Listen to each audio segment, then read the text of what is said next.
Good afternoon. Welcome to this live broadcast of the National Assembly afternoon sitting on this day of the 26th of October, the year 2022. This live broadcast is brought to you by the Parliamentary Broadcasting Unit in partnership with the Kenya Broadcasting Corporation. In the order of business for this afternoon's sitting for the members of the National Assembly, the members will be considering a motion on the review of the teacher deployment policy. This is a motion that has been moved by the Honorable Member for Lurambi, Honorable Titus Hamala, from the Departmental Committee on Education.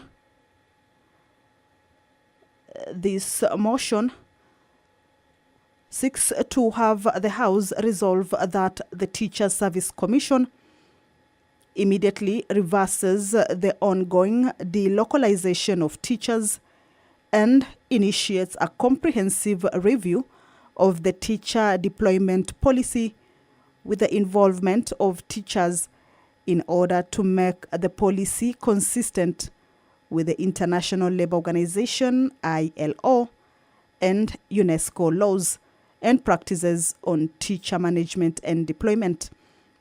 This is a motion on the review of the teacher deployment policy that is lined up for consideration in this afternoon's sitting, a motion that is moved by the Honorable Member of Lurambi, Honorable Titus Hamala. Members will this afternoon also consider a motion on a recognition and remuneration of village elders. This is a motion that is moved by Honorable Mwengi Mutuse, Member for Kibwezi West, and that this member will be seeking to have the House urge the national government through the Ministry of Interior and Coordination of National Administration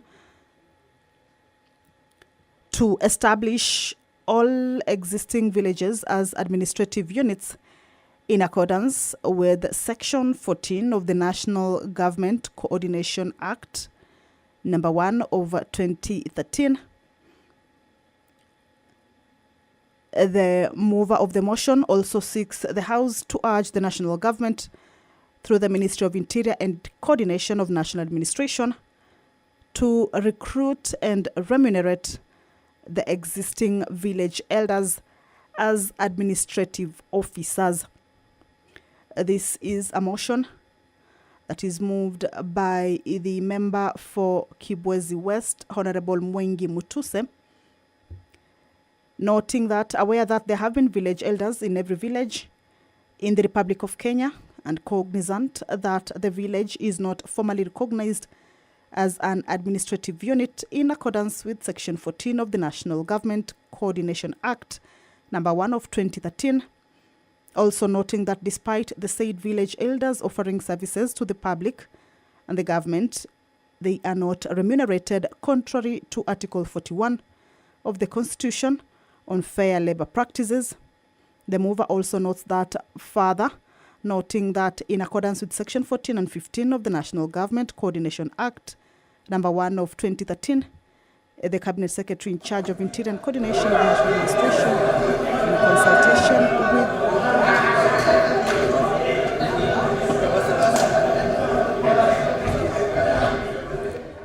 with the power to establish national government administrative units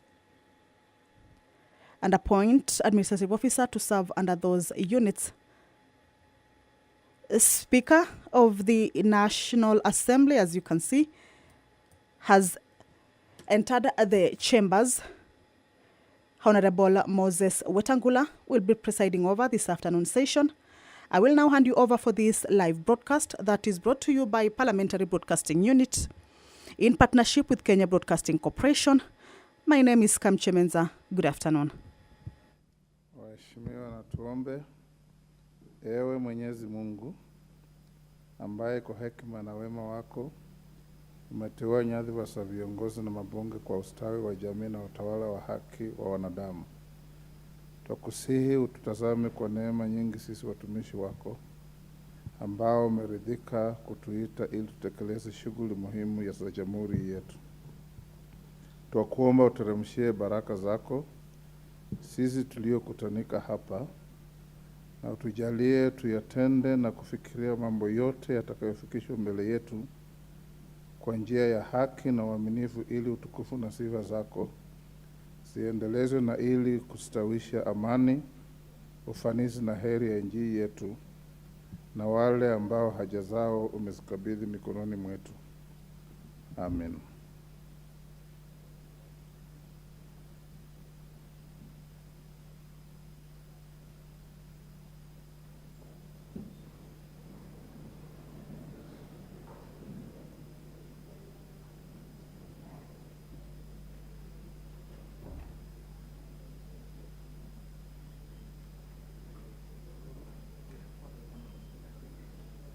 Members, we have quorum to transact business. Clerk.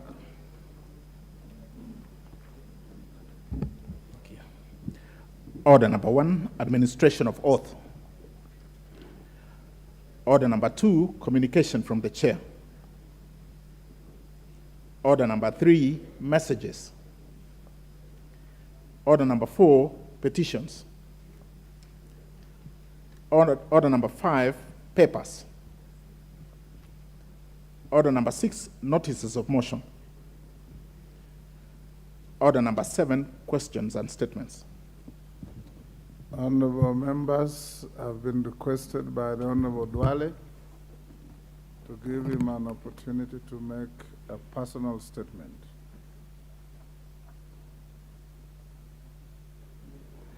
Honorable Speaker and honorable members and colleagues, it's a bittersweet for me to stand here today as I make my final contribution on the floor of this House. This is the beginning of my 4th consecutive term. I have been elected 4 times on 4 different political parties and in 4 different elections. Honorable Speaker, I must thank the hardworking and patriotic people of the then Dugis constituency for opening the doors of leadership for me and for keeping the faith when Garissa Township constituency was carved out of Dugis. Honorable Speaker, I worked hard to never let them down, and in those 15 years, they have given me their unwavering support in both good and bad times. They prayed for me in celebration and in mourning, and we have seen joy and tragedy. We have laughed together and we cried together. I am forever indebted to them, Mr. Speaker. Mr. Speaker, even as I change leadership positions from one arm of government to another, from the legislature to the executive, I know I can count on their support, prayers, and goodwill, because as they say, and I quote, home is the starting place of love, hope, and dreams. Honorable Speaker, talking about dreams, this is a sorrowful moment for me to be here bidding farewell to my fellow parliamentarians. Unlike last time, when it was a switch from the front bench to the back bench, today is a different. I'll be walking out to actually go and implement the laws, the policies, the budgets, and the resolution of this House. I have been a legislative insider long enough, Mr. Speaker.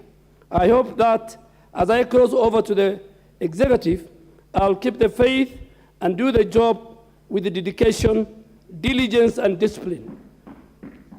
Honorable Speaker, let me share a brief story with my colleagues.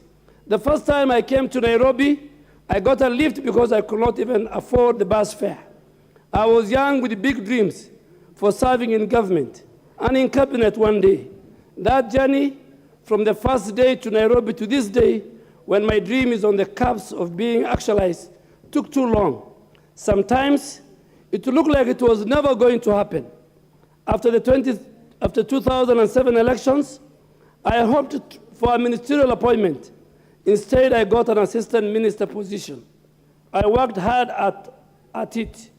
I excelled at it as some of the few ranking members, led by you, who was a Minister for Foreign Affairs, and Honorable John Bandy, who served in the 10th Parliament, can bear witness.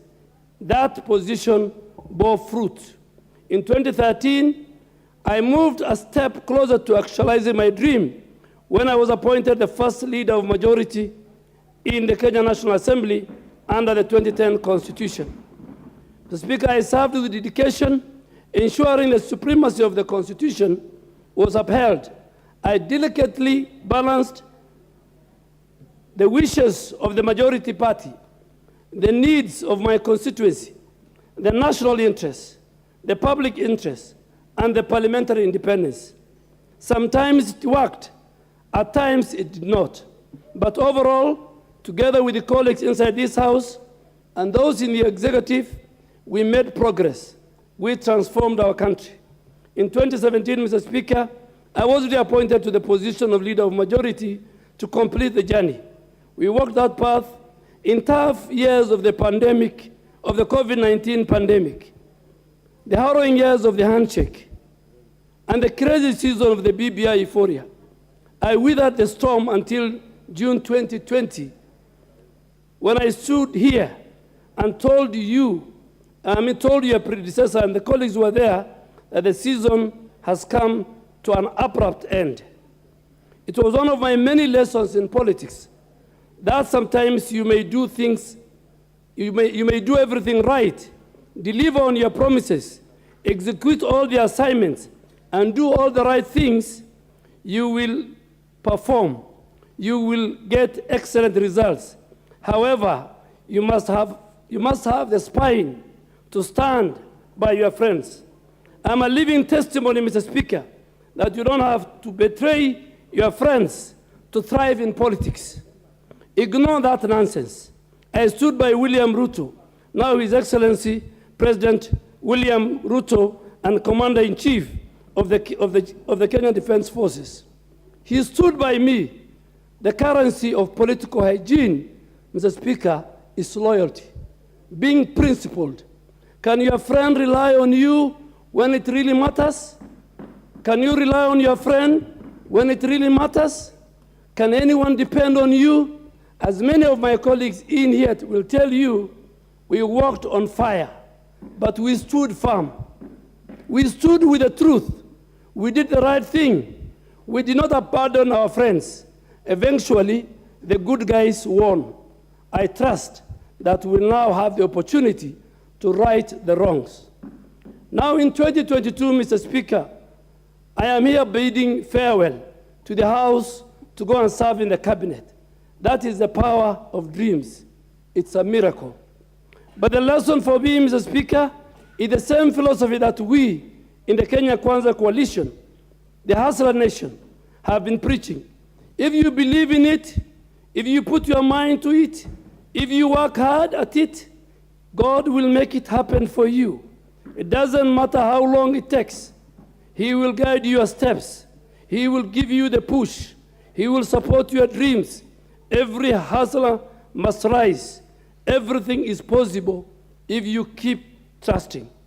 Honorable Speaker, I served under 3 speakers. First was under Speaker Marende for 1 term. 2 terms under your classmate and campus roommate, Justin Bedan Njoka Muturi, and just under 41 days of your leadership. You have so far guided this House fairly, firmly, and with keen political acumen. Given your years in politics, I am not surprised, Mr. Speaker.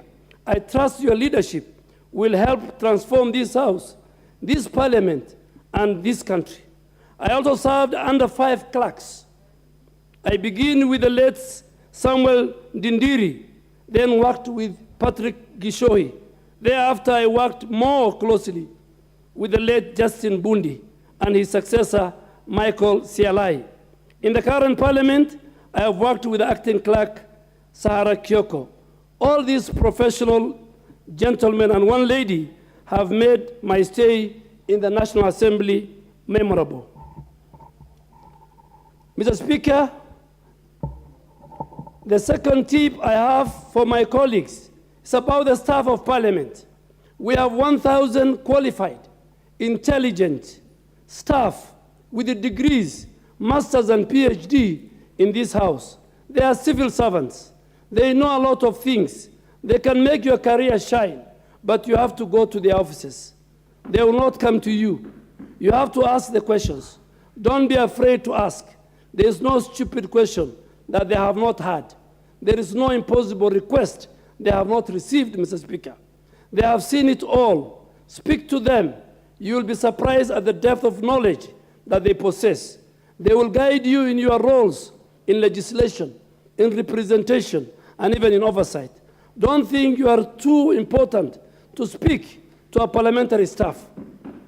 They have seen politicians come and go. They will be here when you leave. I found some of them here, and I'm leaving them here, but I am going away with tons of knowledge. Please use them to help transform this country.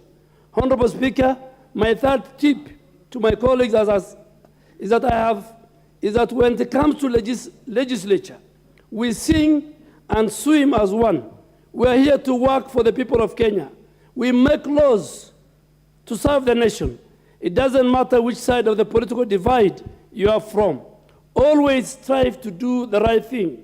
There's no use trying to embarrass your colleagues or act thoughtlessly. If you do so, you just lower the dignity of the whole house. Think about the honor as you go about your business. In any case, do not forget that when protesters, like in the 11th Parliament, my late friend Jacob Bidio and myself, protesters bring pigs and all manner of livestock to the parliamentary gates. They will equally offend all of us. Just do the right thing for the people and for the country and for the legislature and for yourself. As long as you keep your conscience clear, you will succeed. Make sure you can sleep at night after all the politics is done. And trust me, this is a house of politics. It can get nasty. Mr. Speaker, one more thing.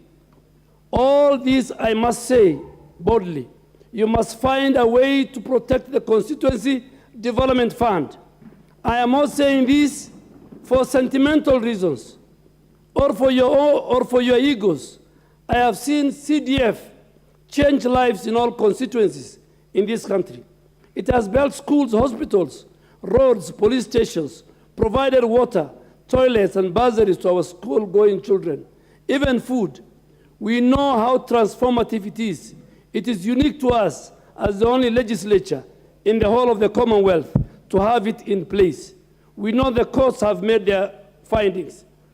We know that the beauty of our constitutional democracy is about constant negotiation to find solutions within our context. We know their theories. We also know what works. CDF has proven over and over again to be a solution. Let's do all we can to find a way to keep CDF model alive. In this way, we'll do a lot of justice to our people. As we speak about our constitutional architecture, Honorable Speaker, I also have to beseech my colleagues in the legislature to help guarantee the independence of the judiciary. Do everything you can to make sure the judiciary has the operational and financial autonomy. We have seen what has captured justice system can do. Let us restore faith in the judiciary. You have seen what His Excellency President William Ruto has done to that end. Let's support him. On a related note, let's also keep our independent institutions independent. Don't make laws that will hobble these institutions. I naively did that at some point, but I have since learned how costly it is to the people of this country and even to Parliament. And I trust, Mr. Speaker, that in this term, you will revisit those laws and remake them in the spirit of the Constitution. Honorable Speaker, as I come towards the end of this farewell note, let me also tell my colleagues, when you got elected, you made a pact with your people. You had an agenda for your constituency, a deal with your community. And after election, I'm sure many of you have realized that your party also has an agenda. There is also the media with its own agenda. If you are not careful, you may end up abandoning your people. Keep your focus. Serve your people. They are all that you have. Don't let the lights and the shillings of the city fool you. At the end of the day, you must have dignity and honor to face your people and seek re-election. Don't abandon your people. Don't switch off your phones. Don't disappear from the constituency. You are elected to help solve problems. Please do your job. As I go to the executive, Mr. Speaker, arm of government, I promise to work with members here. If any one of you wants my help, please do not hesitate to visit my office. I will make time for you. You will not wait, unless, of course, if you become too frequent and make it difficult for me to do my job. But seriously, Mr. Speaker, please let us coordinate, because we are serving the same people, the same country, for our future and the well-being of our generation. I also look forward to actualizing the provisions of Article 125 and 153 of the Constitution to come to this House and respond to your questions directly. I will also honor all requests to appear before the House Committee. As I conclude, Mr. Speaker, I want to ask my colleagues and all Kenyans watching, for one thing, their forgiveness. I have been in this parliament for years, and I may have said words or done things that may have annoyed you, wronged you, or offended someone. I may never know what some of those were, but every time it was brought to my attention, I had acted in an offensive manner. I reached out to the aggrieved parties, and we buried the hatchet. I ask that as I go to the executive, you also grant me that honor. Sometimes, due to the nature of our politics or firmness required to execute the assignments, I may have upset or offended you. I apologize unconditionally to anyone in this House and outside this House who I may have wronged. For Honorable Kimani Ichung'wah, the leader of the majority party, it is my pleasure to congratulate you. I may have served the longest so far in this office, in that office, but you are now the man in the chair. You are hard-working, disciplined, and very intelligent man you are. I have no doubt that you will excel. The sky is the limit for you, Honorable Ichung'wah. I once again ask for your kind support and support of my colleagues, honorable members, and Honorable Speaker, as I join the executive. Honorable Speaker, let me also congratulate my former immediate chairman of the Public Accounts Committee and my former minority leader, Honorable John Badi, and Honorable Opiyo Wandayi, who is the current minority leader. Two fine gentlemen, intelligent, hard-working, people of consensus, who every time we had an issue in the House or in a committee, in Public Accounts Committee, we could bring our heads together. I want to thank Honorable John Bandi, Honorable Opiyo Wandayi, and my other colleagues who are not with us, the late Honorable Jacoyo Midio, and the late Honorable Member for Kitui West, the Honorable Nyenze. Honorable Speaker, I look forward to a harmonious working relationship between the legislature and the executive. The country needs us to step up. We must do it in the service of the nation. I trust that the people of Garissa Township will send to this House a hard-working and a patriotic lawmaker as my replacement. Please, Mr. Speaker and colleagues, grant him or her the need to continue serving the people. I must now sit down. And Mr. Speaker, in accordance with the Constitution, this afternoon, I will hand over my resignation letter so that you can send the writs to IEBC so that they give the people of Garissa an opportunity to elect a new member of parliament. And as I sit down, I will not say goodbye to members. I will say see you soon, because I expect to be back as a cabinet secretary to respond to your questions.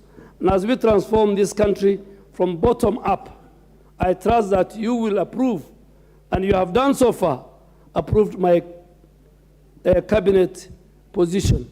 I want to thank all the members, the 349 members, the staff, the committee of appointment, and the media, and all the people who gave me that opportunity. Honorable Speaker, I want to thank you for the time you have accorded me. Thank you, sir. Thank you, the Honorable Duale. On behalf of the House, I wish you well in your new assignment. Only that you didn't tell your colleagues how frequent is too frequent.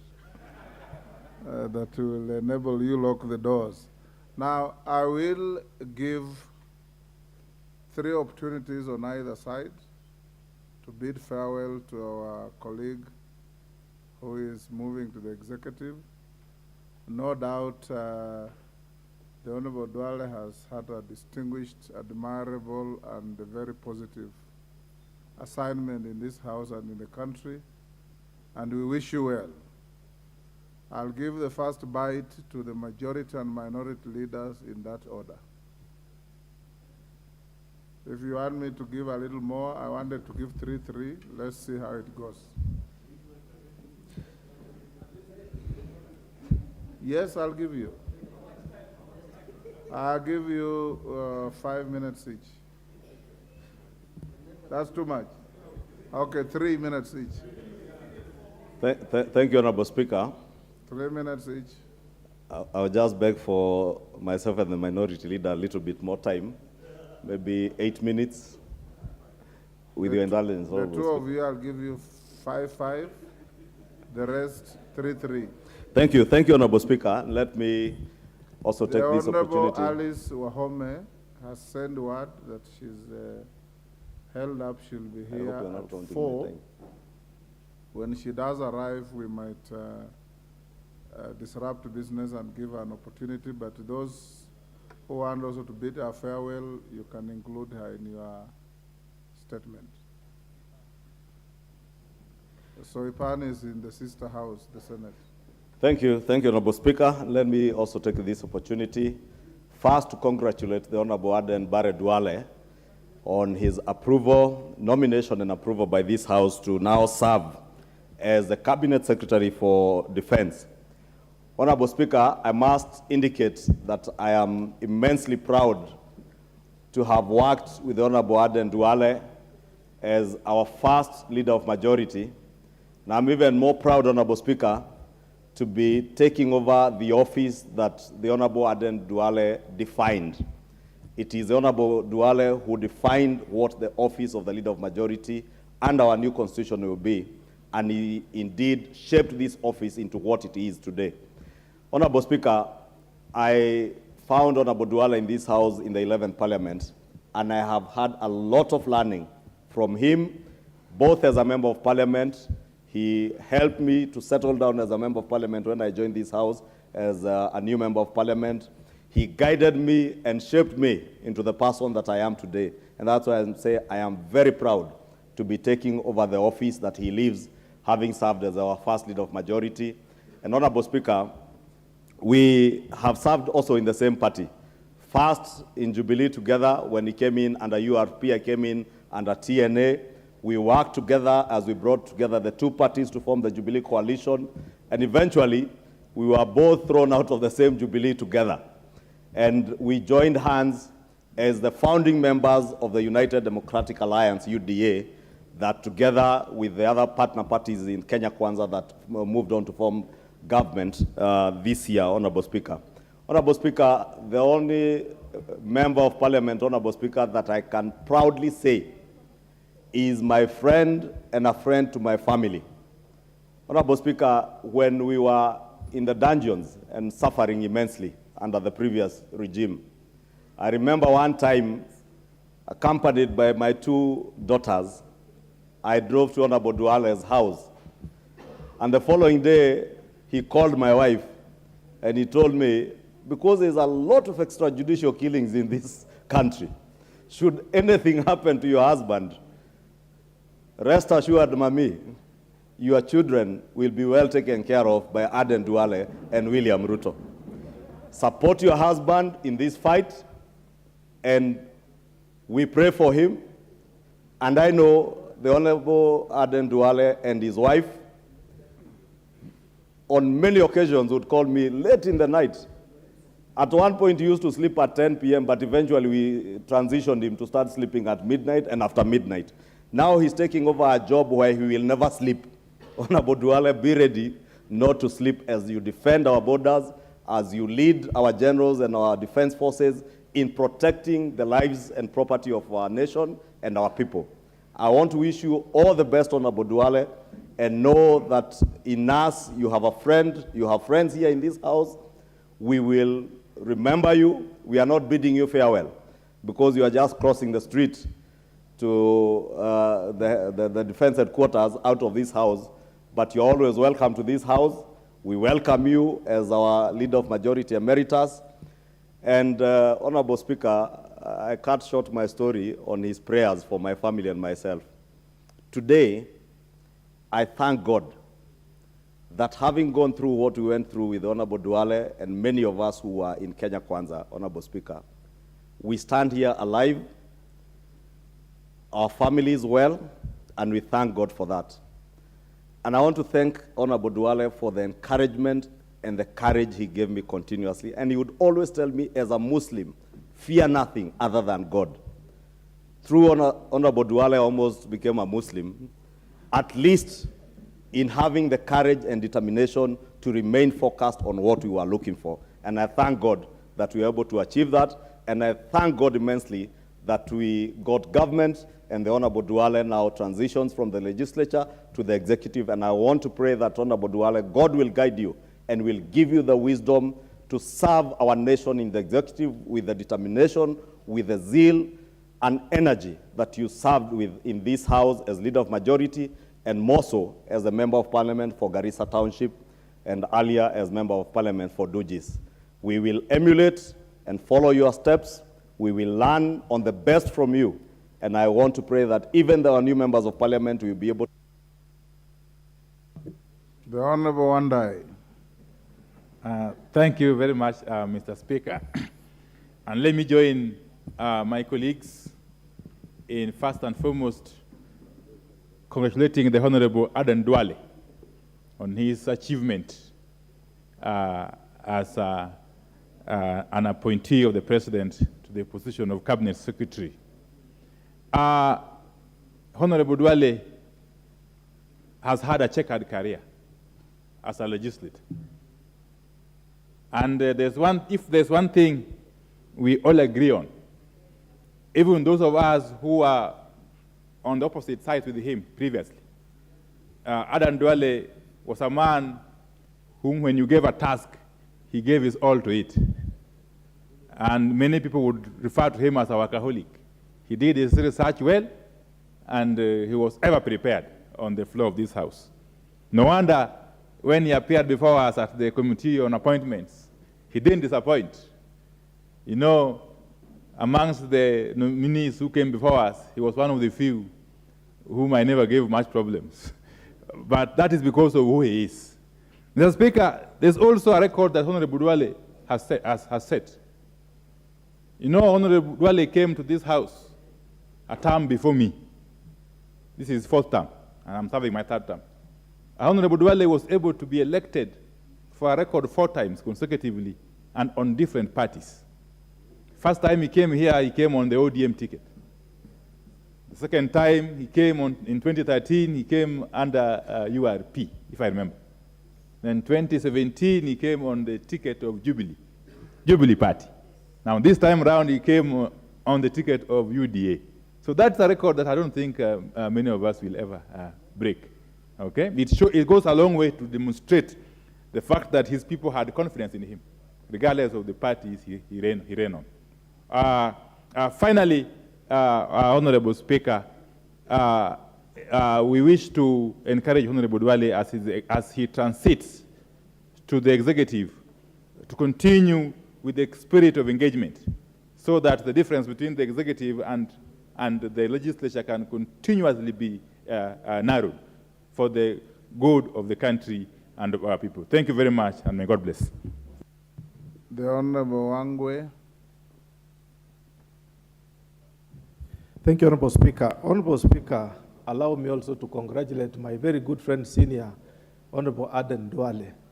Honorable Speaker, I appreciate the opportunity Honorable Duale has gotten, and he deserves the opportunity, Honorable Speaker. I want to speak, Honorable Speaker, for the last Parliament, where I served as the last bit of the term as the whip. Honorable Duale gave me lots of information, Honorable Speaker, in terms of guidance, in terms of how to lead the House. Honorable Duale told me, Honorable Speaker, that the only instruments you need into this House are two. One, the Constitution of Kenya, and two, the Standing Order Book. He actually taught me that with those two instruments, you'll be able to speak within and without fear or favor. Therefore, Honorable Speaker, as I stand here, I'm serving the third term, and Honorable Duale, I owe you gratitude as you exit this House. You are such a wonderful colleague. I'll miss this House.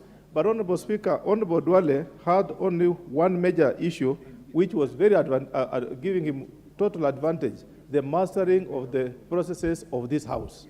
He would not allow you to speak when you're outside the processes and procedures of this House. Therefore, Honorable Speaker, for the leadership that is there today, let us guide others.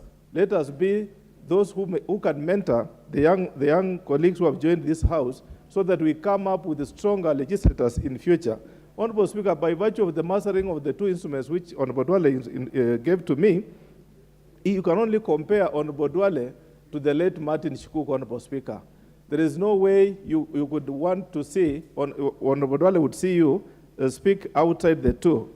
Finally, Honorable Speaker, in terms of guiding the leadership of the House, Honorable Duale, I wish to thank you that through you, you are able to show me how to assign colleagues without fear, without favor, and you made sure, Honorable Speaker, that Honorable Duale could guide in terms of placement of those colleagues in their various committees. As we, without really anticipating debate of the future placements, those who will be coming forth, let us follow suit on how Honorable Duale led the rest. Thank you, Honorable Speaker, and I wish you well, Honorable Duale, as you go to the executive. Thank you, Honorable Speaker.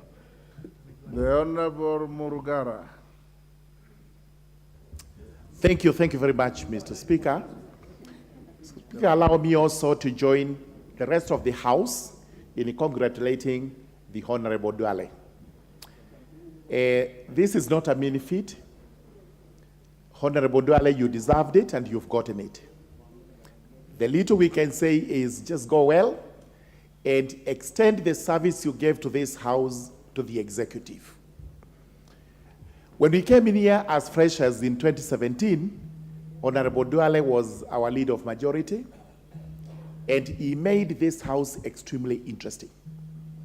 It is important to reckon that he has trained Honorable Kimani Ichung'wah, who has taken over per se from him, because the notes Honorable Duale prepared are the notes we want Honorable Kimani Ichung'wah to follow.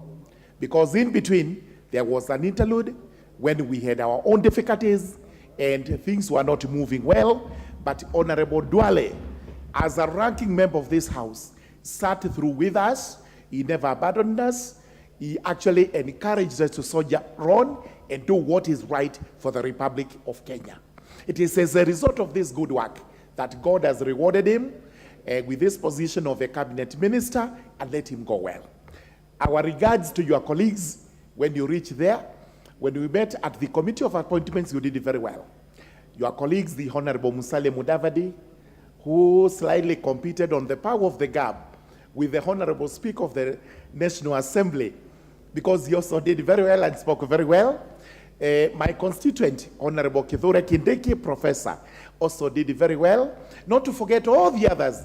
My schoolmate, the Honorable Simon Chelugui, also did very well.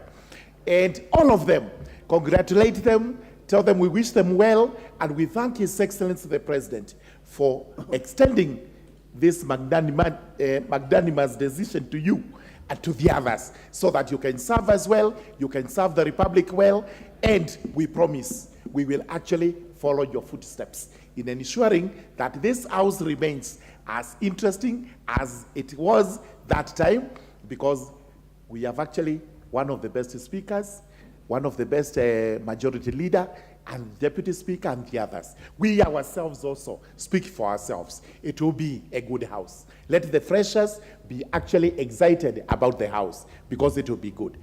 Go well, sir. Thank you very much. The Honorable Alice Wahome, I can give you time to bid farewell to the House so that the interventions that are very limited can cover both of you and the Honorable Duale. If you can be able to spend 5 minutes, I'll be very happy. There is a microphone next to you. Thank you. I will agree your direction, Mr. Speaker. Maybe 10 minutes. Go ahead. Thank you, Mr. Speaker. I've just come from my constituency, Mr. Speaker, to also see whether I can be able to say bye-bye and do some of my last activities with the constituents, seeking their approval, Mr. Speaker. I am told, Mr. Speaker, this House may or has approved my nomination as a cabinet secretary. And Mr. Speaker, I take this opportunity to thank my colleagues extremely so, and I am grateful for the approval, for consideration, favorable consideration from all members across the board, across the aisle. Mr. Speaker, I love this job.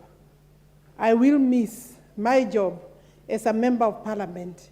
And therefore, it is not surprising that I was in the constituency when Mr. Clerk, your clerk, one of the clerks of this House, told me, remember you are coming here. Mr. Speaker, I know that this 13th Parliament is just starting. While I exit this Parliament, I'm truly grateful to the people of Kandara constituency for finding it fit to give me 3 terms, which then the 3rd term, Mr. Speaker, I may have to surrender, or I will be surrendering back for purposes of by-election. Mr. Speaker, it is an unusual achievement for a woman to be elected for 3 terms. I therefore would like to commend women members of parliament who have been able to be elected even their first terms, Mr. Speaker, and I hope that I can be able to retain and continue serving constituencies in those capacities. Also, Mr. Speaker, that we're looking forward as women, and I have served and have grown. I have trained through the women movement, Mr. Speaker. It would be right and fair and proper for me to speak a bit about that I am very proud of the women movement in this country, and I know it is fairly down around this time, and whatever we can do as women leaders, we need to support the women movement that has grown some of us. And therefore, I also look forward to seeing more women in this parliament, even as I exit. The numbers are not sufficient. 29 women from constituencies are not sufficient, Mr. Speaker. And therefore, it is also, and I say that from the constituencies, I am aware, and I really have a lot of respect also for the 47 county women members of parliament. They need more space. They need more funding through affirmative action. Their fund, Mr. Speaker, even as the CDF NGCDF seems to be under threat. I think those particular funds, Mr. Speaker, should be continued. I have tremendous respect for the institution of parliament, and I will continue to support the institution of parliament, Mr. Speaker, even while outside, and I would not join people who would not find it proper to continue to support parliament. I know and I think that parliament has many times lost good opportunities to stamp its authority, to be able to check the executive, and as I join the executive, I would still expect that parliament will continue to do its work, Mr. Speaker, that parliament will continue to put the executive in check so that then we can be able to deliver on the promises, on the plan that our government has talked about. And therefore, Mr. Speaker, I'm speaking so knowing that there is a place for the Parliament in our Constitution. In terms of governance, Parliament must continue to be supported. Members of Parliament must continue to be facilitated to be able to execute their mandate, their representative mandate.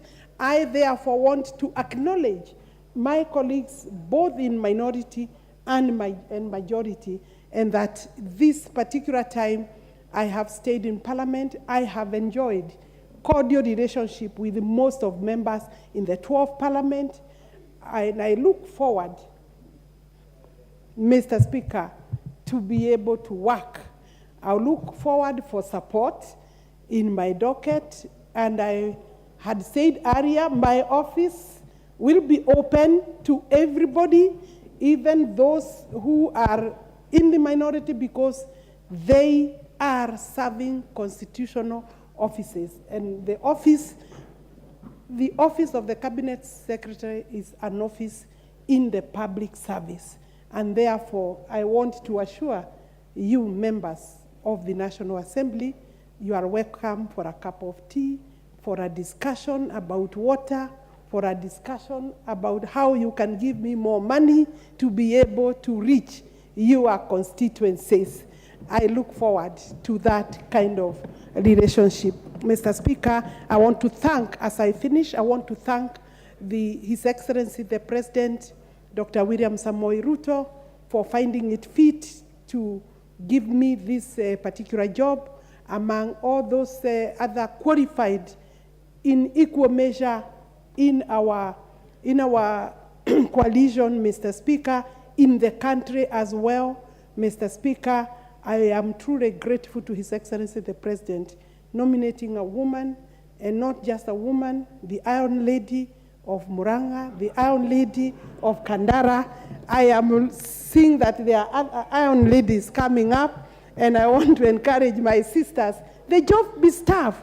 Mr. Speaker, the names women have been called, it should stop. You know, the country must embrace, appreciate women as leaders in equal size, in equal weight, in equal intelligence, so that we can now have treatment of people within the law, under the law, in our society as equal human beings. Mr. Speaker, we must also remember it is looking like the boy child is said to be under threat. Although there are no statistics, Mr. Speaker, we must remember that we must bring a society that is balanced in both gender, and therefore more women. Esther Passaris, more women. Next time we want to hear you are the governor of Nairobi in this country, because it is a powerful position. Mr. Speaker, I think I have taken my 15 minutes. I'm most grateful, and I appreciate the support that my nomination received from this Parliament. I do not take it for granted. You had the opportunity and the privilege to reject, but you did not reject. Thank you. Thank you. Thank you, my colleagues. Thank you very much. Thank you, the Honorable Alice Wamshomba.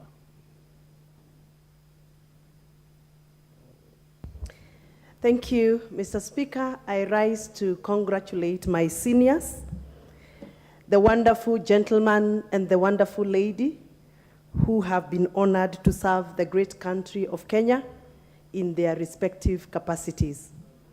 I'm very, very humbled to say thank you, and a big thank you to Honorable Aden Bare Duale for having given us the opportunity to serve with him.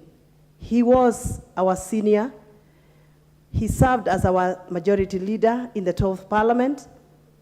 And that Parliament was particularly very, very hot, especially when we debated on gender bill. I remember the famous Duale bill. I remember the tussles and the smiles and the fights in this house as we struggled to pass the bill.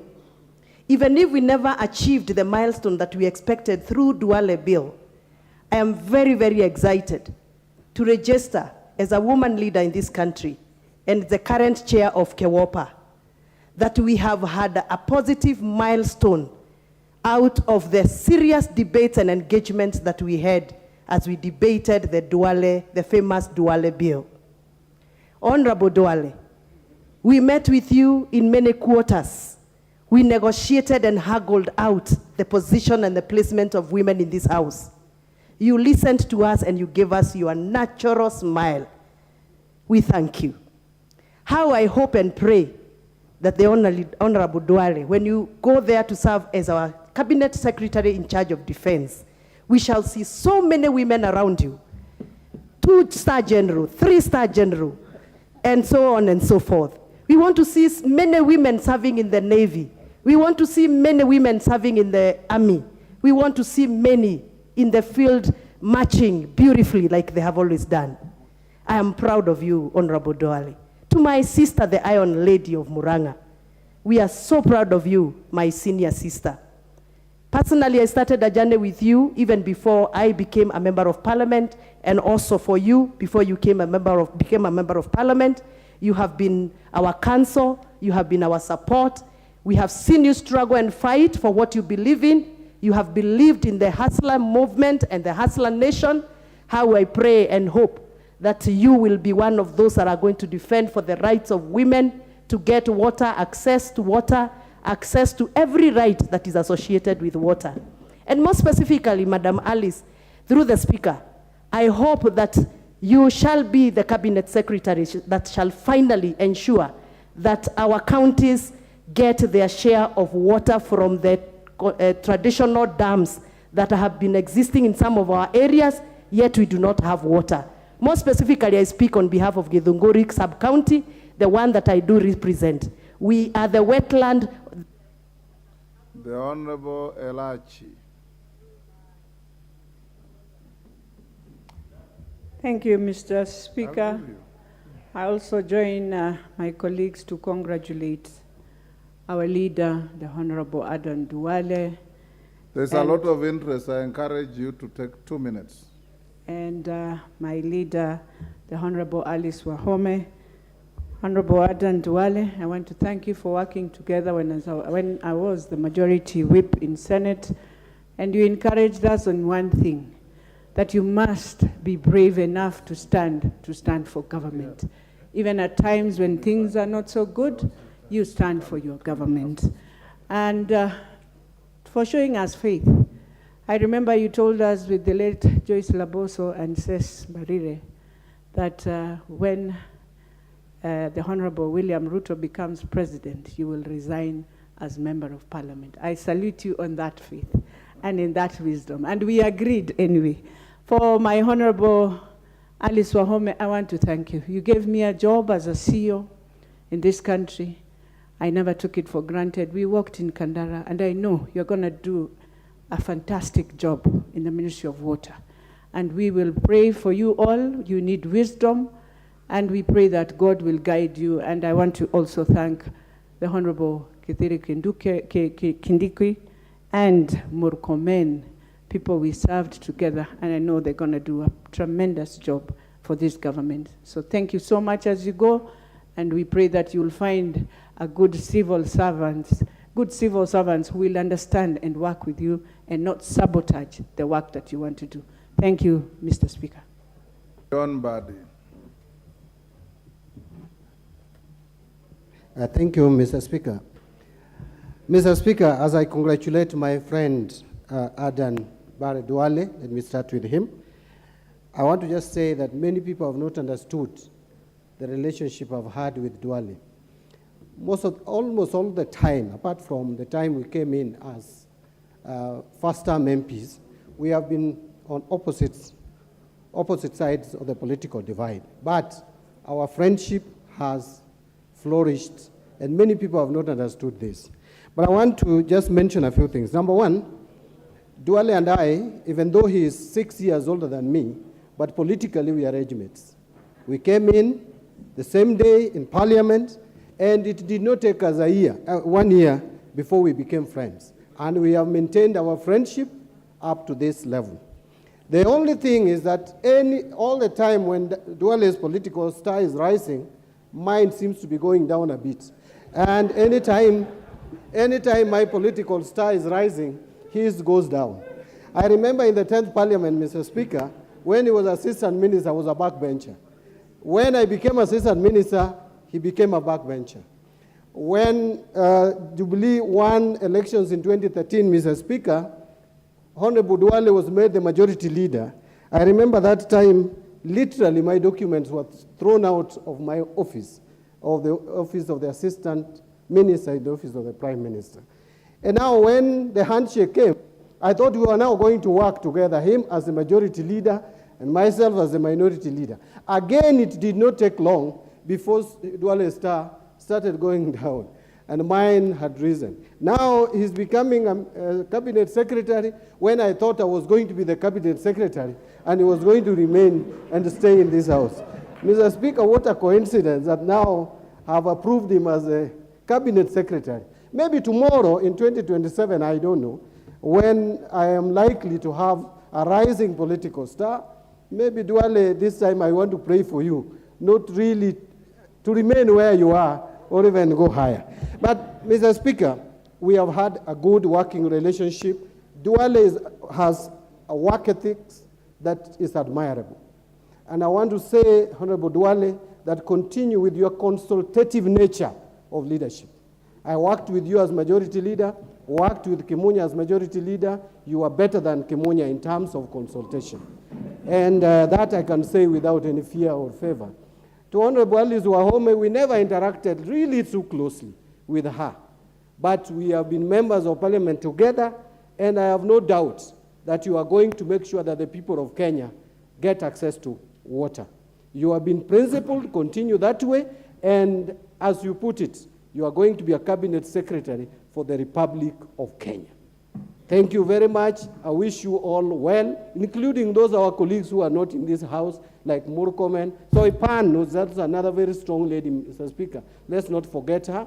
Thank you, Mr. Speaker. My time is up. And I thank you and congratulate all the nominees who have gone through the approval. Tim Wanyonyi.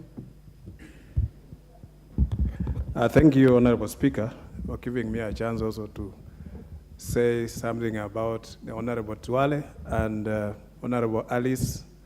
Honorable Duale, I think when he was leader of majority, he served with distinction, Mr. Speaker.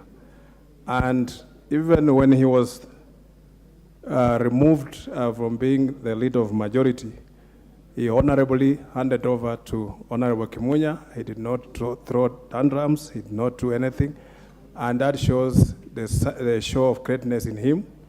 As a leader, he was humble enough just to move back where he's seated now and handed over to Honorable Kimunya to sit in front. When in the 11th Parliament, Mr. Speaker, Honorable Duale and Honorable Nyense and Honorable Midio, the late Midio, they distributed committees to members very fairly. Nobody complained, and all of us served at least in one or two committees, two or more committees. But in the 12th Parliament, it was disastrous because those the leadership of that time, Mr. Speaker, awarded themselves positions and denied us chances to serve in committees. Honorable Alice, we have served with her in two committees, in the Administration Committee and Delegated Legislation Committee. She's a great member. I know she'll be a great minister. We wish you well, Honorable Alice, in your next assignment. We hope your doors will remain open for us to come and also still work with you in your new assignment. God bless you. Asante sana. Come, Kate.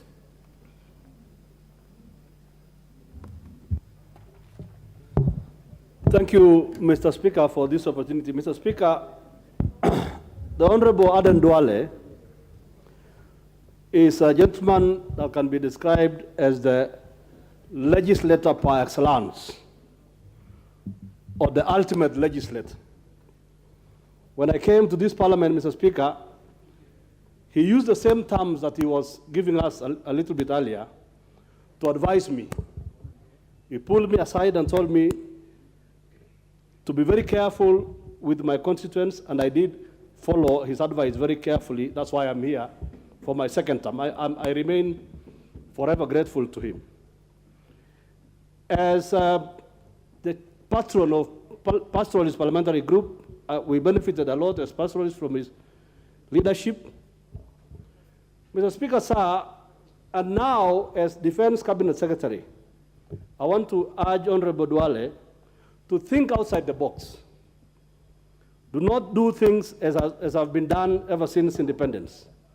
We have youth in this country, like those who come from my constituency, who are engaged in cat wrestling and other constituencies neighboring. I urge you, Honorable Duale, to think outside the box and think of creating a special regiment that will be our fighters to defend our borders instead of demonizing those Kenyans who have not been so lucky. Alice Wahome, Mr. Speaker, was a member of my committee when I was chairman, Committee on Delegated Legislation, and I am grateful for working with her.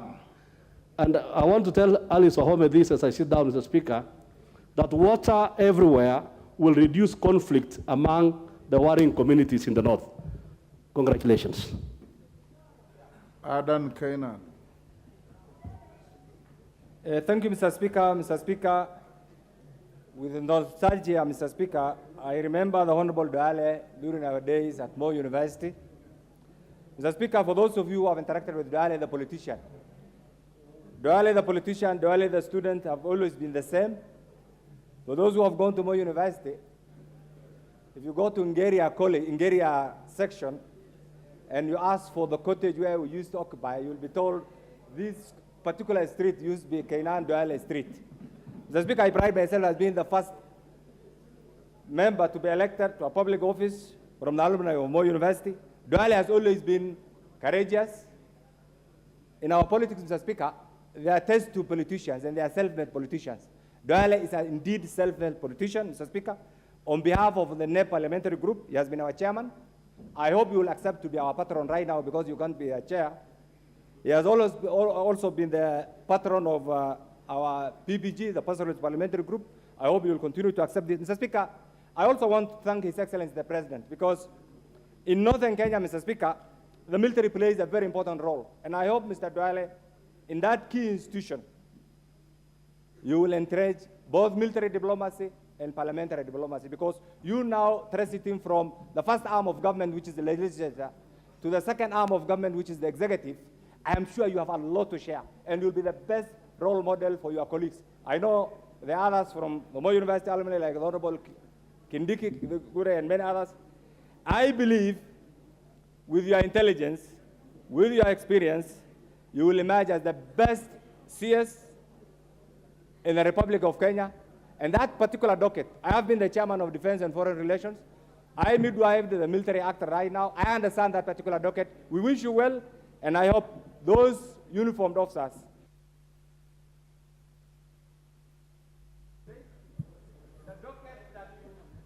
Time up. Time up. 1 minute. Give him 1 minute. Thank you, Mr. Speaker. Interestingly, the docket that you have been appointed is a very important docket to the people of Northern Kenya, and in particular to the pastoralists. We want you to be seen as the best go-getter in the provision of water to our struggling pastoralist society. We wish you well, we'll work with you, and I hope both of you being members of parliament, when you go, you will prove the tenet that politicians are the best public managers. Thank you, Mr. Speaker. Wow. The Count the Women Rep Kirinyaga. Mr. Speaker, it was really hard for Baba to climb the mountain, but it seems even harder for new members to address this House. To the Honorable Aden Duale, congratulations, and to Alice, who I looked up to when I was a young girl who was interested in politics. Alice came this year in my county to solve an issue that had arisen out of the nominations. And I remember her telling me that she did not need to know me. She just needed to do her job. And her job was to ensure that the rightful winner had been declared. So Alice, you're setting the pace for young women like me and the others who are in this parliament in politics we look forward to you delivering for the people of this nation. I know that oftentimes women are judged collectively. So remember that the standards you set are very important for the rest of us waiting in line. I want to donate the rest of my time to the new members who have not addressed this house yet. Thank you. You have no time to donate it. So I will give now to the Honorable Kadambi.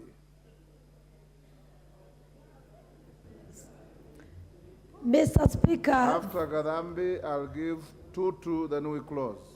Thank you, sir. Mr. Speaker, let me start by thanking you for giving me this opportunity. I also want to thank God for this day when we are congratulating our great people who we have known in the different capacities. Honorable Duale, you are a mentor to some of us. You encouraged us. You have fought for us as women. I cannot forget an issue recently when we went through nominations of UDA and we won all the members of parliament, Gilgil, Naivasha, and myself. And Mr. Speaker, we had a lot of challenge through the men we had defeated. Honorable Duale, I cannot forget the day you just encouraged us and you said, well, you cannot accept impunity against women. Honorable Alice Wahome, thank you so much. You are our big sister who has brought us together. We cannot forget the journey when you united all the women in the Senate and the National Assembly, purposely to make sure that we were doing something in our respective constituencies and counties. Therefore, our blessings today to all of you, and I know you have taken a very sensitive docket in this country. Honorable Alice Wahome, at least I'm so much excited. You are now the CS for water. The water is a big threat in this country. Our children, our women have really suffered. The pastoralists right now, they are suffering. We are all suffering in this country in relation with water and other docket. I also want to congratulate every CS and say a great thank you to His Excellency the President for giving us the best combination of the CSs. The Honorable Atandi. Thank you, Honorable Speaker, for giving me this opportunity. Honorable Speaker, there is no doubt that this Parliament has released some of the best to the cabinet, to the executive. And Honorable Speaker, Honorable Duale, when we joined the 12th Parliament, was one leader who easily mixed with us and would have breakfast with us in the morning, every morning, and would educate us and teach us about how to operate in this house and in politics. And Honorable Duale is somebody who raised the profile of this house. When Duale was the majority leader in this house, Parliament was respected. And members of the executive came here limping. They respected and they feared this house. And I think I want to thank him for that. And also for his dedication in the service. When I sat in the Finance Committee and we were going through Finance Bill, Duale would take time to come and discuss with us the details of the Finance Bill, despite the fact that he was not a member of that committee. I want to congratulate him for this feat, and I know that he's going to perform. Honorable Speaker, this country has the best investments in military hardware and software. Every year, we appropriate resources to hire and to recruit military personnel. But, Honorable Speaker, this country is also one of the most disrespected. I want to urge Duale that as you take up this position, please ensure that this country is respected.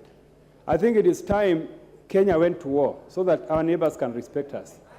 And I know Duale, as a bold leader, is going to ensure that this country is respected. We don't want to see Uganda still harassing our people in Migingo when Duale is the Minister for Defense. Honorable Speaker, Alice Wahome is a bold leader. If you look at the positions Alice Wahome took during the last regime, then you would know that. Member for Tarbo.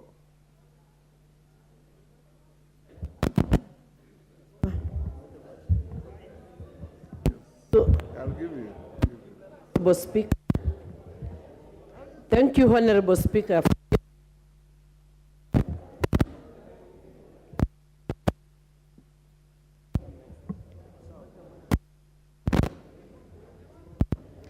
Thank you, Honorable Speaker, for giving me this opportunity to also congratulate all the members that were appointed as CSS that we have approved today in this House.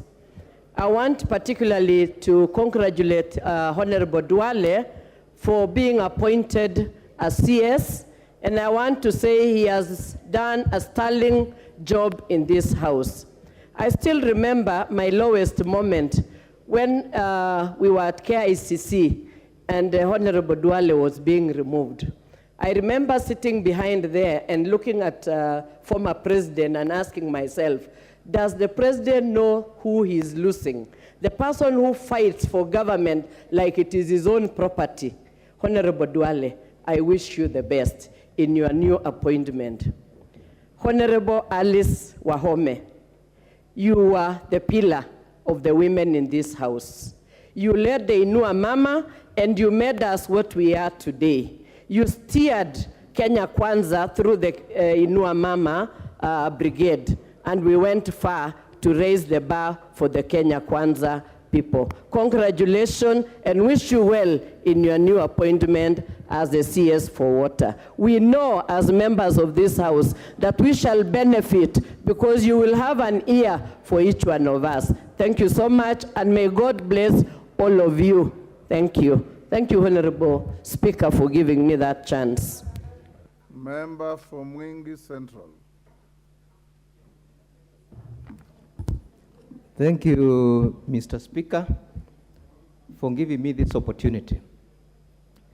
You know, I want to start by congratulating our fellow colleagues who have succeeded to join the executive. And I want to start with Honorable Duale.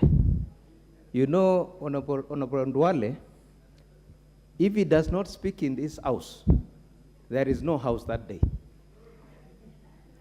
That is the way I've known him. And I call him my neighbor. So my neighbor, when you go up there, remember us. You know the conflict we have down there. Please help us. Alice Wahome, we were in the same committee with you in delegated, and I know your capacity. I congratulate you.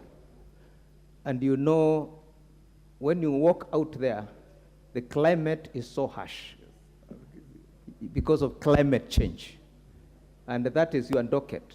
So when you go out there, remember us, especially us, our areas, and Ukambani, we are in their need of water and irrigation. Thank you, Mr. Speaker.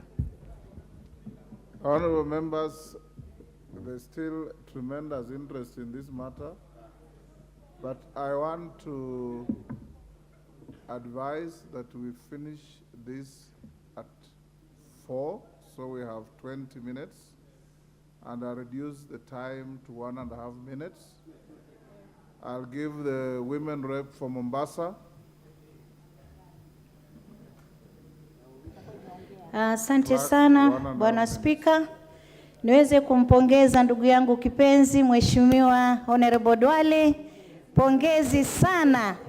Manake ikija kwetu lazima tutasikia raha. Na nina imani kuwa mipaka yetu itakuwa salama kwa mikono yako. Nina imani kuwa wanajeshi wetu watasikia raha kwa mikono yako. Nina imani ulinzi utaimarika katika taifa hili. Kwa dada yangu kipenzi Alice Wahome, maji ni donda sugu katika taifa hili. Tumeona ndugu zetu wa North Eastern wakilia. Nina imani kama mama, wale wanaokufa kwa njaa, minyama inayokufa kule, utaweka vizingiti na kuweka sawa maji yaenee sehemu ile, ili Kenya iwe inaweza kuwa kibichi sehemu zote za Kenya ambazo ni kavu. Nawashukuru sana na naombea dua. Ndugu yangu Duale, shika kazi, shika kasi. Nitabisha mlango wako hivi karibuni. Asante sana Bwana Spika, kwa niaba ya Mombasa nawaambia kongole nyote. Member for Kamkunji.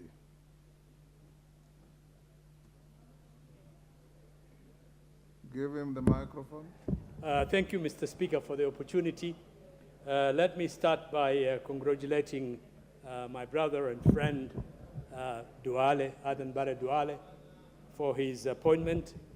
It is a big loss for our House. I never thought I would be the one to say farewell to him in the National Assembly.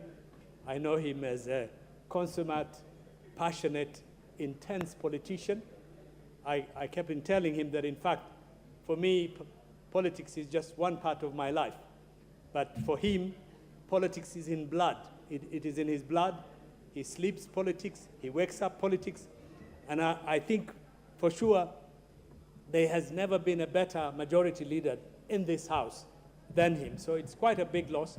I wish him well in his new appointment. I also want to say that, in fact, he has played an important part in my own political life. In 2011, he was ahead of me several months. There was a by-election in Kamkunji. I wasn't really very keen in standing at that particular moment, and I got a call from my brother, Duale, and our current president, William Ruto. I went to see them at a Transnational Bank building, and they convinced me that I should stand in Kamkunji. And to a certain extent, I accepted that challenge, leaving my UN job to come and run in Kamkunji.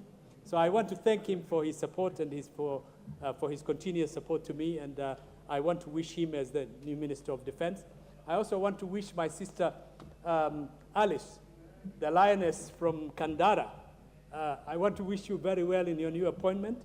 You are a formidable woman. You are a very good parliamentarian. And I always had admired you because you really raised the name of Bildad Kagia, the first member of parliament for Kandara. Thank you, member for Embakasi. Is it North?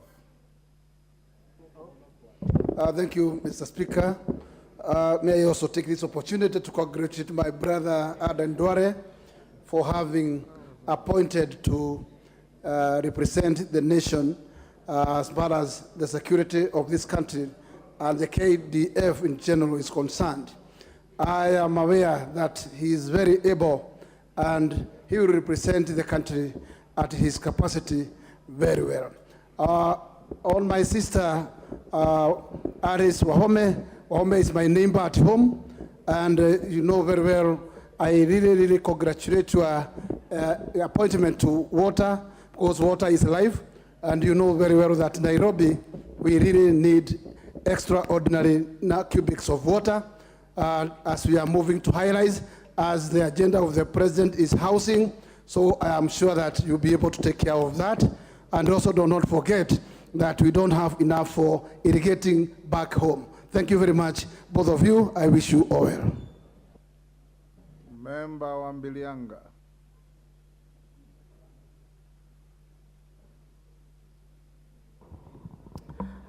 Thank you, Honorable Speaker, for this golden chance to congratulate my seniors and my colleagues at the same time. I first want to begin by congratulating you as having been elected Speaker of this House. On behalf of the people of Bungoma, I want to thank all the members in this House to have elected my Speaker. I next want to congratulate the Honorable Duale. Duale has been our role model for most of us, especially in the 12th Parliament. Actually, all I would say, Honorable Duale, you are the best majority leader I ever witnessed. And I hope Honorable Ishungwa will just take up the role, and I know is equal to the task. To my sister, Alice Wahome, you are our role model. You made us, especially the times when we struggled to begin Kenya Kwanza. The times when you began Inua Mama as the chairperson, you led us well. I remember the last time when you came to Webuye for our Inua Mama project, you made the women of Bungoma proud. You introduced MECO. And up to today, the women remember you for that. The women remember you in your speech.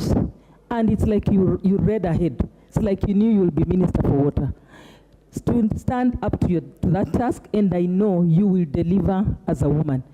I also want to congratulate the other ladies who were nominated in the cabinets, different cabinet secretary positions, including my own sister, and I know you will lead her. You will help her perform. The Honorable Nahomicha, that's a girl that will look unto you to also role model her. Finally, I congratulate every member who was elected who was nominated, and we also made them, using this house, we made them pass as cabinet secretaries, including my sister, whom everybody knew was not. Time up. Women Rep Nairobi. Thank you, Mr. Speaker, for giving me this opportunity to contribute. Adan Duale, I want to say that you will be truly missed. You mentored me through my first term in Parliament. You opened your office for me to get notes from your secretary so that I could improve my contributions. You created a lot of humor with me coming with my thermos and my backpack.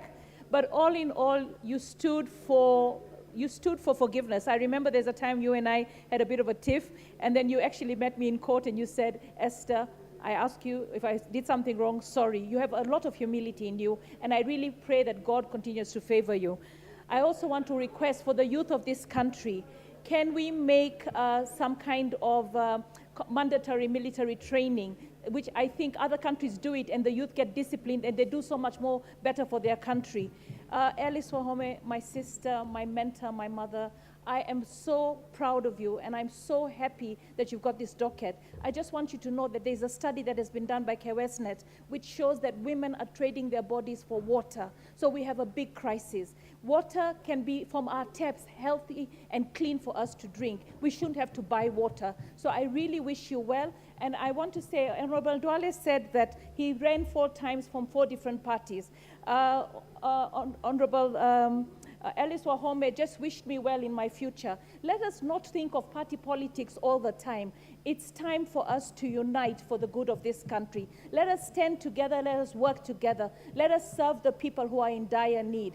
And I know that Kenya will be better because we chose to unite for the good of this country. We don't always have to oppose each other. Politics is over. It's time to work and serve Kenyans. I wish Aisha Juma, Soipan, all the women that have been elected, including Penina. I was very disturbed when a man who does not have menstruals decided to actually say.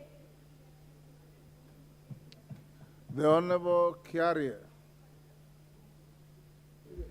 Thank you very much, Mr. Speaker. This is a bittersweet bye-bye to the honorable members who are leaving this house, but we are comforted knowing that they are actually being upwardly displaced. To the Honorable Wahome, I know the blood of Bildad Kagia runs in her veins, but I would want to implore on her to more emulate the Honorable Wangari Maathai. There must be a reason why we are able to pipe oil all the way from Mombasa, and this oil is able to be distributed around the entire country. We should be able to distribute water from the aquifers in Turkana, from the water towers in the Rift Valley and Central to every part of Kenya. To the Honorable Duale, you are amazing. You might be remembered for the great speeches in this house. You might be remembered for the great book you're just about to release, The Room Where It Happened. We are looking forward to hear the secrets in the high rooms where things were happening. You might be remembered as the first leader, because even now they call you leader, even when you are a ranking member. But I personally will remember you for one piece of advice. You say to me, even at the toughest time, even with all my duties, I have made sure that in my time in Parliament, I always am home by the time when my children are doing homework. I took that up when I was a young member, and I made sure that regardless of whatever the politics is going to throw at me every day, I am at home to do homework with my children. Thank you very much, Honorable Speaker, for giving me this opportunity. I congratulate all members of Parliament who have been nominated, and remember that this is the house that passed your nomination. Don't lock the doors on us. Thank you very much. Women Rep Muranga. Mr. Speaker, I raise to congratulate Honorable Alice Wahome. I'm so proud to hear everybody refer her as a sister. To me, being the Mama County for Muranga County, I want to refer her as a daughter. In social stratification, it is a wish of every parent to see the daughters and the sons outgrow their status. I'm so proud of you, Honorable Alice Wahome. I know you'll accelerate the access of clean water for all and help us to manage the wastewater. I also wish to congratulate Honorable Adan Duale in his new role. Mr. Speaker, The Murang'a County women are so proud for our beautiful, brilliant cabinet secretary. Asante. Member for Mandera North.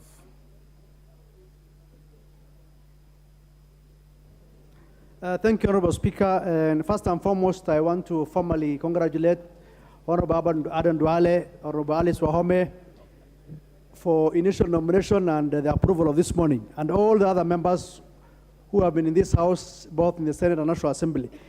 Honorable Duale, you have done your job, you have done a good work. I call you Majority Leader Emeritus because you are the first Majority Leader under the new Constitution, and you served us very, very well. And I'm sure the current Majority Leader will find actually your shoes too big, but I'm sure he will try. Honorable Duale, the people of Garissa have elected you 4 terms, and I'm sure they will miss you. But please ensure that you still continue serving them, as well as the entire Republic of Kenya. To the people of Garissa County, Garissa Township, please ensure that you bring somebody capable who can fit into the shoes of Adan Bare Duale. As our patron of the past parliamentary group, I wish you well as you proceed to your new docket. Honorable Alice Wahome, congratulations as well. You have done your bit. You have served the people of the county and the constituency. Now you are going to serve in a bigger capacity. They call you the Iron Lady. I want to see the ironness in you in terms of water delivery. Remember, many parts of this country, and especially the pastoralist counties, are still lacking water. And please make it a priority that the people of Kenya, and most of the pastoralist counties, receive this precious gold in the name of water. We wish you well, and as you go and undertake your duties, remember this House and accommodate each and every one of us. Thank you very much. Okay. Thank you so much, Mr. Speaker. I want to congratulate the Honorable Adan Duale. You are an inspiration to many of us, young leaders. I've been in your constituency when I was serving in the Ministry of Devolution and Assaults, and I can be able to attest that indeed you've done great to your people of Garissa.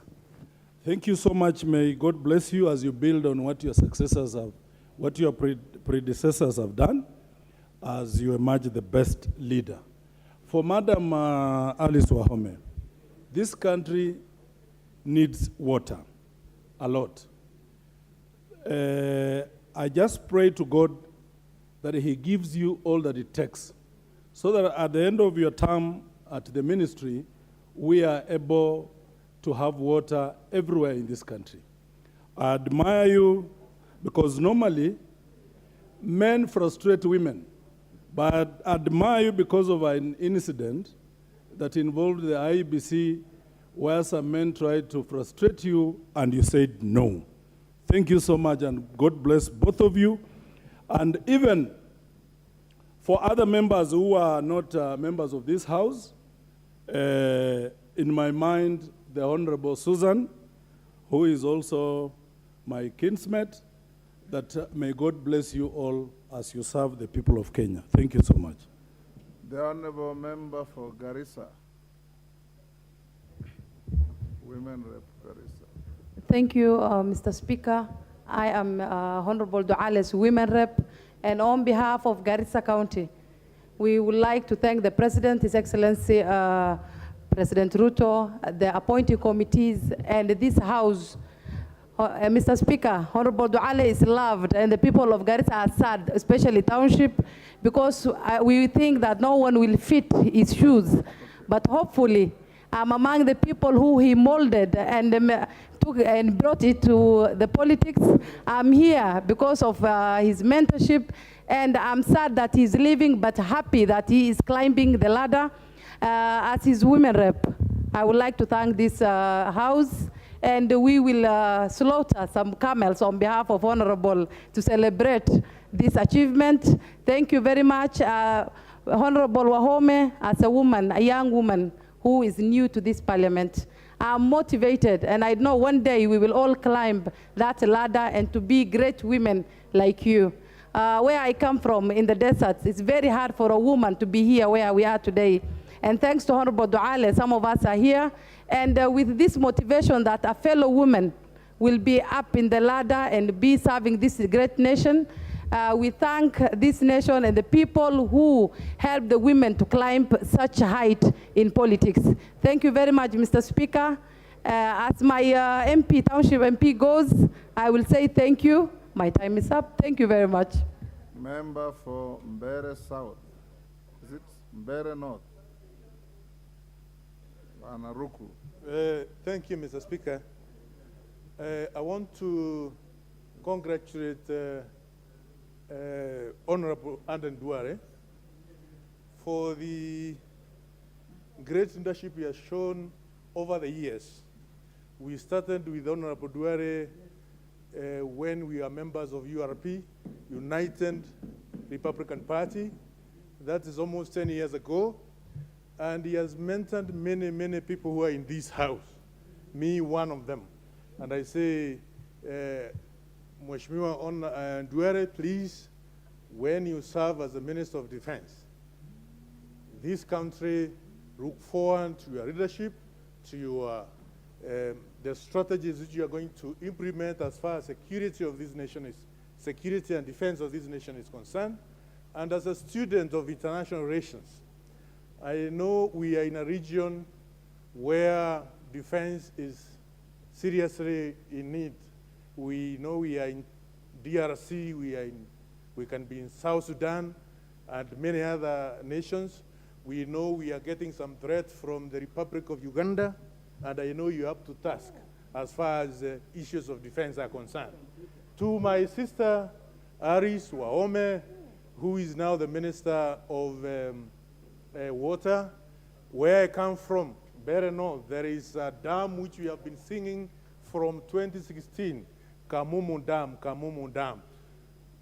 Madam Minister, please, as you sit as a Minister of Water, remember the people of Mbere North, they need water. To my party leader, Justin Muturi Bidan, the Attorney General of the Republic of Kenya, I say congratulations for the unanimous support and approval by the House. Time up.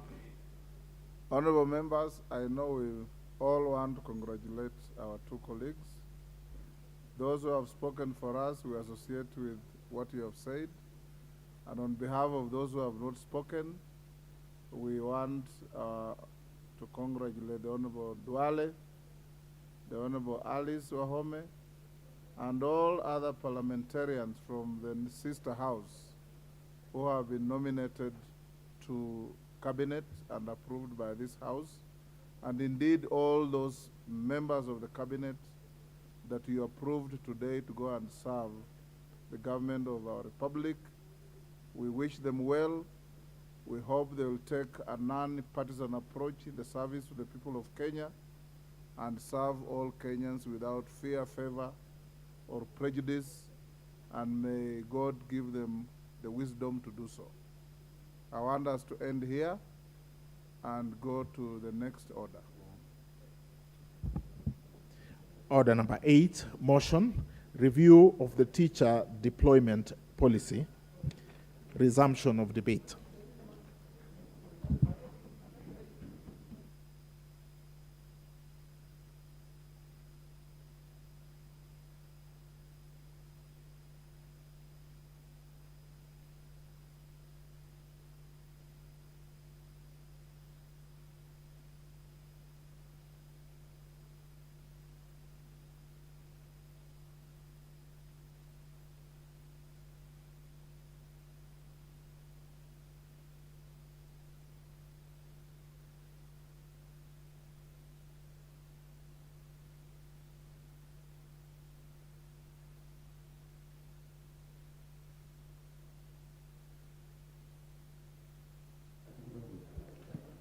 Thank you, members and order members.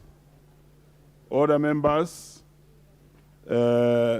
we get back to resumption of debate on teachers' deployment. We have 1 hour, 40 minutes remaining of debate. And we directly move to the next speaker on the list here. That is Honorable Caroline Ovelgeo Marakwet. She's the one next. Honorable Caroline. No, I'll have to do away with the remainder of my minutes and go directly to the next person. So is Honorable Caroline Ngeleche in the House? If she's not in, directly we move to Honorable Augustine Mwafrika. In the House, in the absence of Mwafrika, we shall follow the list. Very good. In the absence of Mwafrika, we have Honorable Knomas Mutuse is in the House. In the absence of Mutuse, follow the list. Let's move up. Could we have Hussein Bare? Honorable Hussein Bare. Mutuse is here. Please. You are next on the order. Next time you have to use your intervention so that I'm able to see you and you put a point of order. Unfortunately, that's a matter that had been spoken on. When you want to reduce time or to make sure that members speak for a shorter time, you have to do that at the beginning of the motion. So it cannot work now. So let's just ask the honorable members who will be speaking, beginning with Honorable Mutuse, to be magnanimous enough to spare some time for the other members. You may proceed, Hon Mutuse. Mr. Speaker, before I contribute, maybe to seek the clarification of the chair, I am made to move the motion on order number 9. I am made to move the motion on order number 9. Is it the time to move the motion, or I am contributing on order number? On delocalization. Thank you very much, Mr. Speaker. The issue of delocalization. Number one, many families have been affected as a result of being separated from their loved ones. You would find, and I know specific cases in my constituency, where teachers who are about to retire are posted in counties that are far away, and their wives, who are also professionals in the teachers, are posted in counties that are also very far away. Mr. Speaker, you would realize that the family, even under the Constitution, is recognized as the basic foundation of our society. And therefore, to the extent that delocalization separates families, to the extent that delocalization separates a man and their wife to work in different areas, and they are not able to take care of their children, we find that that policy needs to be reviewed. Number two, Mr. Speaker, even if it was not possible to review the policy on localization wholesome, I find it that teachers should be posted in counties that are far away from the areas during the time of recruitment, new teachers. When you are recruited, you can be posted far away, because we also recognize that we have a country that we have to build. Police officers are posted far away, other civil servants are posted far away. But it is unfair to post teachers who are about to retire, teachers who are building, who have grown up families, to separate them from their kinspeople. And therefore, Mr. Speaker, I support the motion that the Ministry of Education needs to move to review the delocalization policy so that it conforms to the Constitution in terms of making families to live nearby together, to accord them the status of being the basic foundation of society. I support the motion, Mr. Speaker.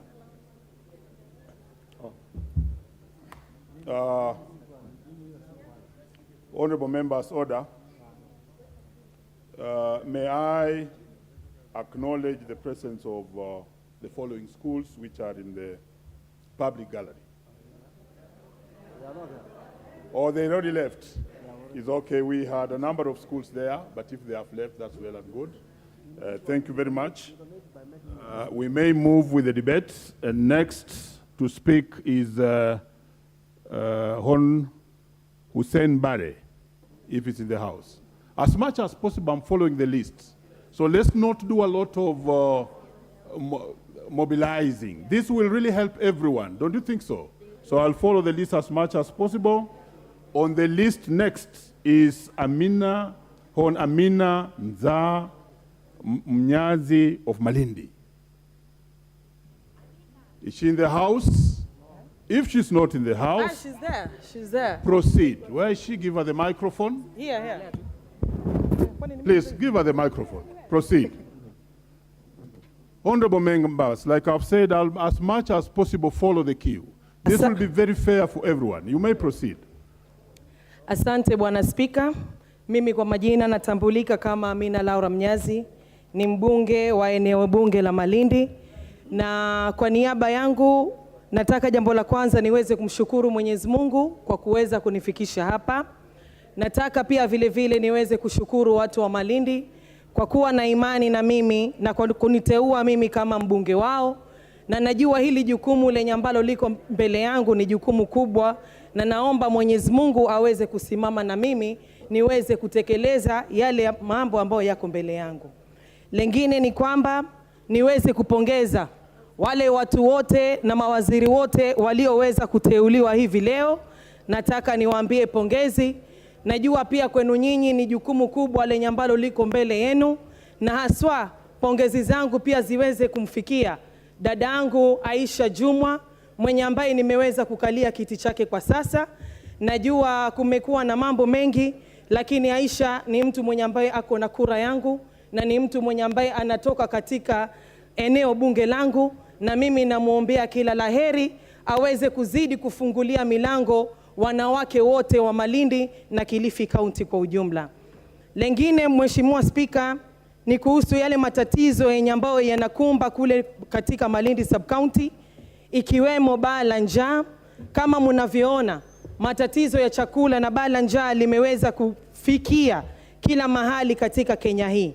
Sisi pale ndani ya Malindi kuna mswada wenye ambao tuliupendekeza, wenye ambao unafahamika kama Kavunyalalo Irrigation Scheme, ambao mpaka kwa dakika hii hatujaelewa ni kwa nini ama ni sababu gani yenye ambao mswada ama pesa kama zile hazijaweza kufika mashinani ili watu waweze kujisaidia.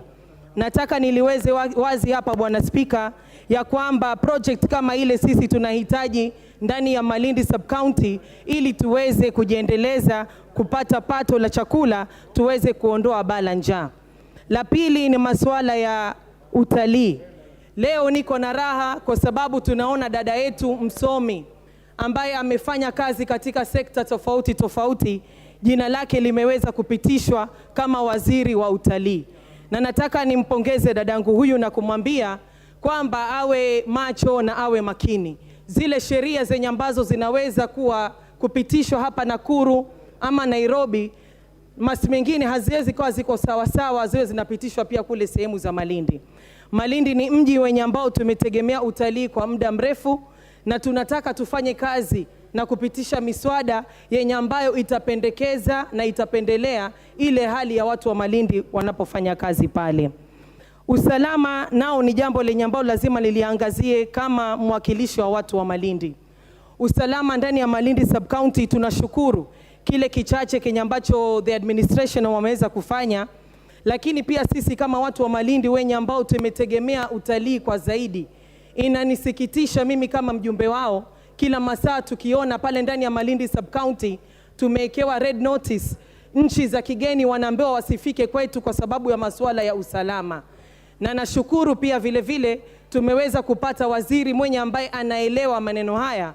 Nataka kumwambia Mheshimiwa Waziri Aden Duale wa usalama kwamba tunataka tufanye kazi zaidi kwa pamoja kuhakikisha kwamba usalama tumeweza kurudisha, ili wageni waweze kurudi ndani ya Malindi sub county ili watu waweze kujitegemea. Donda sugu lenye ambalo limeweza kuathiri Malindi sub county mpaka kwa sasa, Mheshimiwa Spika, ni masuala ya ardhi. Hivi ninavyozungumza, uskota umekithiri ndani ya Malindi sub county, na ndio maana mimi hapa nataka nifanye kazi na wenzangu kuhakikisha kwamba watu wameweza kupata hati miliki zao. Wiki mbili zilizopita, Bwana Spika, kuna watu wangu zaidi ya 200 wenye ambao waliweza kuvunjiwa manyumba ndani ya Malindi Sub-County, sehemu ambayo inaitwa Pendukiani ndani ya Ganda Ward, ambalo jambo kama hilo hatupaswi kuwa nalo katika karne hii na muda huu wa sasa. So hayo ni mambo yenye ambao sisi tunataka tuyaweke sawa sawa ili kuhakikisha ya kwamba tumeweza kuweka vitu vyetu sawa na watu wa Malindi wameweza kupata huduma. Kwa wale ambao tumezungumza mswada wa walimu wenye ambao wanakuwa delocalized, na mimi nataka niunge mkono mswada huo, kwa sababu hata vile vile walimu wa Malindi wamezungumza kwa sauti moja na kusema niunge mkono mswada huo. Delocalization imeleta more harm than good to the teachers. Walimu wameweza kuacha familia zao, walimu wameweza kuvunja familia zao, na kuna athari nyingi zenye ambazo zinakuja juu haya matatizo. Sisi tunataka tupitishe miswada yenye ambayo the TSC itaweza kufanya kazi na NAT, itaweza kufanya kazi na KUPPET, ifanye kazi na all stakeholders katika educational sector, ili kuhakikisha kwamba delocalization hata kama inafanyika kuwe kuna mpangilio barabara wenye ambao unafuatiliwa, ili watu wasiweze kusumbuka katika mahitaji yao ya hapa na pale. Kwa hayo machache, asante Bwana Spika, na labda kabla niketi, ningependa pia kuwish the retired President Uhuru Muigai Kenyatta happy birthday, na hata mimi mwenyewe pia Mheshimiwa Gertrude Mbeu. Asanteni. Asante sana. Anayefuata ni mjumbe wa Mogotio, Ruben Kiborek. Thank you, Mr. Speaker. First and foremost, I want to congratulate the CS nominees who have been approved by this House. I also want to wish them well as they serve this nation. They are men and women of competence, and we are sure and we are certain they will serve this nation with distinction. Mr. Speaker, I want to support the motion that delocalization, Mr. Speaker, has caused more harm than good. It has caused more harm in the sense that many teachers have been forced to relocate at their old age to different parts of this country, Mr. Speaker, when they're already towards their retirement. They have been inconvenienced. They have had more challenges because at that age, some of them are sickling and want to serve near home. Mr. Speaker, also the young people of my age in the career, Mr. Speaker, the young people who have just married, some have been married, and they are forced to work far away from their spouses, Mr. Speaker. They get the moral fabric of the society, Mr. Speaker, has been broken because a teacher is married to another teacher. The lady is delocalized to Mandera, and the gentleman is delocalized to Busia. Mr. Speaker, these are young people who should be working close, because at that age, Mr. Speaker, they need to be close, Mr. Speaker, for the society to be morally upright. They must be close, Mr. Speaker. So, Mr. Speaker, they have really suffered because of such. Another thing, Mr. Speaker, is housing. Many people, Mr. Speaker, are delocalized to rural areas where there's no provision of housing.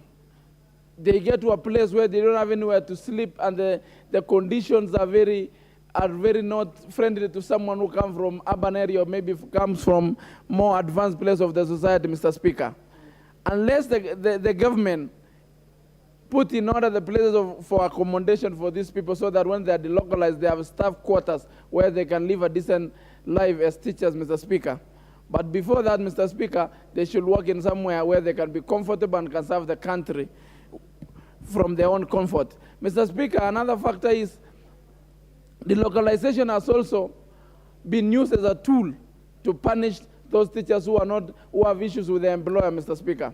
These teachers end up being delocalized because they have differences, or they have administrative differences with those with the employers, Mr. Speaker. They are deployed to areas where it's not conducive or it's not friendly to their kind of environment they have lived before, Mr. Speaker. Many people in my constituency, Mr. Speaker, have been delocalized to Mandera, Mr. Speaker. From my constituency to Mandera, Mr. Speaker, the cost of transport is more expensive than their salary, Mr. Speaker. We have to contribute to them, Mr. Speaker, to report to their jobs, Mr. Speaker, because it is too expensive to go to Mandera than actually to their salary. Mr. Speaker, if they are delocalized, they must be compensated, both in terms of transport, Mr. Speaker, and in terms of their housing allowances, Mr. Speaker, and the hardship allowances, which is sometimes it is peanut, Mr. Speaker. Another factor, Mr. Speaker, that we must do away with this delocalization, Mr. Speaker, is that we get a teacher, Mr. Speaker, who doesn't care about the performance of the school because he's not attached to the society, Mr. Speaker. He goes to a society where he has no personal interest. The results of the school degrades, Mr. Speaker, and the person doesn't care because that's not his place. Unlike when someone who is working there is a local who has interest in the performance of the school and the improvement of the children. Mr. Speaker, for this and many other issues, Mr. Speaker, I support the motion that the localization should be done away with immediate effect, Mr. Speaker. Mr. Speaker, I also want to wish well the Cabinet Secretary for Education as we hope he will work with the Parliament to improve the standard of the education in this country, Mr. Speaker. Thank you, Mr. Speaker. Let me donate my time, Mr. Speaker. I'm a bit generous today. Let me donate my time to Honorable Ngongeno, my senior. Well, you really don't have that locus standi to contribute time. And honorable members, I'm following the list, so it's very fair. Next to speak on this motion is Honorable Agnes Pereyo of Narok North. Please. Thank you, Mr. Speaker, for giving me time to contribute to this motion on review of teacher deployment policy. And I want to speak on this delocalization because it has really affected our teachers and our schools. Mr. Speaker, sir, education is an important aspect in the development of our country. Teachers play an important role in our education sector and in the handling of our children.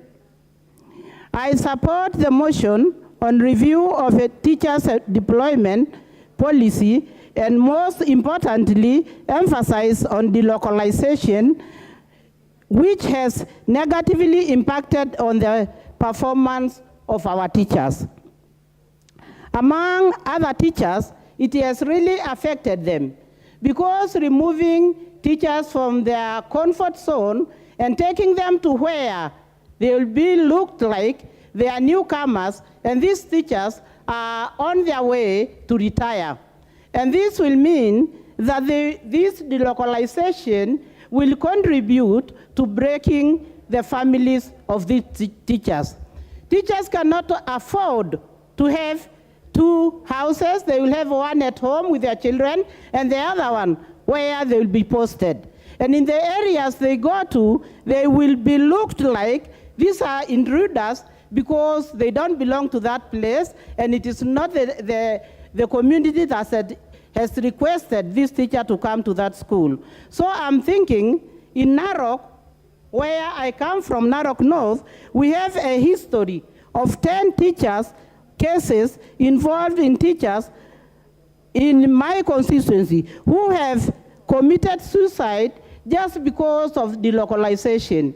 These teachers have been affected, they have stress, and they cannot discuss that issue with anybody. Because when they go to TSC and the Ministry of Education are not reading on the same script. So we are eagerly waiting for the new education minister to come and solve some of these issues that are affecting education in our constituencies.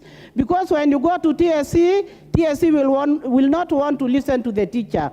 TSC wants to make sure that once you have been delocalized, you have received your letter, yours is to go. Not even talk about your illness, even if the place that you are going is a place that is not conducive for your health. Therefore, I support this motion, and I ask the TSC to make sure that they sit with the Ministry of Education and sit and make their decisions together, because the localization was not a policy that was brought to other stakeholders so that they could discuss it and agree on what is good for the teachers. This was done in isolation, and I don't think it was for our good. And with those few remarks, I want to support the motion. Thank you. Very well. Bisau Kakai. On Bisau Kakai.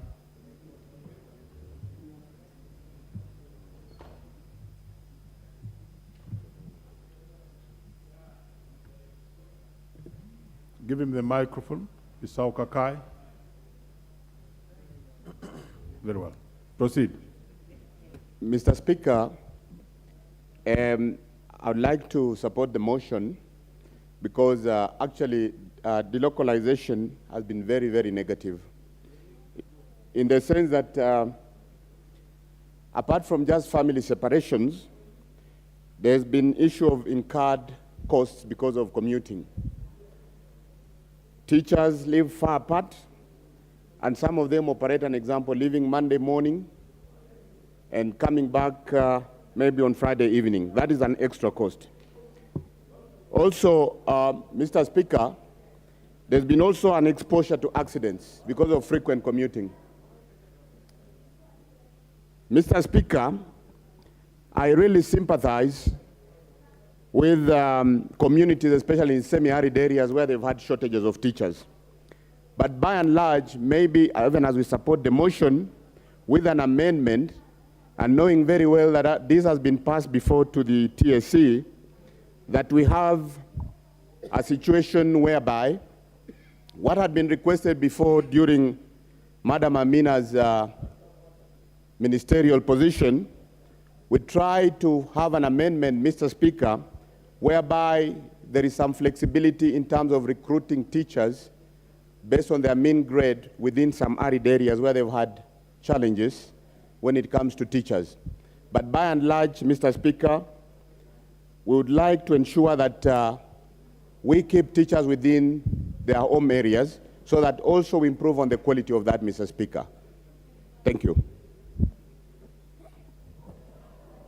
Thank you. I think your point of order on may not now be relevant. The speaker who was at the floor is already out and is down. So we go next. The next speaker, you may bring it later. The next honorable to speak is Parasina of Kajiado South. Thank you, Honorable Speaker. I would like also to make my contribution on the motion on the teachers' employment policy, the decolorization, and the motion that was brought in the House by Honorable Titus Amal, and the amendment brought by Honorable Victor Koech. Honorable Speaker, the issue of the decolorization of teachers, teachers being transferred from the local areas of operation, the idea might have been good in the beginning, but the act of doing it is wrong. You know, I'm aware that in this country, transfers of civil servants is allowed across the board, but not for the teachers. They get special interest sometimes in the place they work. Many of them, they get their families there, they set their livelihood there, and get to transfer them back, or try to transfer them from where they're operating, or remove them because they are born in that area. Sometimes they make them not able to deliver well. I have a teacher, a principal teacher from my place, that was transferred, and he was teaching in a school called Engi Secondary School, and the school performing well. But because of the issue of the policy of the decolorization by TSC, he was moved to Meru. He went and found another lifestyle, and they had the condition that is facing now, and having traveled for 500 kilometers to a new place to a new station or the new school. I tried to find out, was he transferred or moved because he was not doing well. but the school was doing well, and the place it was taken. In fact, the population of the students is 180, meaning that to me, or to how he told me this about it, is that it's like he has been demoted. I want to say that even if you are looking on the issue of policy of employment of teachers, I want to say that TSC has acted as a cartel in this country. They come up with the policies, and they don't involve and check on what are the impact to the people or the teachers themselves and the students. Students sometimes perform well based on their teachers, and teachers are able to serve well on the areas they are operating. I want to bring to the House and to your attention, Mr. Speaker, many schools in this country, we don't have the staff quarters. So you find the teachers are forced sometimes to rent houses, but if you find the teachers working in their areas of operation, where they have their own homes, they are able to deliver.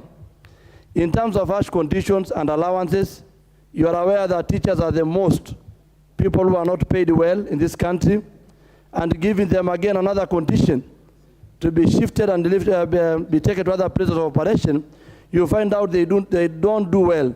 And I'm aware that many teachers that are facing this problem, and whenever they are watching on us on commenting on this floor, they are happy that the parliamentarians today, or the 13th Parliament, is able to debate and check on their issue. Despite the issue of salaries and other allowances, their issue now is coming that the Teacher Service Commission is given a power again to do that, to transfer them. And I think to some extent, they are affecting the way teachers have to do.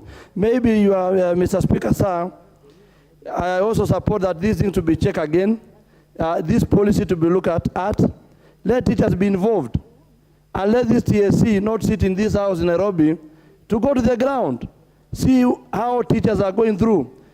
Last week I was in a tour in one of the wards in my constituency, and I can tell you I visited 3 schools, and no school that has a place that a teacher can sleep. So sometimes they travel 4 to 5 kilometers to attend to that school. Having suffered the same thing, and now you are taking them to other places, I think, Mr. Speaker, for education to be education, or us to have the best, let us allow the teachers to stay there, they are operating, let them given the peace of mind so that they can also be able to deliver. I support the motion. Thank you. There are a number of interventions here which I think may not be relevant now. So could the following members possibly click out on interventions? That's Irene Mayaka, nominated, Hon Hussein Weitan of Mandera East, on Moses Njendi. Interventions. I'm talking about interventions because now we're in the main motion. And then, so if you could do exactly that, then we'll see if there are any new interventions that will be coming. But next now is Hon Njeri Maina of Kirinyaga. Members, I'm really following the list. I was here before this session in the afternoon, and members were very agitated about fairness. So now really the fairness is here. Give her the microphone, you may proceed. Yeah. Mr. Speaker, sir, I want to note that teachers play a very important role in this nation. We must therefore agree that it is very pertinent for their issues to be looked at and conclusively dealt with. We know that we've had these discussions from time to time, and matters to do with teachers are sensitive because of the competition around the parties which are involved. Mr. Speaker, in that regard, I want to support the motion to do away with compulsory delocalization of teachers. The key word here, Mr. Speaker, is compulsory. It does not mean that this House is against teachers being transferred, but the procedure and the process that is undertaken by the key stakeholders must be looked at thoroughly. Mr. Speaker, sir, I have had several complaints from teachers in my home county telling me and narrating how families have been torn apart due to the compulsory delocalization. Mr. Speaker, I therefore want to urge members to ensure that their voices are heard and that it comes out clearly that guidelines and procedures must be put in place so that any transfer of teachers that is going to happen in future should be consultative.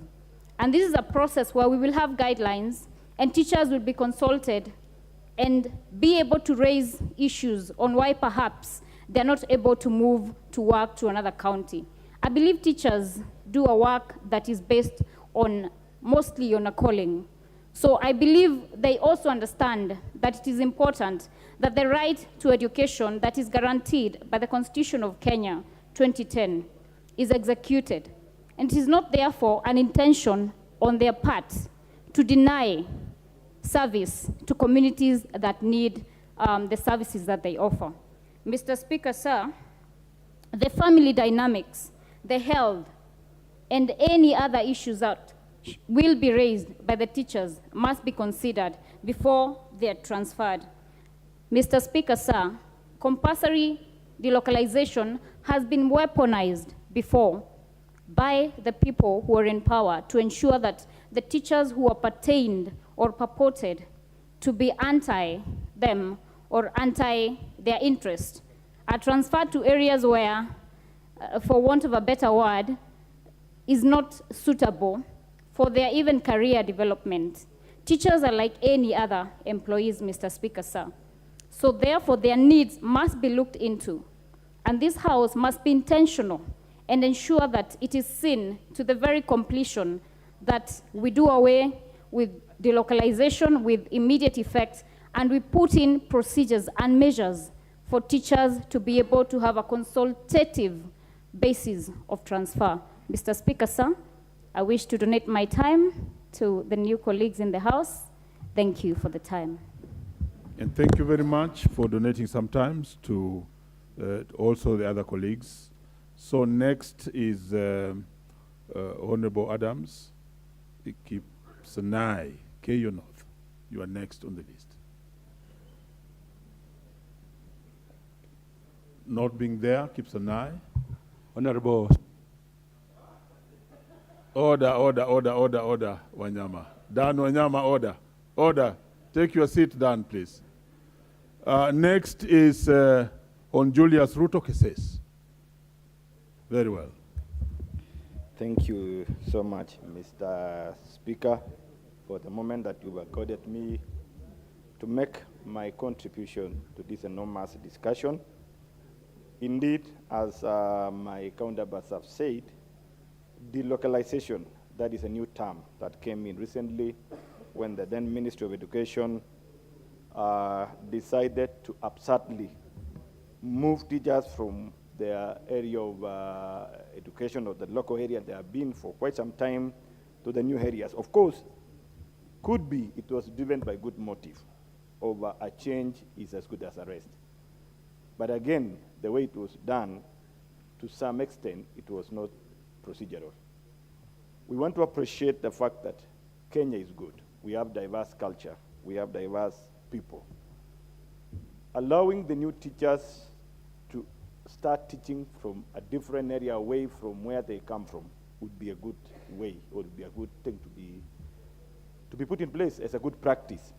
But then, as time goes, as our teachers who have made us to be who we are today, while they are aging, we understand age comes with challenges, age comes with some diseases, even tiring of their mind. Some want to prepare for retirement, and the best way to retire for a teacher is no any other place than the home where they call their home.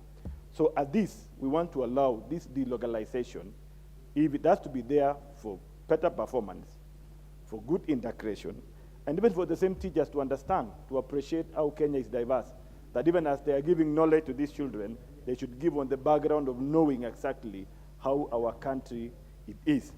But then we need to encourage, we need to implore upon the policymakers. When they formulate a policy, let them do it within some given limits or boundaries. Let's allow a teacher at the age of around 45 or 50 plus now to begin to get back to the area of residence, to allow this particular teacher to prepare for retirement, because immediately after the retirement, this teacher may not be privileged like some of us or some of our civil servants who are privileged to earn better than them. Their earning is so way low to the extent that even their saving, even their pension at the time of retiring may not be sweeting enough to give them the better life, other than allowing them time to get back to their homes and prepare, if it is agriculture, if it is farming, if it is business, so that they have a place to learn. Nowadays, we have encountered a lot of psychological challenges that our teachers are going through, stress, depression, and most of this, it goes around because the loans they have taken, now they have been delocalized. At the place they have gone, there is no housing, new environment. What do you tell? The next thing this person will have to indulge in alcoholism, poor performance, if at all you are expecting them to perform, and at the end of the day, some associated diseases will come on them. So I stand in this house to support the motion of relooking at the delocalization. We may not do away with it completely, but we need to reframe it so that we are able to achieve the objective of improving performance and encouraging the unity and cohesion amongst us as Kenyans. Thank you so much for this moment I've been accorded. And I want to accord the remaining minutes to my counterparts, of course, the new ones. And as I conclude, Mr. Speaker, the cry by my colleague member Yegon in the morning, I think we need time to discuss this. That we as new members, we feel that if at all the only time for us to talk is when the House is almost empty, it is not fair. We want to allow the ranking members, the few of them, but accord us time. Even when all of us are here, even some of the senior members have never known whether we can make contribution equivalent to them. And even if we have to make errors, let's make errors when they are here. They can assist us improve. Thank you so much. Very well. I want to also indicate that there will be more time and space and opportunities to speak to this House even during that prime time, especially when now that you passed the motion on nominees to the cabinet, we shall have questions, we shall have petitions, and we shall have many other opportunities. So let's just be in the House on time and you'll get a chance. Next is Hon Kibet Kimingoi. Kibet Kimingoi. Please proceed.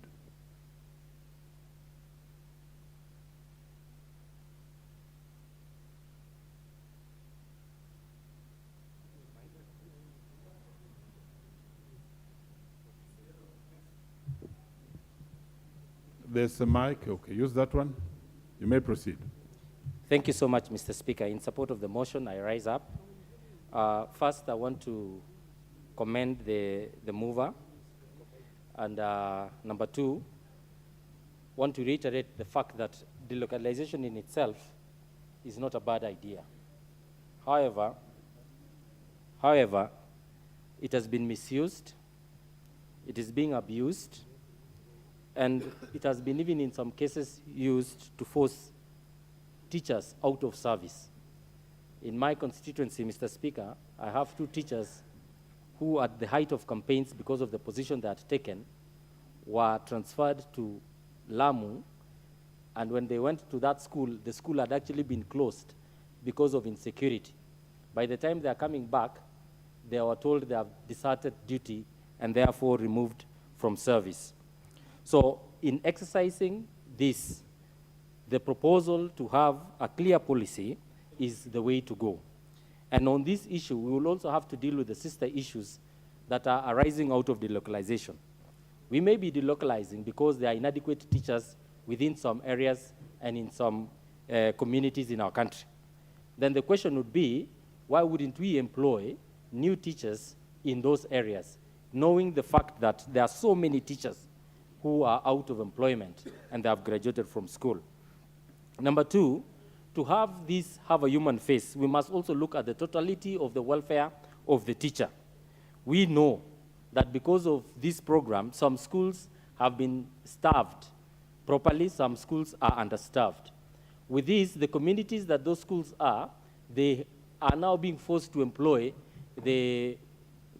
what we are calling the BOM teachers, additionally burdening those schools to be able to meet the cost of those teachers in those schools. Our idea now is that with creation of a proper policy, especially on delocalization, we'll be able to map out the areas that need more teachers, we'll be able to employ those teachers, And we will be able also to see that the welfare of the teacher in the school is taken care of. Together with that, Mr. Speaker, is the question of the welfare of the teacher in those areas. If, for example, we force a teacher from one constituency to a far other constituency, we know that the medical insurance that the teachers have been given is tied to a certain hospital. While it is true that they have two medical covers, the NHIF and their own Minet, we are aware about the issues that have surrounded those two insurances. It will be proper now also to see to it that the welfare of the teacher, especially the medical welfare, under these circumstances is taken care of. I would also want to reiterate the point that the honorable member from Keses had said. If you are delocalizing a 58-year-old and hope that he will still make to go back home in retirement, when will such a member of our society be able to prepare for his retirement?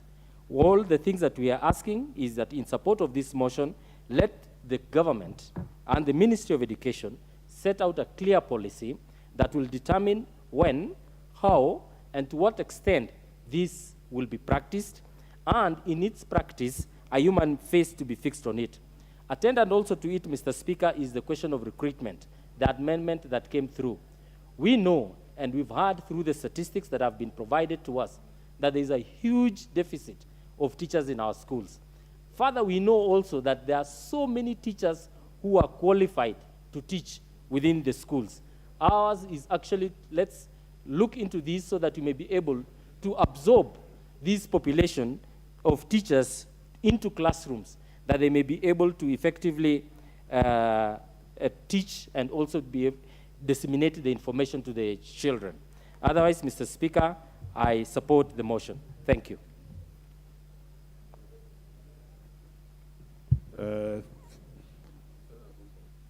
Hon Hussein Weitan, Mandera East. Weitan. Okay.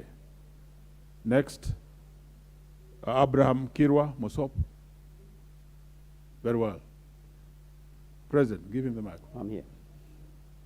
Honorable Speaker, allow me to thank you for this opportunity that you've given me to just comment on this motion of delocalization. And before I do that, I want to also thank my people of Mosop for this opportunity as well. Your Honor, Mr. Speaker, the issue of delocalization has become a very sensitive issue in the country at the moment. And as most of my colleagues have mentioned here, and I continue to say, that delocalization was done without the consent of most of the teachers.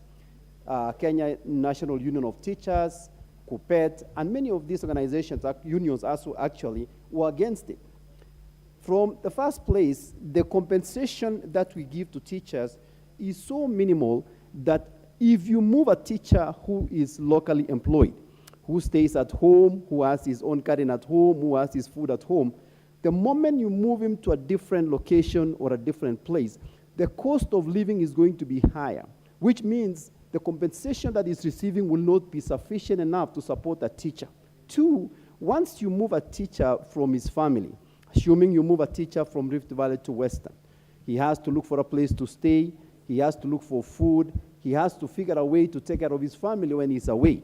And this issue has truly caused a lot of anxiety and a lot of uncomfortability amongst the teachers. So I believe, and I also support this motion, that it has to be reviewed. I think it was hurriedly implemented.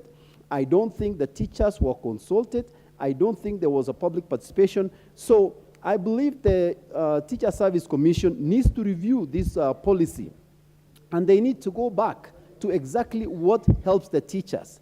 Because it's easy to say that we are going to move a teacher to Nairobi, we are moving a teacher from Kericho to Eldoret, without thinking, how are we going to support this teacher? So I believe that allowing the teachers, or reversing this decision, this policy, to allow the teachers to go back. Every time I'm home, I get a chance, and most of the teachers come to me and tells me, Mr. MP, can you organize for me to come back home? I was transferred because of this localization issue, and it has caused a lot of issues in my family. Can you talk with the TSC? Can you talk with the ministry to allow me to come back home so that I'm closer to my family, I'm closer to my whatever I do at home? And at the same time, all education is local. The people who understands the community within where they live are the teachers. So if you bring somebody who actually doesn't understand that community, they have to actually learn, understand that community to be able to be effective as a teacher. They may not understand the needs of the villagers. They may not understand the issues that goes on in that village. But when a teacher who grew up in that village, a teacher who lives in that village, understands a lot of issues and the issues that the students and the pupils go through. So it is better and it is good for our people to go back to where they grew up. Delocalization by itself might not be a bad thing, but the way it was done has truly caused a lot of issues that the teachers are not happy, and so they cannot be productive in their teaching. So my suggestion, Mr. Speaker, is that we go back to what it used to be, we reverse this policy, or come up with a policy that will be able to address better issues that will address education better. And with that, allow me to also donate the rest of my time back to some of our new members who have not gotten a chance to say anything. Because, Mr. Speaker, we have had issues where we want to contribute to the motions, but we've not been given a chance to actually address them. So at this moment, allow me to give back to the rest of the members. Thank you, Mr. Speaker. Very well. If you are in the house on time, you key in your card, you'll get space. Next here is Hon Joseph Chirorot, Kipkelion East. Very well. Proceed. Thank you, Mr. Speaker, for the time granted to me. First of all, congratulations for standing in on behalf of the Speaker. Mr. Speaker, about the issue of delocalization, the way it was brought without public participation. And that is why, Mr. Speaker, some of the teachers have really suffered. And also the way it was done, Mr. Speaker, is that it was done in a way as if it was a punishment to some of the teachers because it was a way of settling scores, and some teachers were transferred out of their home area because they could not get along well with their seniors. So it has been misused, Mr. Speaker. Mr. Speaker, we know that also teachers are also human beings like us, and they have families, and some of them are even vulnerable to diseases. Some, Mr. Speaker, who are transferred or delocalized to various places have aged or they are almost retiring, and going to settle in those places was also a problem, Mr. Speaker. For this reason, Mr. Speaker, it's good actually to have a proper policy which can help to put in a proper manner the transfers and this issue of delocalization. First of all, I think we have to do, or they have to, public participation has to be done so that those teachers who are also willing can go to those transfers. It also affects the community because we know that some teachers are from some communities and local places, and when they get transferred to go and chill with other communities there, it becomes a problem, Mr. Speaker.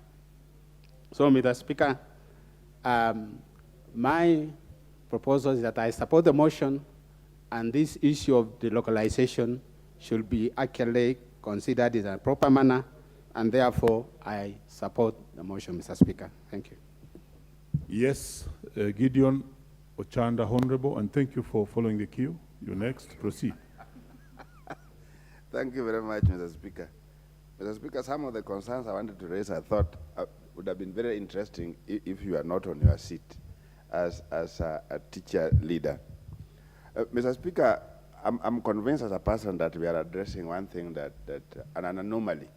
We are glorifying an anomaly that TSC carried out administratively, and we are trying to look at it in terms of a policy and even trying to look at it in terms of a policy that needs to be corrected, and even looking at it as a policy that needs to be there. In my view, this was an anomaly that we should not have at all. We have to look at these things in terms of the process. If we're looking at all through from recruitment to deployment, and then after serving for 30, 40 years, another redeployment is done in the name of delocalization, which in actual fact is supposed to be looked at as transfers. So these transfers that we are calling delocalization, the manner at which it was done, is where there's a problem. And the problem is so gross to an extent that you cannot recruit locally, deploy locally, and then wait for 30 years. You move the person from the station in the name of another process of redeployment that we are calling delocalization, Mr. Speaker. This is where the problem is. We must correct this thing from the very beginning. We must correct it from the recruitment level. We must correct it at the level of deployment, such the rest of the things are looked at as transfers, not another administrative process where we collect a big number of elderly teachers, people who are almost retiring, and you put them in buses and you hound them from their local areas to far off districts and counties. I think this is where the problem is. The whole idea of delocalization, in my view, should not be there. If we look at this thing from the root, let's recruit a teacher as any other civil servant who can be placed and work anywhere in this country, and he gets to know that from the very beginning, so that when he or she is deployed in Garissa, let her go and work in Garissa. If she's taken to Durkana, let her work. And when the process of transfers are effected, we look at it as transfers like it happens to any other civil servant. This idea that you post them locally, recruit them locally, and then all of a sudden, you hound them out of the local environment after serving for a period of time in the name of a new thing, administrative exercise called delocalization, in my view, is wrong. It's totally wrong, and I believe, Chair or Mr. Speaker, as a teacher leader, this thing needs to be picked from there. And it is something that, in my view, we don't need to do a policy for now. Let's correct the process of recruitment. Let's correct the process of deployment. And immediately those things are corrected, then there will be no need of something called delocalization. People will be transferred, teachers will be transferred. So I think if we don't look at this thing of delocalization as when people are already almost retiring, why should we have it as a permanent thing that must have a policy? It should not be there, in my view. We should not be having a policy called a policy localization. Where there were messes from 2018 to date in the name of delocalization, let's handle it administratively, Mr. Speaker, such that there is a process where even we don't do it en masse, we do it in a manner that there are notices, because it is not the mistake of these teachers who are getting delocalized. It was not their mistake. They didn't post themselves to those schools. They didn't recruit themselves to those schools. So, Mr. Speaker, this issue of delocalization needs to be looked at afresh, so that we look at transfers in a manner like we look at any other transfer of a civil servant. And when we look at it in that manner, we need to consider very many other things. You can't allow somebody to serve for many years in one station, and after those many years, they are moved to go to strange places which they really don't know. As at the moment, Mr. Speaker, recruitment, you remember, was being done at the sub-county and the county levels, of particularly the primary school teachers, and even the secondary school teachers. It's being done by the school boards. Now this has been moved in the last, I think, 1 year or so to Nairobi. But the process of identifying who is supposed to be recruited is still identifiable with the sub-county where somebody comes from. So somebody like now Bondo, people, applicants are picked. They apply from the office at level at the Bondo. They are brought to Nairobi, and when postings are being done, it is this MTSE that posts teachers to their local areas. And once we have posted them to their local areas, why harass them later when they have settled in those places for such a long period of time? So, Mr. Speaker, what I'm trying to say, that TSC must just look at its processes of recruitment afresh, must look at its process of deployment afresh. And there should be nothing like redeployment. There should be transfers. No more transfers the way civil servants are transferred. And sometimes transferred could be requested. Teachers will be requesting for transfers like many other civil servants do. When you are transferred to a place where you can't fit, there are always reasons why that can't happen and you are asked for it. So I think this process really needs to be looked at the way we look at other civil servants. There are a lot of advantages when you work elsewhere other than your area. There are very many advantages. But when this thing is brought in an abrupt manner, we are in 2018, now 2018, if you are in your local areas, you are getting moved out. That's wrong. That's where the problem is. But there's a lot of advantages in one working outside their local areas. Even some of us who are taught by teachers who are from far off our places, the amount of respect that those teachers have locally is much different from when a local person is teaching in their own local area. There are a lot of advantages. But we can't look at that in the direction where we remove teachers where they have been for years in a mass manner. I think this is something that should not be looked at, Mr. Speaker. And you, again, as a teacher leader, I want to believe that this needs to be revisited. We don't need to be doing delocalization. We need to rectify our processes of recruitment and deployment. Thank you, Mr. Speaker. Thank you. Hon Abdi Sirat Ali, nominated.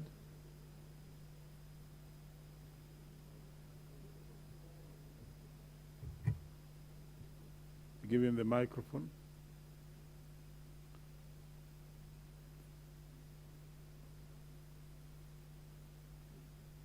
Or any mic around that. Very well. Proceed. Thank you, Mr. Speaker, for giving me this platform to address this House. First and foremost, may I take this chance to thank my party, UDA, and the President for nominating me to this House.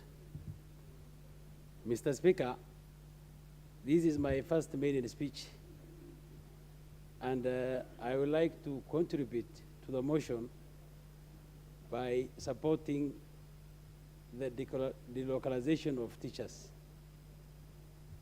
Teachers, like other civil servants, should never be saturated in one place, and when we have shortage in other areas.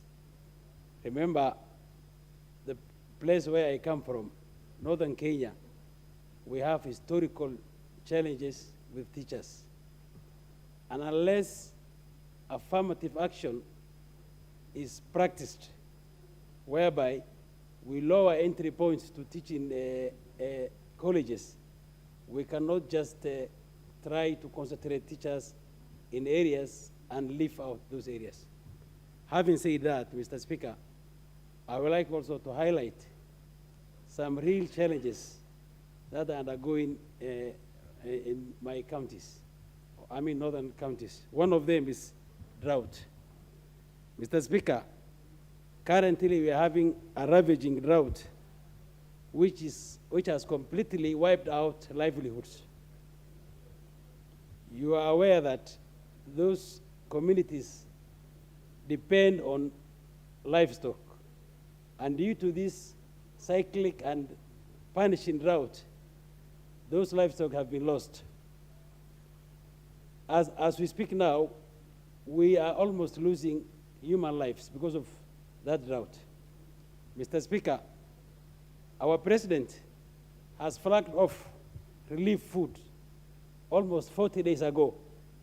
And as we speak, no tangible relief food has reached those destinations of northern Kenya, particularly Mandera, Wajir, Garissa, Tana River, Turkana.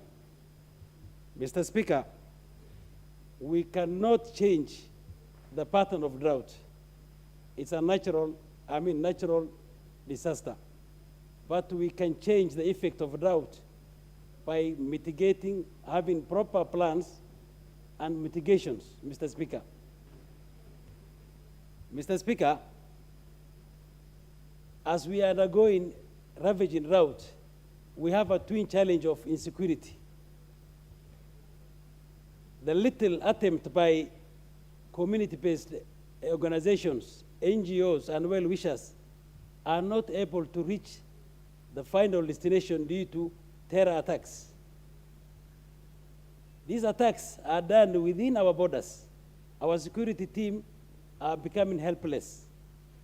Mr. Speaker, to add insult on injury on, to add also to the problems, Mr. Speaker, our own security team are not helping the situation. They are also doing their, their part in adding to the insecurity. Human lives are lost in unclear circumstances. Kidnapping, killing by our own security team, Mr. Speaker. We have seen human lives lost through the hands of our own security. Bodies have been dumped into rivers by mere suspects. Yes, you are suspected. No judicial process is followed. Mr. Speaker, human lives are just lost as easily as that, Mr. Speaker. I'm glad our president has disbanded the killer squad, but we should not leave them like that. They must be taken to account for what they have done, Mr. Speaker. Action is needed, Mr. Speaker, and that action must be done now, must be taken now, Mr. Speaker. We have the other issue of health, Mr. Speaker. Health, decent health is a human right aspect, Mr. Speaker. And as much as we are doing some attempts, Mr. Speaker, people are still moving longer distance to get medical attention, Mr. Speaker. I support the president in increasing the contributions to NHIF, because NHIF is the only organization that is doing something at least tangible. We need to fund NHIF, reorganize, and increase the contributions from the current ceiling of 1,700 to at least 10,000, 8,000, depending on the income of Kenyans, Mr. Speaker. We must charge the rich and let them pay more to support the poor, Mr. Speaker. In that way, we will cover the 50 million Kenyans who are in need of health, Mr. Speaker. Mr. Speaker, the other issue we're having in those marginalized areas of northern Kenya is the area of housing, Mr. Speaker.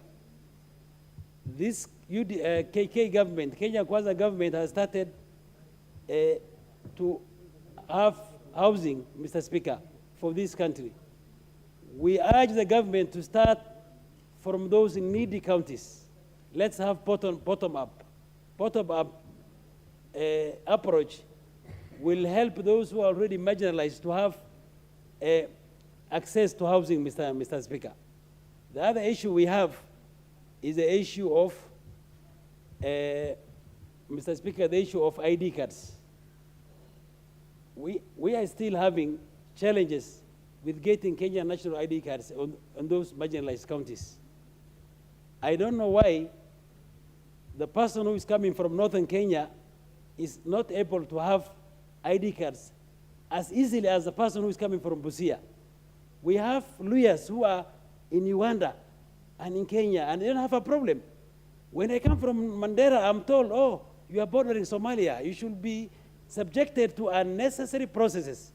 Mr. Speaker, we can't have two countries. We have Kenya, and let's have one uniform application of rules, Mr. Speaker. Our young men, youth are frustrated. They are going under frustrations. They cannot get ID cards as quickly as possible. Hence, they cannot get even employment. Even they can't go to higher.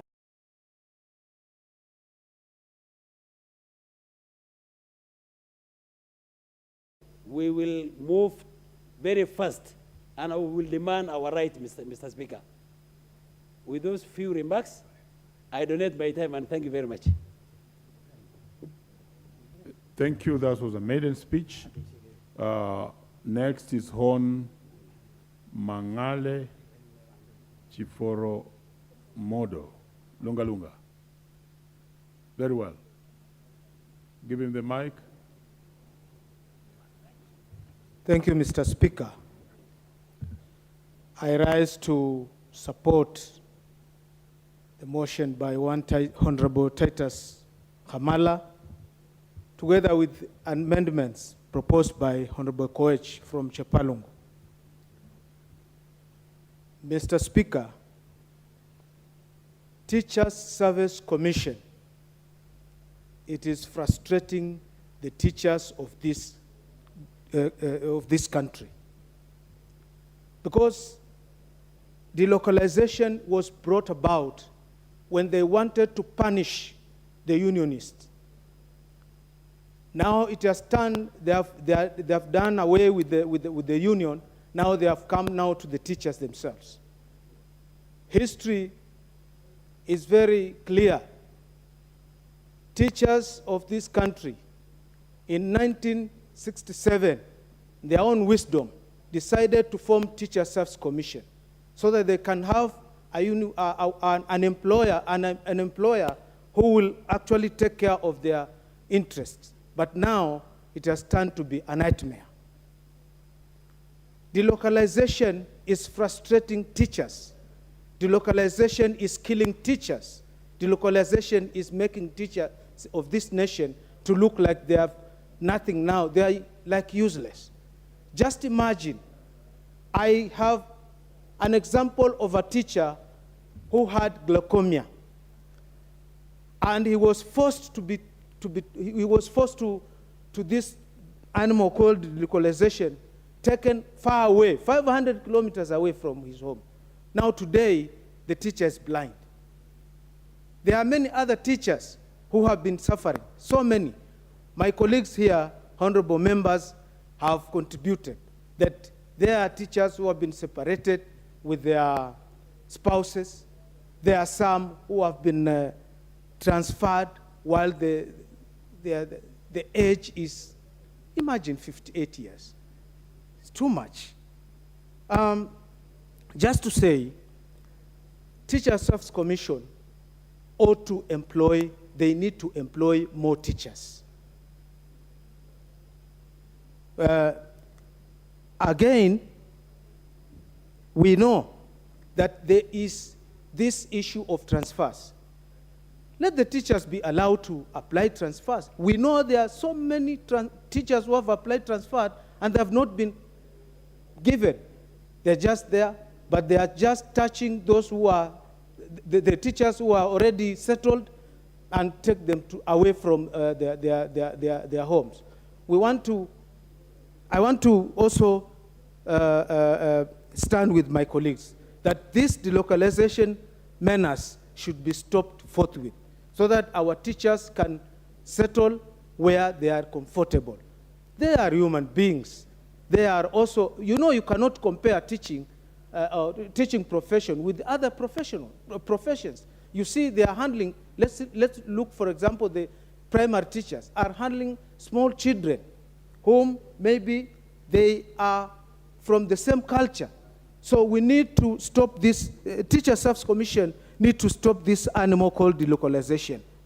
And teacher management generally has been poorly handled since the coming in of the new CEO. You can imagine all the programs which have been introduced, they are punitive.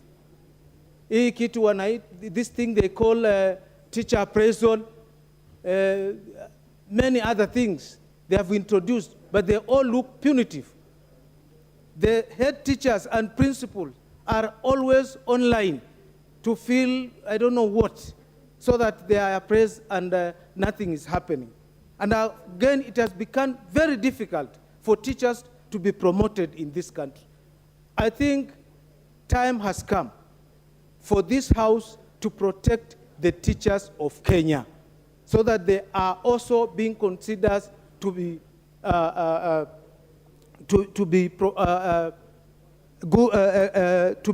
human beings and also professionals.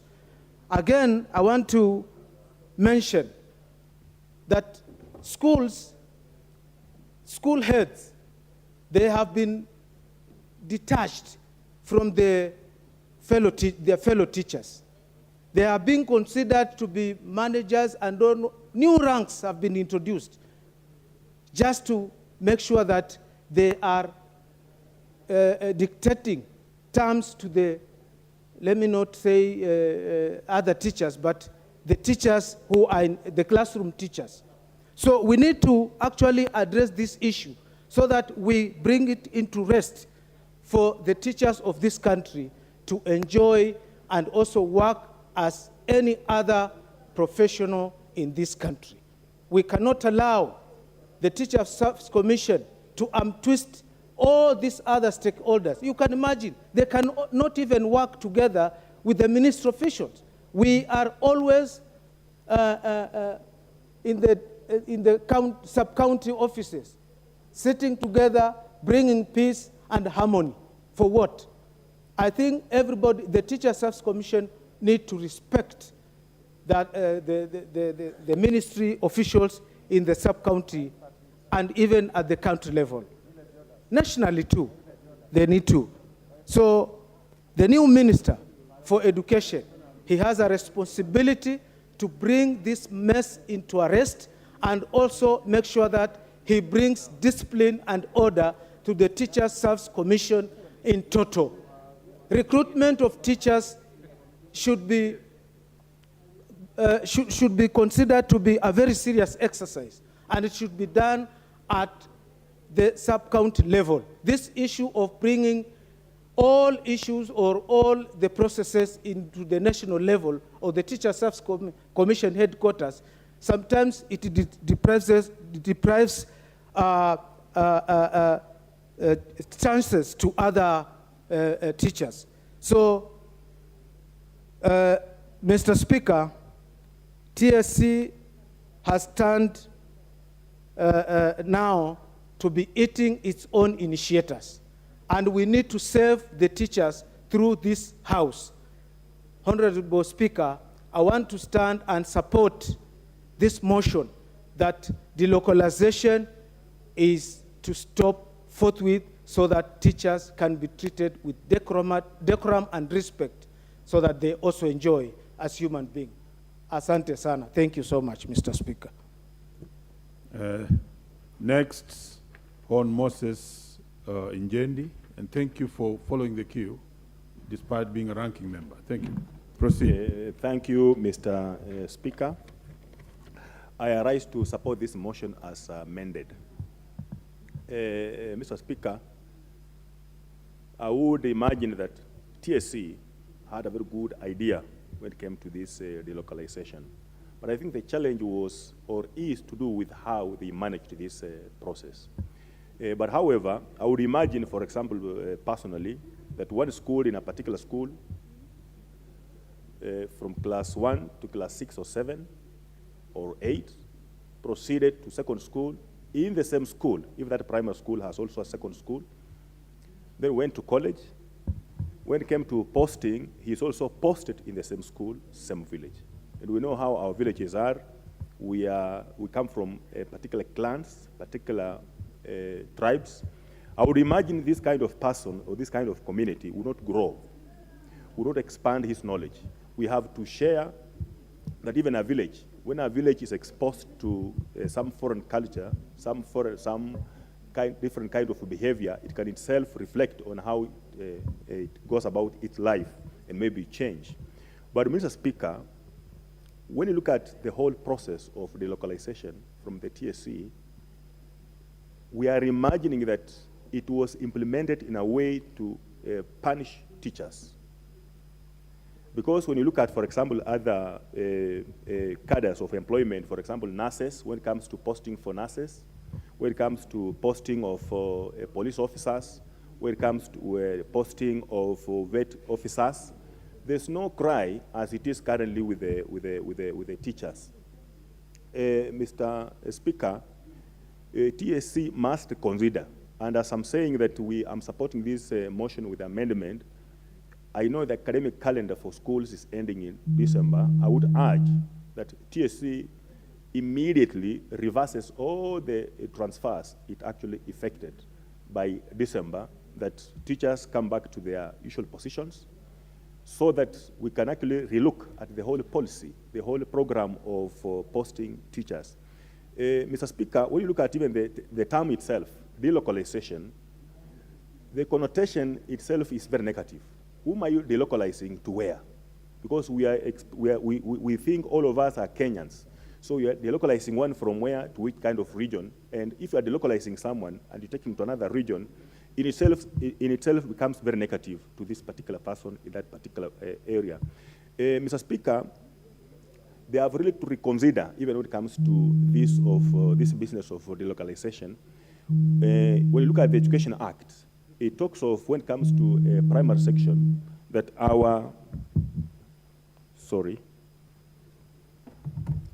when it comes to a primary section, our per-unit, class 1, class 2, class 3, class 4, they must be taught their mother tongue.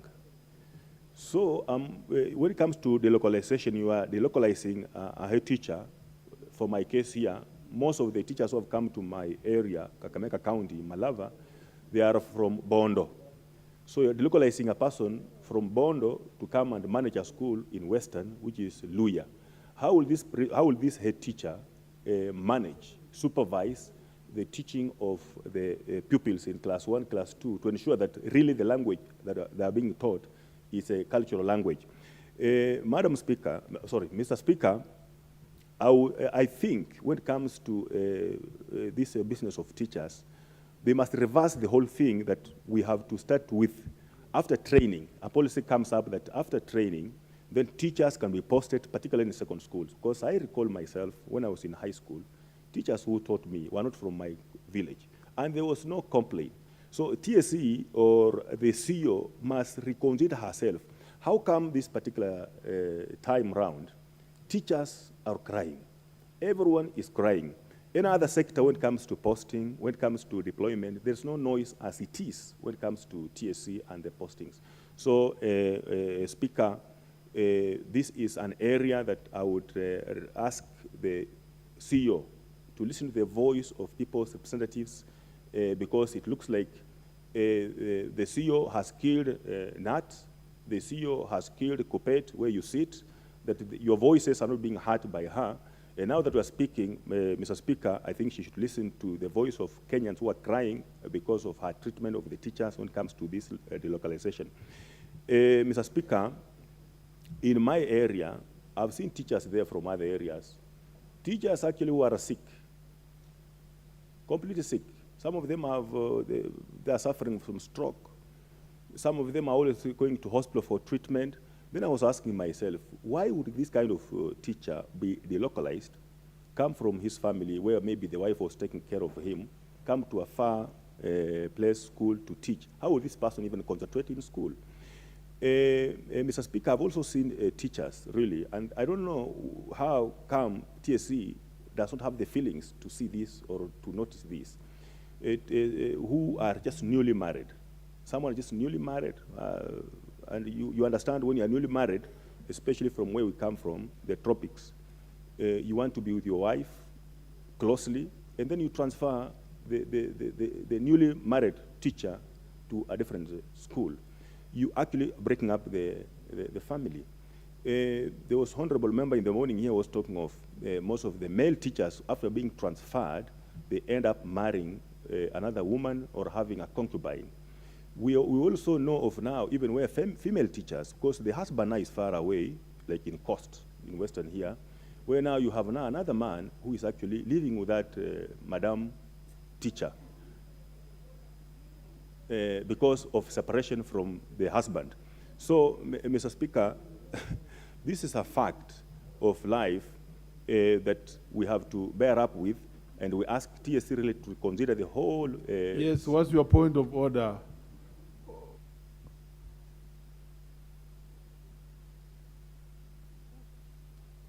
Give her the micro.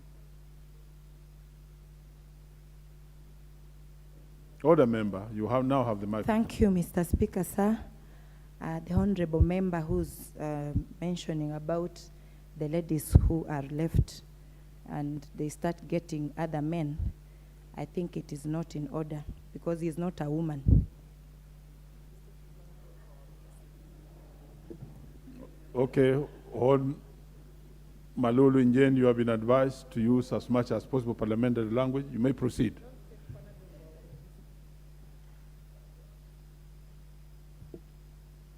Give Honorable Malulu Njendi the mic.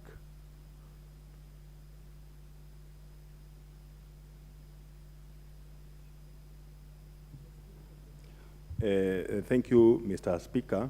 But there was an honorable member here from Kericho who also said men get married. And we are all human beings. So when men get married to other ladies, I believe she's getting into a relationship with another lady who could be also someone else's wife. Someone else's wife. That's how it is, Madam Mheshimiwa. So I would finish by urging TSC to reconsider this particular position. If it is serving TSC politically, this has served TSC politically, because I know of teachers who are also not speaking the language of Azimio, who are really victims to these transfers. So it has served them, and now that we have a new government, TSC should just reconsider and get teachers back to their stations. There is, I am aware, there is a circular where they are saying that those teachers who would like to revert to their local schools, they identify teachers who also want to change. Mr. Speaker, this should not be the business of the teacher to identify who is willing to transfer or to get back to the local school, because the teachers may not know. Let TSC just redeploy, get these teachers back to their local sub-counties. Thank you, Mr. Speaker. Very well. On Hamala Muhwana Lurambi. I'm the mover. The mover, no. Please key out. Then on Marine Kitani, Eldai. Okay, next. On Ali.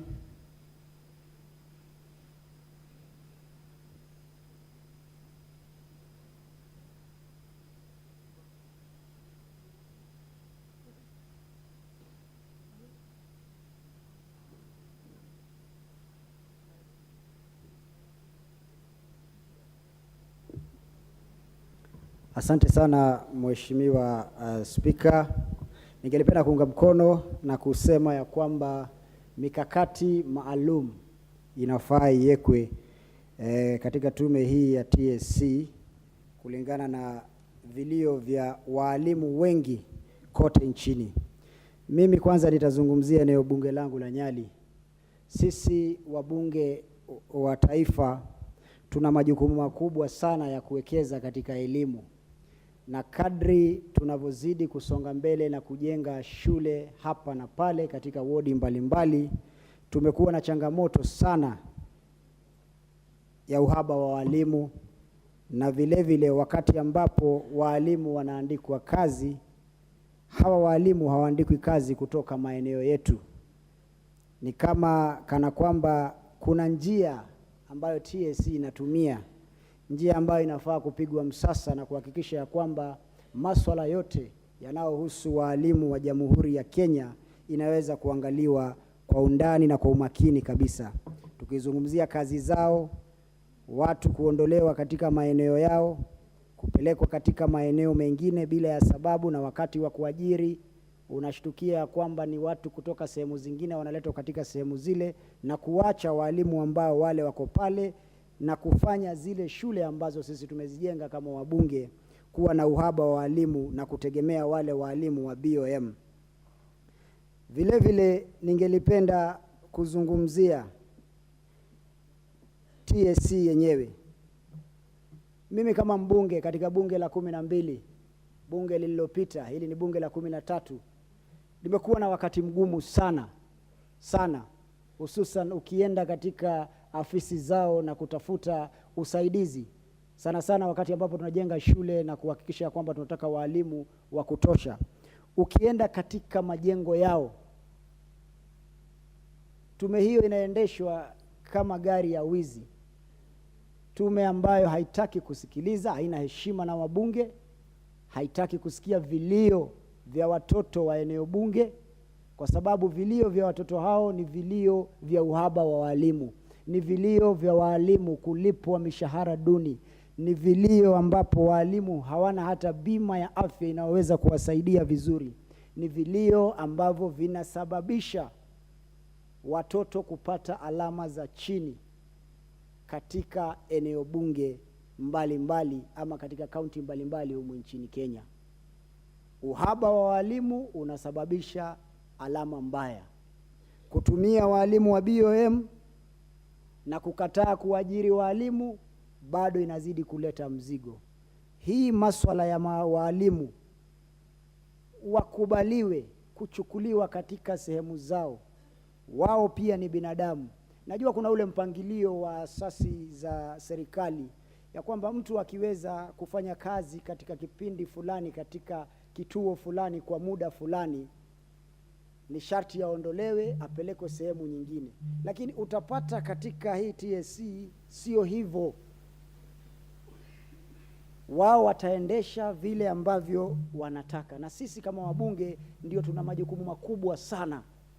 Kwa mfano, katika kipindi cha miaka mitano, kipindi cha bunge la 12 iliyopita, Nyali peke yake niliweza kujenga shule takriban 7. Hizi shule 7 mpaka wa leo katika bunge la 13, hizi shule zinaendeshwa na walimu wa BOM. Hizi shule zinaendeshwa na walimu watatu. On member, order. You may proceed to conclude because the time allocated for this motion is running out. Asante Mheshimiwa Spika. Labda kukumalizia tu ni kueleza matatizo ambayo yanatukumba sisi na mabadiliko ambayo tunataka. Kwa hivyo ni lazima, ni sharti kuwe na mikakati maalum, pia kuwe na mageuzi ndani ya TSC. Haiwezi kuwa ikiendeshwa na mtu mmoja miaka nenda miaka rudi. Vijana chapakazi, damu moto waingie katika ofisi hizi ili waweze kusikiliza vilio vya walimu, vilio vya wazazi na vilio vya watoto. Asante sana Mheshimiwa Spika. Thank you very much, honorable members. Time being 5:28 p.m. The time allocated for this motion is actually that we are done with that particular time, and may the mover be called upon to reply.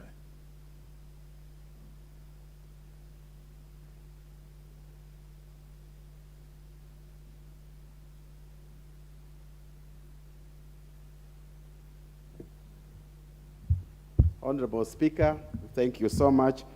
I want to appreciate the honorable members for their immense contribution and their support for this motion. And the Honorable Speaker, I also want to thank you immensely because you being an educationist, you understand where we are coming from and you have a history of our education system. And so I am proud that I stand with this motion and you are in the chair. Honorable Speaker, we've heard so much from the honorable members in regard to this issue, the localization, and one of the honorable member spoke immensely on us not just running with an issue, or we have become a society that is reactive as opposed to being proactive. Mr. Speaker, we will not be here today debating on this motion, the localization, if the Teacher Service Commission was handling teachers in the way they are supposed to do it, professionally and with the stipulated rules.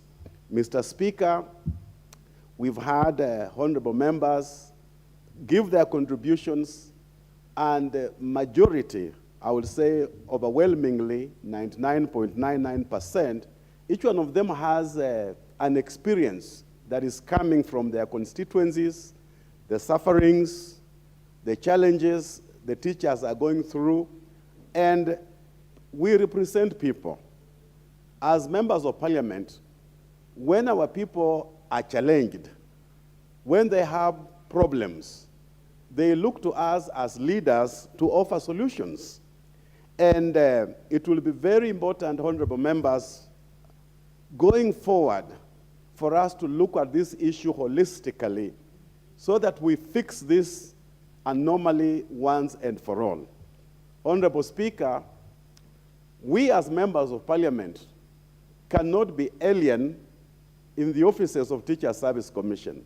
And I am so happy to report that this last week I had a very fruitful meeting with the regional director, TSC, Western Region in Kakamega, together with the county director. For the first time, I was able to sit with these two wonderful ladies. We spoke issues concerning our teachers, staffing, where I even lamented. I reported to the office that my constituency, Lurambi, which has Kakamega town, has becoming a dumping ground. And you find the teachers that have conditions, and God forbid, and I pray that everybody's in good health. But you don't want a situation whereby ailing teachers are put in one area, and in every school, we have teachers with conditions.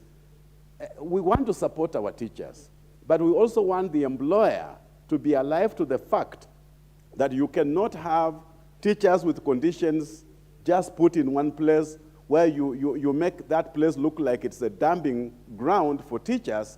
So we have work to do in the 13th Parliament to support our teachers, to make sure that the employer is not a bully, to make sure, and we must also, Honorable Speaker, we must also look at the elephant in the room. And as members of parliament, because we represent Kenyans, and these teachers are our voters, where is the problem within the Teacher Service Commission? Perhaps we should go for the leadership of the Teacher Service Commission. If the CEO of Teacher Service Commission was not running that commission as a personal property, we will not be here today discussing issues of teachers. So we shall not be afraid. And Honorable Speaker, remember, Joseph was in Egypt, and there was a pharaoh who knew him and favored him. But there came a time when that pharaoh died, and there was a new one. And the new one did not know anything about Joseph and the story of the Israelites. Honorable Speaker, we are the representatives of the people, and the TSC cannot have a one-person show, bullying teachers left and right, and we sit comfortable in our seats when our teachers are suffering, when our teachers are being mistreated. Those days are gone. We are in a new dispensation, and the rule of law has to be supreme. Honorable Speaker, I'm looking forward, and Honorable Meli was the chairman of the Education Committee in the last Parliament, 12th Parliament. He was such a great guy. He was very approachable. We want our committees in the Parliament to be strong so that we can call these civil servants to responsibility and to account.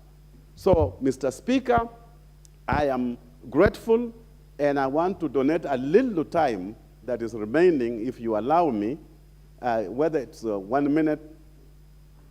I can see there is a Zamzam, Honorable Zamzam, Honorable Ambirianga, Mr. Speaker. Honorable Member, you have only 4 minutes, so you have called out Ambirianga, and who else? Honorable Zamzam and Wamboga, Catherine, and Hussein. The faster you go so that they have their time, the better. You may proceed. Honorable. No, there's the lady, Honorable Member, lady behind there. Please, the name, and give her the microphone. Thank you, Mr. Speaker, sir. No, honestly, we need to be very fair, and that's what I've been doing this afternoon. Honorable Member, you can see her behind the Zamzang, that one. and she was actually called out by the mover. Please give her the mic, or any mic around there. There's a mic that is now on your left. Please.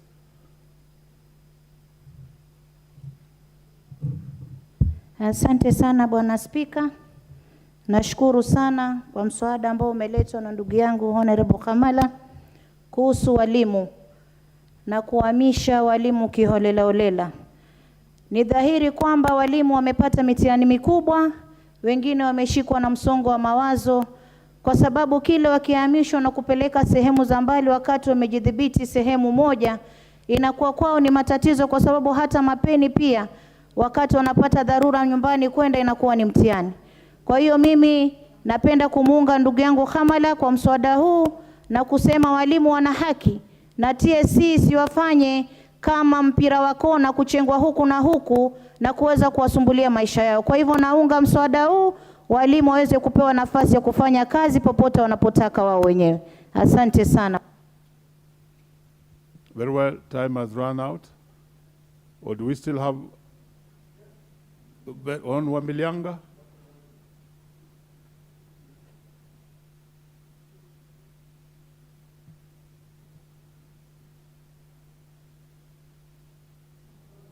Thank you, Honorable Speaker. As I rise to support Honorable Hamala's motion, just to add in a new point that has not been added, I am a teacher and I have the experience. I know what the teachers go through. I want to advise TSC to look at their deployment policy such that instead of remunerating teachers who have qualified, they transfer and don't even replace. What happens is, instead of transferring teachers from primary to high school, or transferring teachers from high school to colleges, let them employ fresh teachers, because we have enough teachers who need to be employed. Again, I look at another point, and this one is on the young families.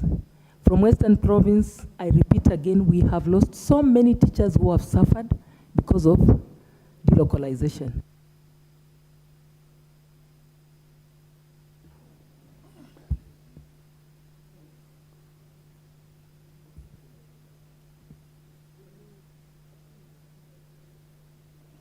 Yes, I think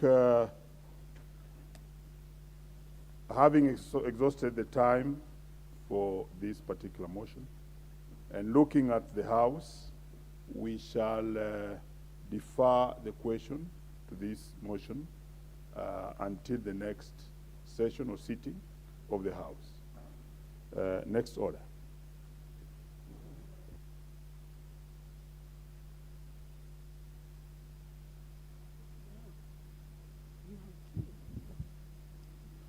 Order number 9, motion, recognition and remuneration of village elders. Mover.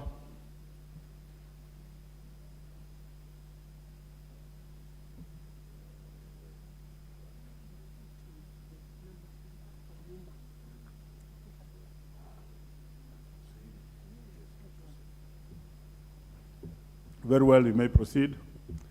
Thank you, Mr. Speaker, for this opportunity. Mr. Speaker, yesterday I gave notice of motion that we have had village elders in every village in this country, and those village elders have been providing services to the people of Kenya. They have also been providing services, assisting chiefs, assisting assistant chiefs, and therefore working for the government. But despite them offering those services, they are not remunerated. And therefore, we gave notice of motion that we intend village elders to be recognized in law and that they be paid for the services that they render. Mr. Speaker, I'm happy that we are moving this motion this afternoon because in the morning we passed the nominees by the President for Cabinet Secretaries. We passed the nominees, and as you know, the President was elected on the platform of bottom-up policies. So as we pass the top echelon of government, it is also important for this House to consider a bottom-up approach, that we have passed the topmost, which is cabinet, and therefore the House needs to resolve that the bottommost, which is a village elder, equally needs to be recognized. Mr. Speaker, you would also realize that the motion that we are presenting is a motion that is in public interest. It is in public interest because we are elected in this House not because of ourselves, but because of the people that we represent. Village elders are ordinary Kenyans spread across the entire country. They are ordinary people who are wallowing in poverty. They are ordinary people who are solving and resolving disputes in many parts of the country. They are ordinary people who are helping the national government to execute its mandate as given under the Constitution, including security matters, and therefore need to be recognized and paid for the services that they offer. Mr. Speaker, in terms of the historical basis, this country, right from the days of colonialism and through successive governments, had a system of administration that we popularly called the provincial administration. Initially, it moved from sub-chiefs, chiefs, district officers, district commissioners, provincial commissioners, all the way to the president. During the clamor for multipartism and the clamor for constitutional change, there was mixed debate, and a lot of Kenyans felt the system needed to be restructured. Indeed, Mr. Speaker, under our Constitution of Kenya, Article 262, if you look at the 6th schedule on the transitional on consequential provisions that were put in the Constitution on how we transit from the former central government to the new government under the 2010 Constitution. At sub-article 17, the Constitution provides that within 5 years, Parliament was to enact a law so that law defines how that system of provincial administration was going to be enacted. Mr. Speaker, the law came earlier than 5 years. In 2013, pursuant to the provisions of Article 131 and Article 132 of the Constitution, basically on the roles of the President and the roles of the National Executive, Parliament enacted the law now popularly known as the National Government Coordination Act, Act number 1 of 2013. It is this act that has defined the several service delivery coordination systems of the national government. Mr. Speaker, you realize that the system of administration existed before the 2010 Constitution and still continues to exist. If you count from 2013 to where we are today, it's about 10 years. And despite the system existing for all these years, the rest of the officers, those in offices, the big bosses are paid, but those who do the real work where the rubber meets the road, the village elders are not paid. Mr. Speaker, the Honorable Mwengi Mutuse, you have started debating the motion, but you have not read the motion properly as per the order paper. So I would like to ask you to read the question, the motion as it is Mr. in Speaker, the order paper. I stand guarded, Madam Speaker. Indeed, I had thought, as practice was in the course, that we give notice, we allude to the motion and we do not have to read. But now that I'm guided, I'll read through the motion. Madam Speaker, thank you very much for the guidance. The motion is on recognition and remuneration of village elders. Order, Honorable Mutuse, you will start this way. I beg to move that the motion, then you proceed. Madam Speaker, thank you. Then you read as it is in the order paper. We appreciate that most of the new members are learning, so just take it slowly. Yes, and we will do that. We will do that. We will do that. Thank you very much.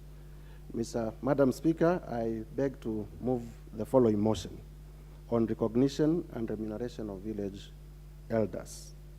That aware that there have been village elders in every village in the Republic of Kenya, and cognizant that the village is not formally recognized as an administrative unit in accordance with Section 14 of the National Government Coordination Act of 2013, and noting that despite the said village orders offering services to the public and the government, they are not remunerated contrary to Article 41 of the Constitution on fair labor practices, and further noting that in accordance with Section 14 and 15 of the National Government Coordination Act, the Cabinet Secretary in charge of Interior and Coordination of National Administration, in consultation with the President and the Public Service Commission, have the power to establish national government administrative units and appoint administrative officers to serve under those units. And recalling that Article 10(2)(b) of the Constitution binds state organs and state officers to uphold human dignity, which dignity includes remuneration for work done, and noting that village elders have existed for many years and interact with wananchi at the lowest level, hence their recognition is in public interest, and that their remuneration has been long overdue. This House, therefore, resolves and urges the national government, through the Ministry of Interior and Coordination of National Administration, to 1. Establish all existing villages as administrative units of the national government in accordance with Section 14 of the National Government Coordination Act number 1 of 2013, and 2. Recruit and remunerate the existing village elders as administrative officers. Thank you, Madam Speaker. We hope now we may continue. And thank you for the guidance.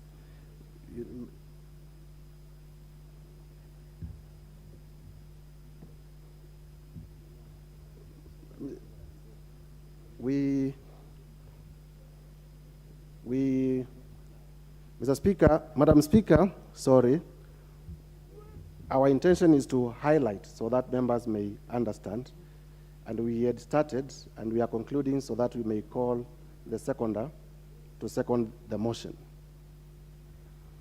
So, Madam Speaker, I had explained where we have come from. I had explained why this is important, and I was at a point where I was reminding members that in the constituencies where all of us have been elected, indeed there are village elders, different names, wazee wa vijiji, and I know many of us, even in our own campaigns, part of the promises that we made was to urge the government of the day to remunerate them, because we know the hassles that they go through every day without a pay. And Mr. Speaker, Madam Speaker, sorry, it changed in between. Madam Speaker, we do this on the basis that the existing law at Section 14 gives the Cabinet Secretary for Interior a leeway to recognize administrative units and gazette them, and also, in consultation with the President and the Public Service Commission, recruit officers to work under those administrative. Indeed, Madam Speaker, under the law, the Ministry of Interior has created counties and appointed county commissioners as administrative officers under those units. They have also created sub-counties and appointed deputy county commissioners to work under those units. They have also created, under Section 15 of the National Government Coordination Act, divisions and created and appointed assistant county commissioners to work under those units. There are locations and chiefs who coordinate national government functions at that service delivery level. There are also sub-locations, and we have sub-chiefs who coordinate national government functions at that level. And therefore, it is imprudent that it has taken long for the national government to gazette, using the powers under Section 14 of the National Government Coordination Act, the village as an administrative unit, and therefore pave way for the recruitment of village elders and their remuneration. Madam Speaker, our motion is also premised on the provisions of our Constitution. Under Article 41 of our Constitution, every citizen of this country is entitled to be remunerated for the work that they do. Madam Speaker, also under Article 10 of the Constitution on national values, which national values are binding to all state officers, and the Cabinet Secretary for Interior is a state officer. It is a requirement and a mandatory requirement that citizens are accorded their necessary dignity. Village elders are citizens of this country. The Cabinet Secretary is a state officer and therefore is obligated under Article 41 to cause the remuneration of village elders so that they are accorded the dignity that the Constitution demands for them. Madam Speaker, this country, as it is today, has 47 counties. We have about 369 districts, sub-counties, so to speak. We have about 369 sub-counties, sorry, about 978 divisions, 3,960 locations, and about 9,000 sub-locations. Assuming, because there is no data available as to the number of villages, because they are yet to be recognized as an administrative unit, that each sub-location has about 6 to 10 villages. We'll therefore be talking of a maximum of about 90,000 villages. And if we recruited the real hustlers, the real bottom-up, one officer to serve under each village, Madam Speaker, it is my submission that this country can afford. It is my submission that if this country can plug holes so that money that is lost is wasted in public offices, money that is lost through corruption can be used to pay these officers so that government services reach the people and those who are providing those services are paid for them. Mr. Speaker, as I conclude, I want to urge members that it is in the interest of the people of Kenya, it is in the best interest of this House, and it is in the best interest of this country that village elders are paid.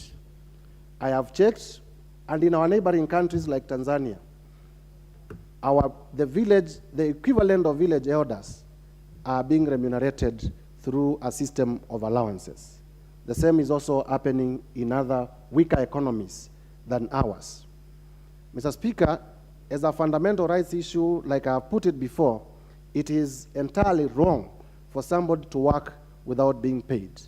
Some of these people get called for all manner of grievances by the community, even in the middle of the night.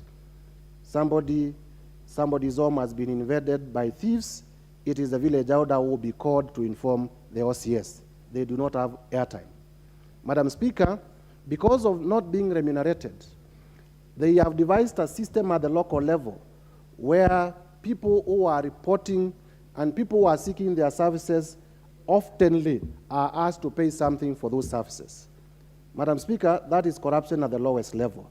And the way of arresting that corruption is for this House to resolve that these people be formally recognized and they be paid. I am aware that in the last Parliament, this matter was debated by both houses, the Senate. It was also brought to the National Assembly. And to date, because of impunity, the national government has never implemented the reports of this House. As a result, even as we debate this motion, Madam Speaker, I have written to the Speaker proposing a legislative proposal to amend Section 14 and 15 of the National Government Coordination Act to anchor village elders within the law so that it is no longer a matter for the sitting regime, it is not a matter of benevolence, it is a matter of the dictates of the law moving into the future. And for those reasons, I urge members to support this motion. This House cannot legislate in vain. We believe that the regime in power being a regime that campaigned on the platform of bottom-up, will realize that the most bottom-up civil servant is the village elder, and therefore the village elder be remunerated in accordance with the labor laws and regulations set out by the Public Service Commission. And with those remarks, Madam Speaker, may I now call the member for Bumula, my good friend Jack Wanami Wamboka, to second the motion. And before he does so, Madam Speaker, there has been a lot of interest in this motion. I recognize my friend, the member for Keio, Mr. Kimaiyo. I recognize my friend, the member for Aldai, Marianne Kaitan, the member for Manyata, the Honorable Mukunji, former PC, the member for Sotik. Order, Honorable Mutuse. You do not have authority to give a list of those who are going to speak. No, and they are not speaking. But you can call upon... No, they are not going. I was not talking. They are not going to speak. It's their contribution. It is the contributions that they also helped in shaping the motion. It is important to recognize people you have worked with. And I don't think that is beside the rules, because I have worked with them in developing this motion. So, Honorable Mutuse, you'll have a chance to do all that, because the House will give you an opportunity to reply. Thank you. So then you'll be able to mention all these colleagues that you have been working with. Thank you very much. So now we would like you to move, and then you call upon the seconder to second. Thank you very much. We now call upon the Honorable Jack Wanami Wamboka, member for Bumula, to second. I beg to move. The Honorable Mutuse, you know, this being a House of Records, I will request you to say, now you beg to move, and you call upon the person you have identified to second. Yes, and I have said that. I beg to move, and I now call upon the member for Bumula to second. And I can say it again if you so wish. Thank you.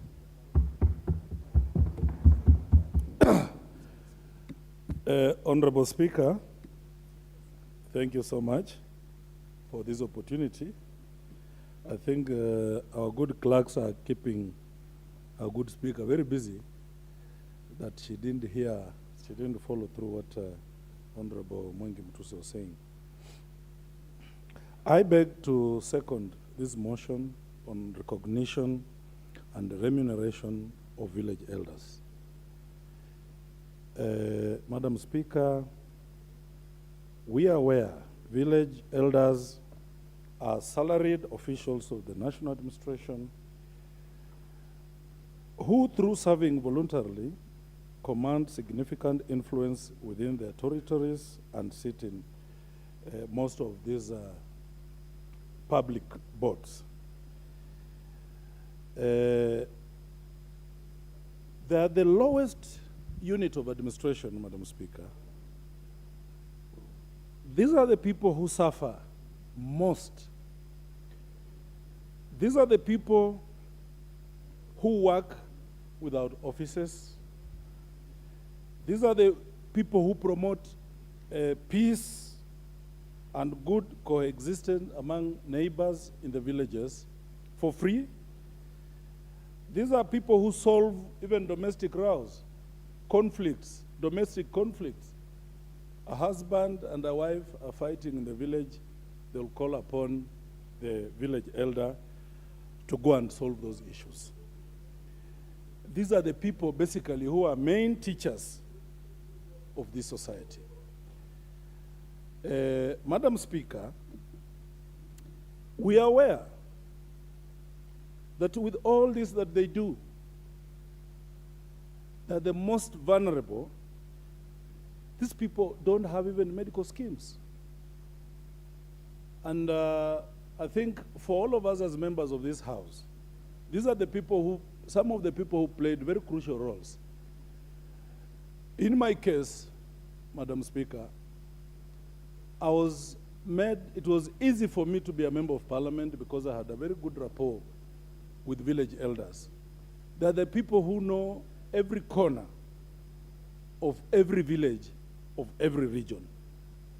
So I want to appeal to members of this House that we come together and support this bill, this motion, Madam Speaker, and ensure that at the end of the day, these people have a smile on their face.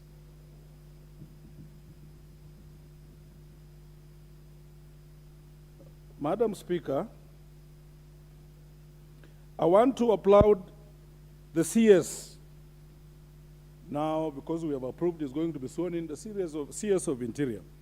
When he faced vetting, and he was asked about some of these pertinent issues that start from the bottom of the administration, and he recognized the Manyumba Kumi fellas and said that they are going to be earning an allowance of 500 shillings.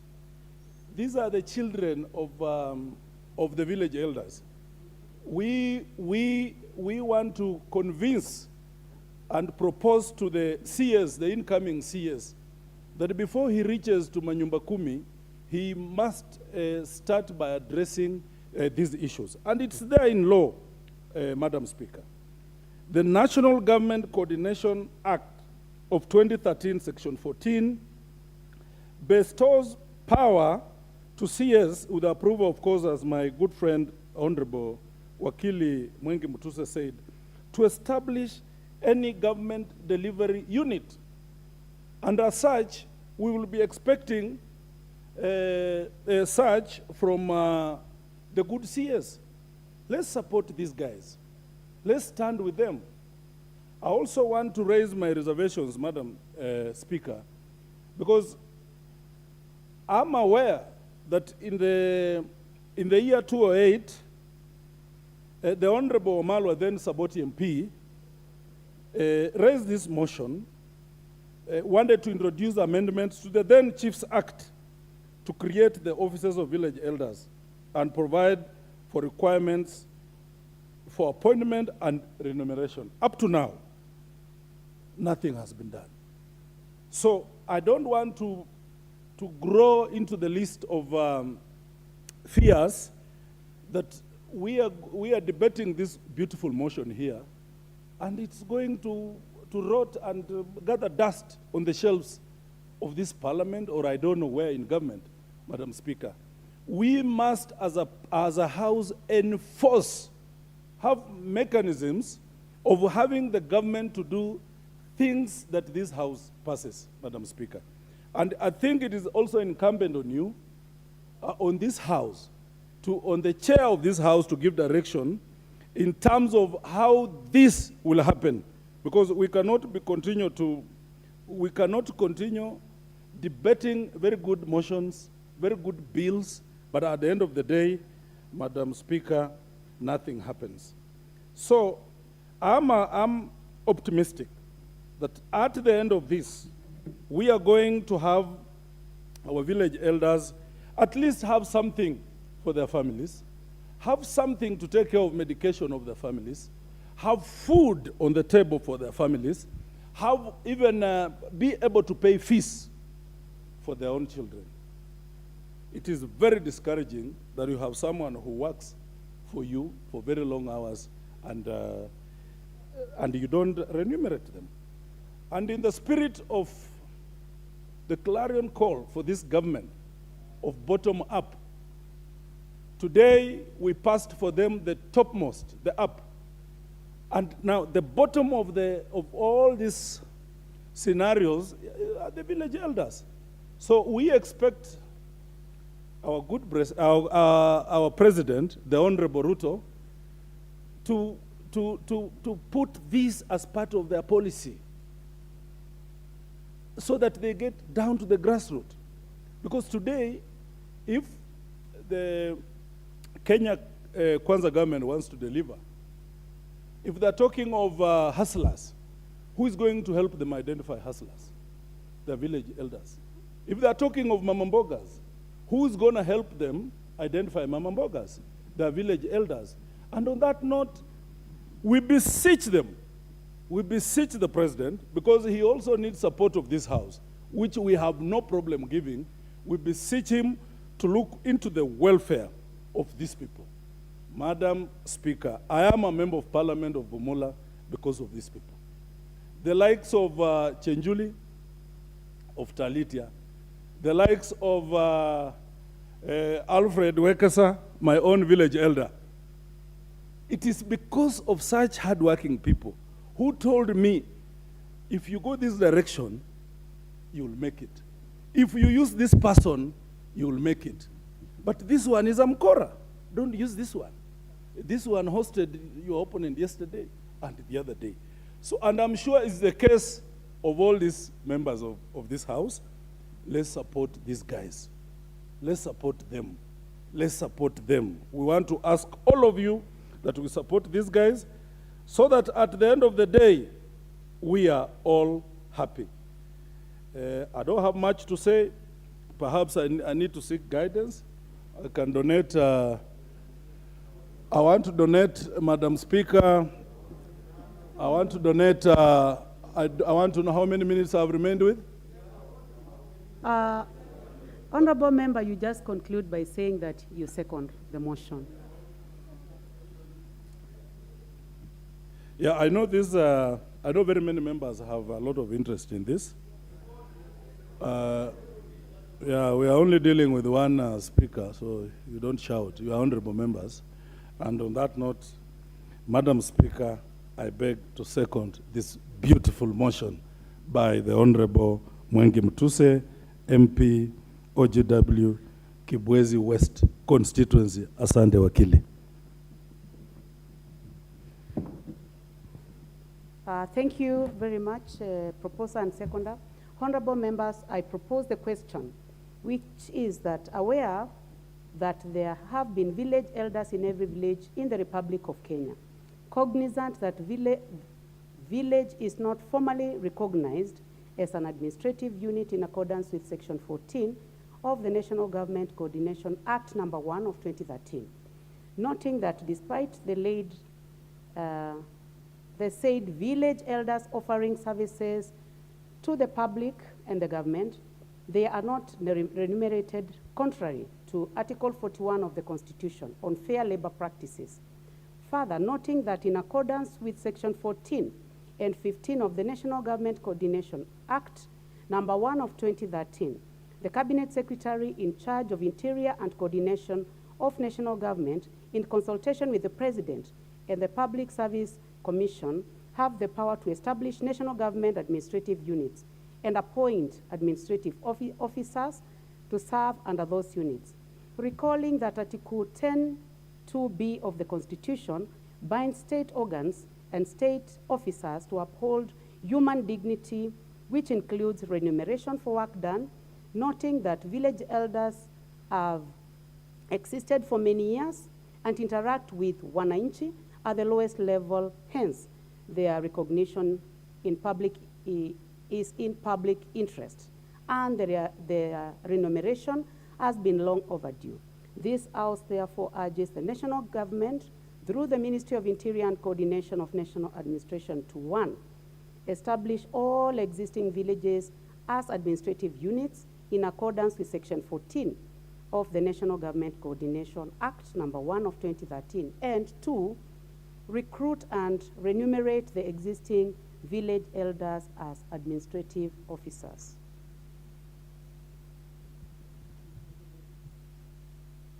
Honorable members, I intend to follow the list, and the first one on the list, honorable members, is the Honorable Moses Kirima, Imenti Central. Thank you, Madam Speaker, for giving me this opportunity to contribute to this very important motion. First and foremost, I support the same motion. But before that, may I give thanks to the Almighty God for giving me a chance to be in this parliament for the second time, because I've never had a chance to speak in despite of attending and placing my card now and then. Secondly, I thank the people of Central Imenti for electing me, or to breaking a record for 30 years, for electing an MP twice, subsequent to each term. Then I congratulate you, Madam Speaker, for being in the Speaker's panel, which is a wish of many of us, which we wanted. But thanks that you are giving that opportunity to serve these honorable members. My contribution to this motion, Madam Speaker, is that as it has been said by the MOBA, village elders or the area managers are very important when it comes to the administrative unit. Sincerely, they offer services which cannot be consummated with anything other than adhering to what the MOBA has planned this house to pass, so that at least we can appreciate the work which they do, because these village elders, as they are referred, they work even more than policemen. They are the ones who inform the chiefs and assistant chiefs of the happenings in the villages. They restore order. These village elders, they leave their daily work so that they can go to serve the public. Even if it is not purely because there is no marked boundaries of the villages and there is no criteria of how to pick the villages so that they can be identified for the enumeration as it is required in the point of whereby a specific job as and definition and specification of what one is supposed to do. These are people of all jungle, of all terrains. They do everything. They litigate among the villagers. They do civil work in nature. They also do criminal work in nature, and they make sure that the village is at peace. They are very important people. Only that when we are passing this motion, we must, in one way or the other, somehow define the kind of things they are going to do, as it is the policy of the Asoran government, that we should not involve administrators in politics, like what I have heard from the seconder of this motion, that these are the people who are really campaigning for him and then giving him direction of how to win and who is who and who is who in the village. That's not the case. If they are coming for that one, it means that this motion cannot succeed. Let them come clean, and when they come clean, they are going to serve everybody. They will be neutral when serving everybody. They will not be one-sided, and they will not be favoring a specific candidate. And I believe with that one, they are going to be of value to this nation. That small unit in the village, that small unit in which they serve, if you come across these people, they leave very early in the morning, sometimes even they are called at night to go and see a dispute between an husband and a wife. And sincerely, even their security is not guaranteed. Some of them have even been cut with the pangas, or they have been trapped on the road to be beaten by criminals when they are going to solve these problems. Sincerely, the village elders are very important to us. They should not be dismissed. And we should not even demean their work, because they have been giving this sacrifice since 1963, from the time when Kenya attained independence. They have been contributing and they have been doing this work without compensation. This is the time that we should remember them.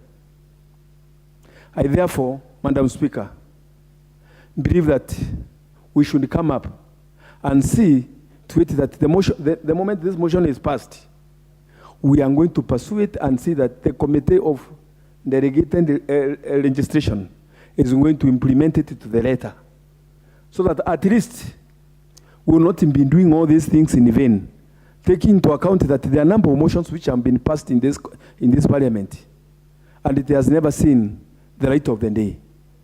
I therefore support the motion. Thank you, Madam Speaker.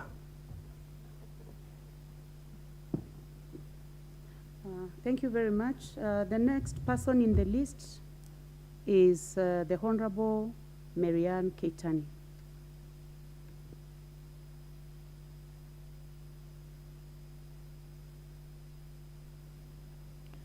Thank you very much, Madam Speaker. I stand to support this motion of remuneration of the village elders. Village elders, since their appointment, I think in about 2014, have never been remunerated. Yet, any government official that is appointed to serve in government needs to be remunerated. The kind of work and the kind of services that these village elders do in our communities is numerous. We've had, like for example, they deal with any matter from dealing with matters of domestic issues about a husband and wife, about children, to any issue that happens in our community. And the whole administration system, from the chiefs upwards, depend on any information or information given to them by the village elders for them to report about the village or about the happenings in a village. They are the ones who know all the happenings in the village. For example, the 568 village elders in my constituency, for example, will be able to tell me and tell the administration the issues that have happened in that constituency or in that particular location or in that particular village where they serve. So it is important that they be remunerated for the works they do.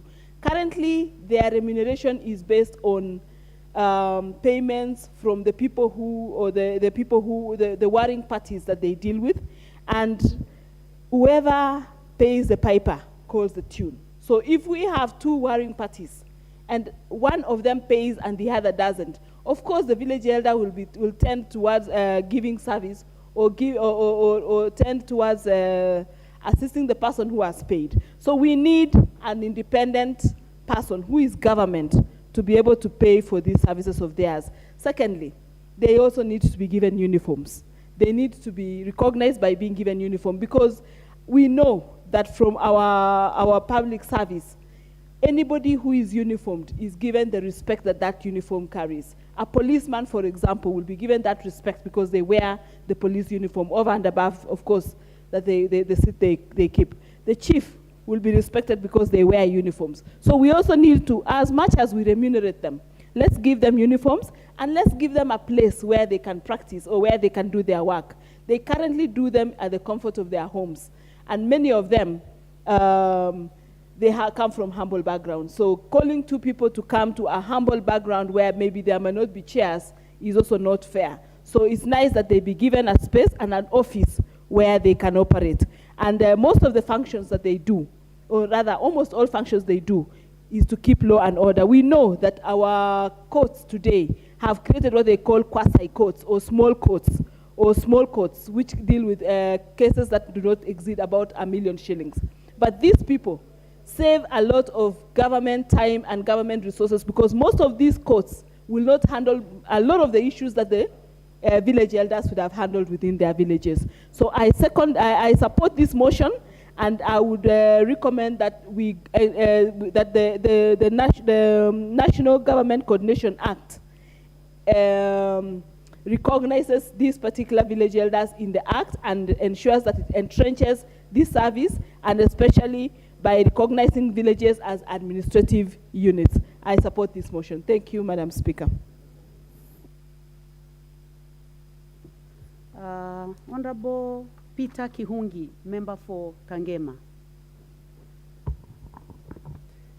Okay, thank you, Madam Speaker. Mine is to support the motion on consideration of village elders. Madam Speaker, the village elders are an asset to our society, because mostly, even whenever the assistant chiefs are on leave, even though they are assistant chiefs who act on their behalf, mostly the village elders are the ones who take the major responsibility on issues to do with the service, and also dealing with issues of maybe crises that may be occur in the village. Madam Speaker, I happened to visit Rwanda, and Rwanda, who took our sample of performance contract, which was introduced by former President Mwai Kibaki. The person who was in charge of a performance contract in Rwanda is a Kenyan, and he was telling us that the president of Rwanda, whenever he signs a performance contract from the administrative section, the lowest section that they sign a performance contract is village level, whereby the village elders sign a performance contract on issues to do with the cleanliness and issues to do with the management of the public security, and therefore that's why Rwanda is one of the cleanest city. That is Kigali. Therefore, Madam Speaker, whenever we introduce another level from the National Government Coordination Act, and we recognize the village elders, and Madam Speaker, they are remunerated. These people will be responsible, and also they will not be forced now to force our old moms and fathers, whenever they have an issue they want them to adjudicate, that they are told to cater or to see how they will be able to cater for their sitting. Therefore, Madam Speaker, this is a very good motion, and this is something the government should look on. And I think we are behind the county government, because if you look at County Government Act Section 55, you find they have clearly put the structures up to the village council, and also they have said that the county assembly will come up with the remuneration for the village councils. Therefore, in the level of the national government, whereby the development goes up to sub-location level, Madam Speaker, is not too expensive for our locals. Whenever now we have elders who live with our people daily, who are remunerated, who can be able even to sign a code of conduct, also on how they should perform their duties and how they should relate with our people. Therefore, Madam Speaker, I support the motion, and I wish, as we have put it, that can be legislated to become a law, so that we can be able to consider them and they can be able to be effective to our people. Thank you, Madam Speaker. Thank you. The Honorable Hussein Waitani, Mandera East.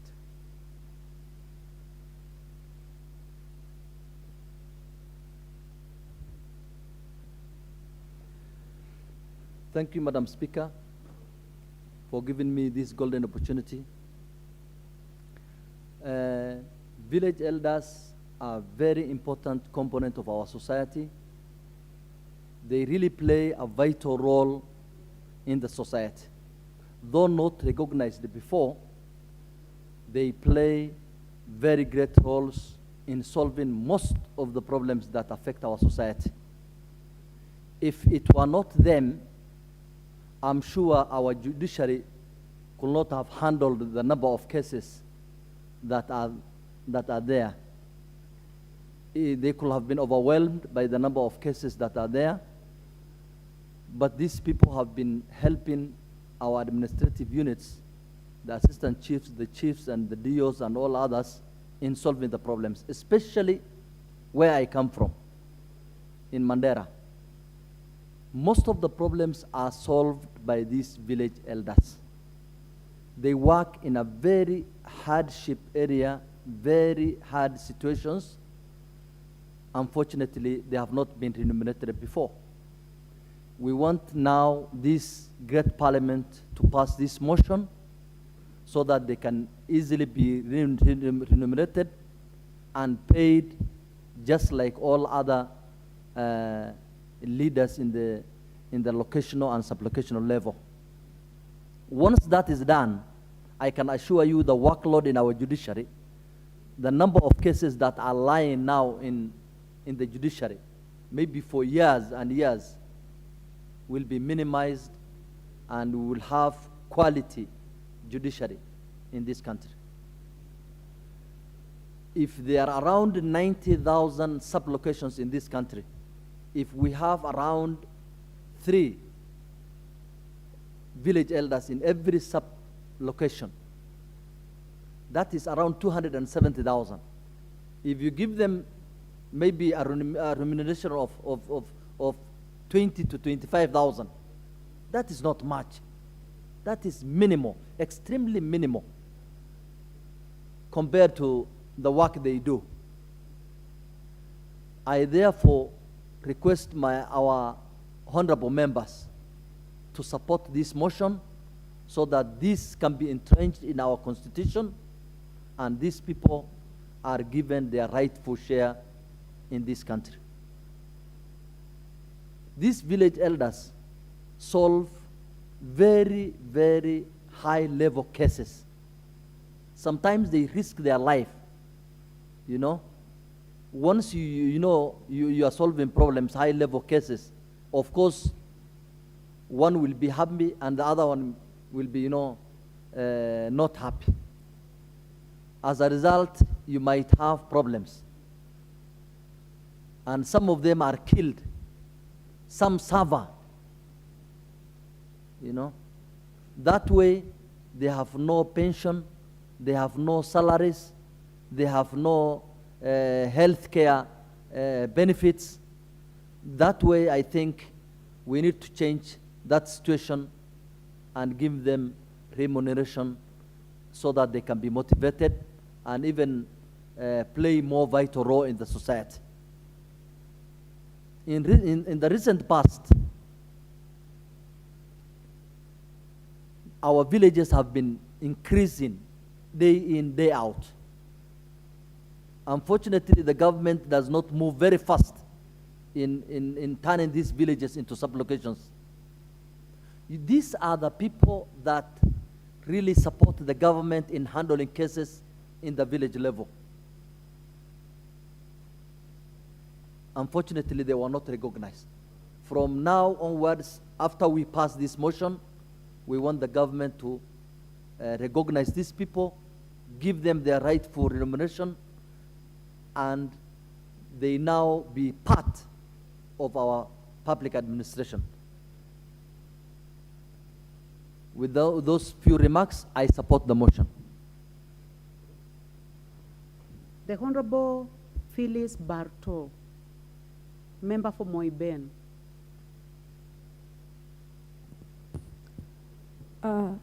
Thank you, Madam Speaker, for giving me the opportunity to contribute to this motion. I want to support this motion of remunerating the village elders.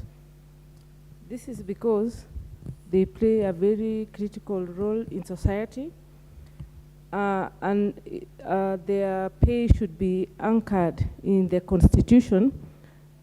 According to the Article 41 of the Constitution on labor laws, when you contract the services of anyone, you must be able to pay for the service which you get. The village elders play a lot in the community as volunteers. They volunteer in so many ways, and they are the most misused members of our societies. They participate in all community activities in relation to governance. We have an intervention from the member Bisau Kakai. What is out of order?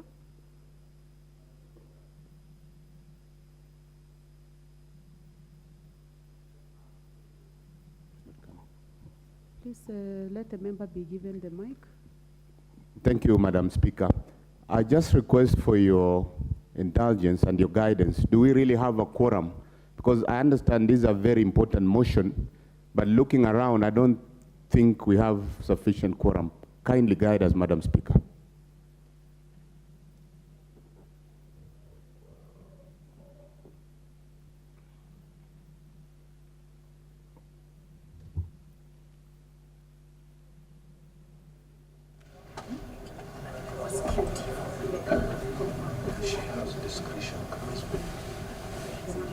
Okay, let the clerk and the sergeant at arms confirm the number that we have in the house.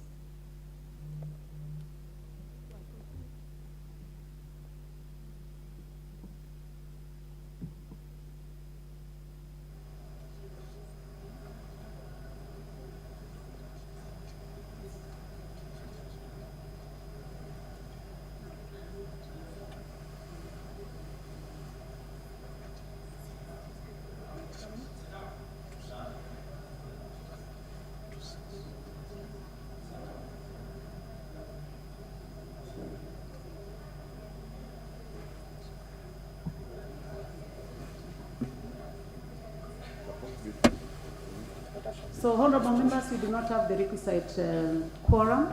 I request that the bell is rung. for 10 minutes.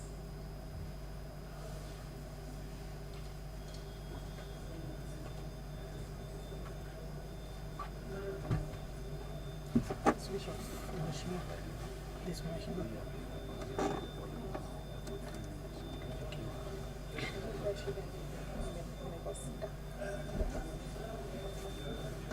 We would do that. This is not, it is a motion. We know you usually debate even with 3 members in the House.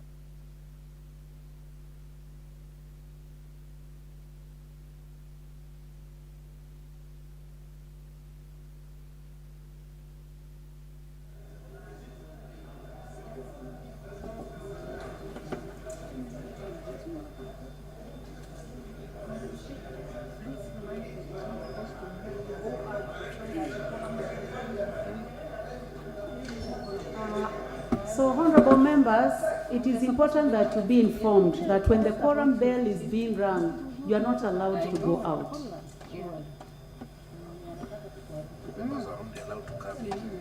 They can come in. Yeah. Vipi wako hapa hivi?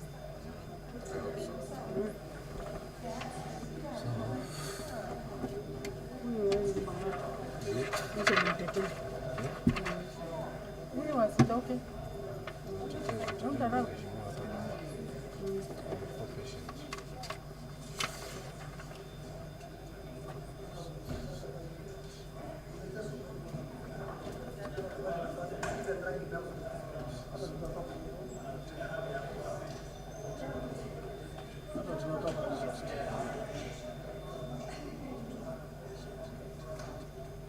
By the way, they are coming. What is her name? Poland. You can do it for the 40.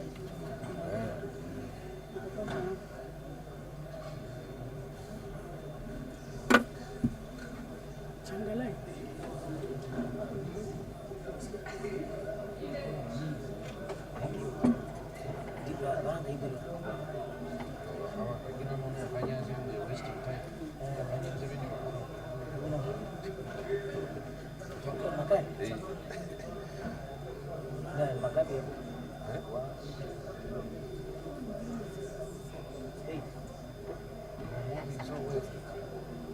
Kuna mtu mmoja ndo amesema.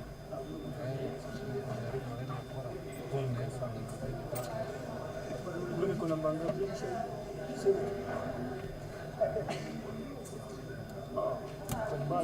Bado kusaumu. Kwa sisi bado tunafunga saa moja. Nani wanasema hivyo?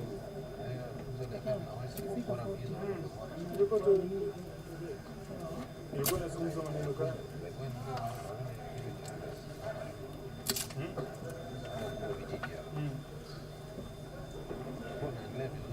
Ndio hizo wanasema. Ni mgeni ama ni mtazamaji?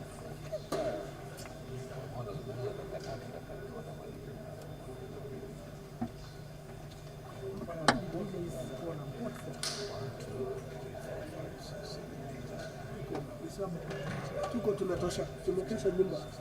Kuna wengine watatu wako huko. Ndio hiyo.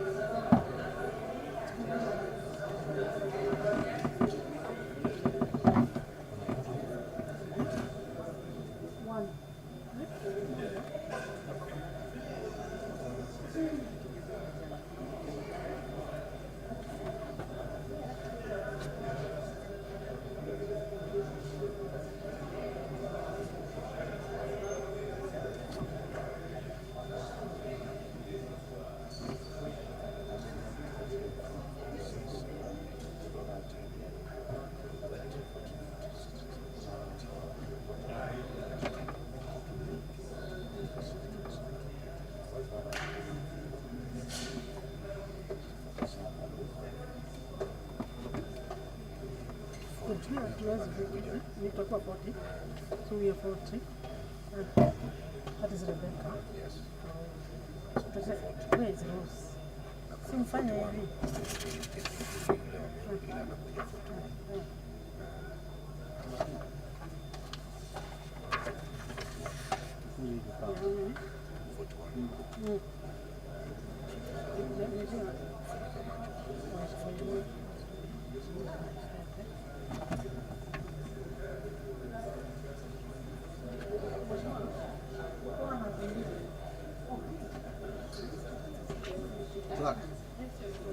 happens if we don't get quorum? There is quorum. There is quorum.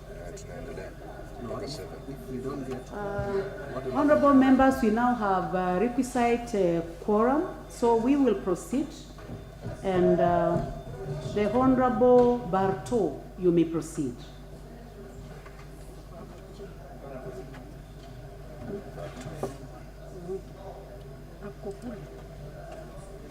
That one, the next one. The next one.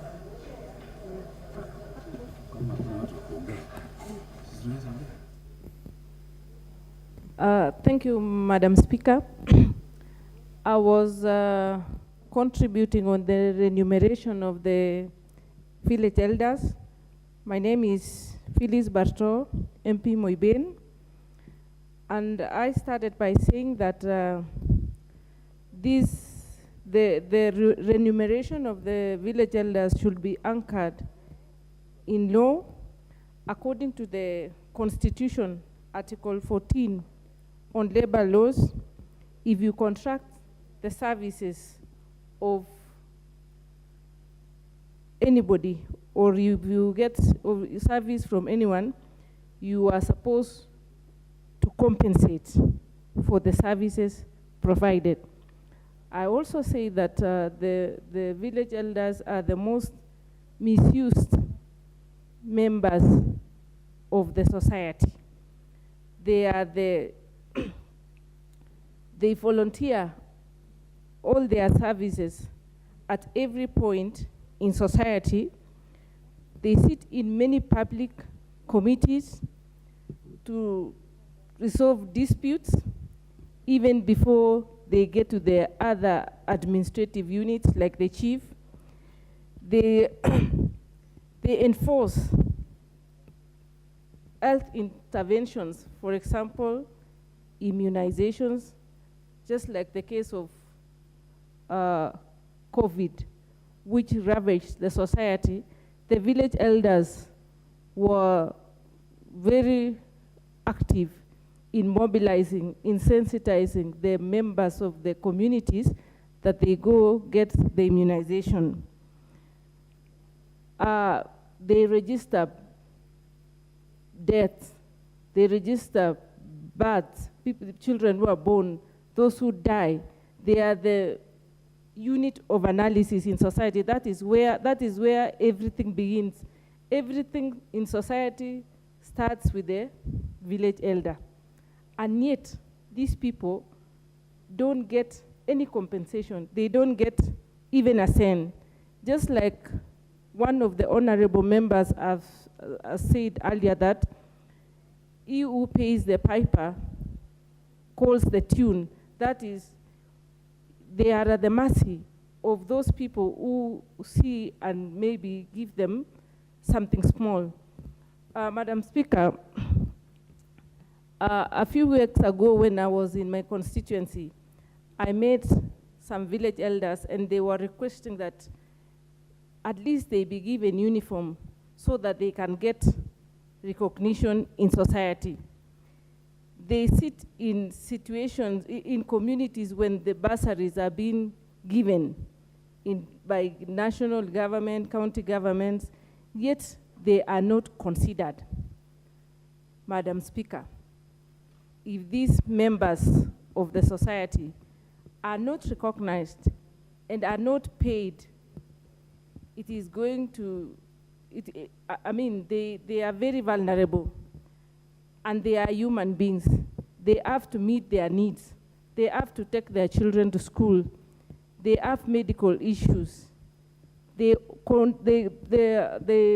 volunteer in all these duties and assignments.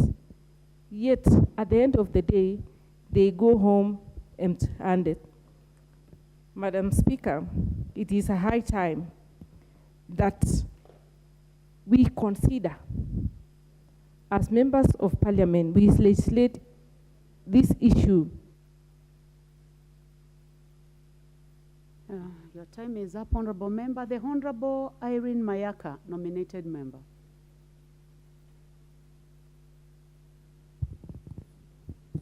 Thank you, Madam Speaker.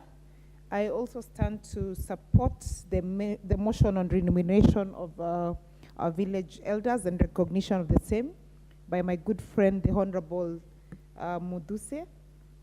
Madam Speaker, when it comes to recognition of these village elders, first of all, I'd just like to say that we do know that most of the time they have acted as voluntary public servants. And also they're the people who are at the tail end of the grassroots level and are able to reach out to our people. Madam Speaker, the reason why I support this motion is because, number one, as Africans, we know there is something that we call the black tax. Black tax is something that, yes, most people who are able to earn a living and have an income do not mind supporting the people back in the village or the people who live in the urban settings that are not able to sustain themselves. But at the same time, we live in an environment right now that has a lot of issues in terms of cost of living. And therefore, this particular black tax cannot be consistent. It cannot also help the people back at home for you to be able to ensure that they have a sustainable livelihood. Madam Speaker, most of our village elders have been the people who are one of the beneficiaries of the black tax. But if you are able to actually ensure that they're properly remunerated, one of the things that it enables us to be able to do is that they then become independent. Because, Madam Speaker, there's an honorable member who mentioned that sometimes you find that we have situations where village elders have been known to be inclined to support the person who tends to support them, the person who tends to give them handouts, instead of being fair to everyone. But if they're in a situation where they're able to be remunerated and recognized, then they're able to do their work in a much better space. Madam Speaker, the other thing also that we are very cognizant of is that our elders are the people who suffer the most from medical conditions because of their age. So if they're able to get a remuneration, and I'd also like to encourage that in addition to this, that they're actually able to get health insurance, because most of the insurance facilities that we have do not support people who are above the age of 65. So if they're able to also get this, then it makes them also be more productive to the society. Madam Speaker, in the Devolution Act of 2013, there was an attempt by county governments to actually institutionalize the village elders and put them into council situations. But the problem with this and the attempts by various county assemblies to actually make this become something that actually works is because of the budget constraints that they do have. And therefore, Madam Speaker, I do support this because when we are able to do this at the national level, then it trickles down in a proper manner. The remuneration is done in a proper way, and also the budget implication, and I do hope that they do get to come to this house, will be done in a proper way. Madam Speaker, our village elders have been able to be very supportive in terms of dispute resolutions. They've been able to help in mobilizing, especially where there is need for decision making to be done.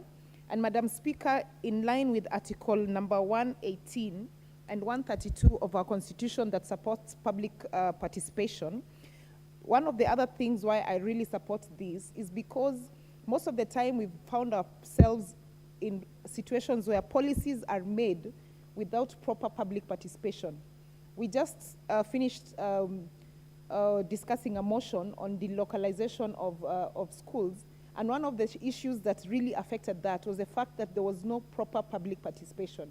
Madam Speaker, these are institutions that we can actually use to put in place and ensure that public participation is done by the villagers who are able to understand the real issues affecting people right at the grassroots level, who are people who will tell you what situations and what issues that people have in different households. Therefore, I submit my remarks and do support the motion. Thank you. The Honorable Member for Baringo County, Florence Jematia. Absent? Okay. The Honorable Catherine Omanyo.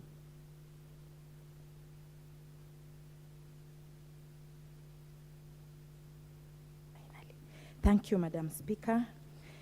Hey, it has been a long day, and thank you for staying put and listening to some of us, because sometimes we think our voices are not valid. I support this motion strongly, a million times, because the village elders from where I come from are called the ligurus, and they know each household, each home. And if there is any term that can be well defined as bottom up, then we have to start with the village elders when it comes to governance, because they exercise true servant leadership or stewardship, because anything that the chief wants to know or the assistant chief wants to know, they go to the village elders, because these village elders have intelligence. And actually, without the village elders, the chiefs or even the government would not run properly. Because when there is insecurity, we have a thief, a rapist, they know who they are, whose son he is, and so forth. So I just looked at this motion and my heart was already clapping. I hope the minister who's been put in that area they should know that we need a budget for the ligurus or village elders, so that they can also be given their rights, because you cannot be working 24/7.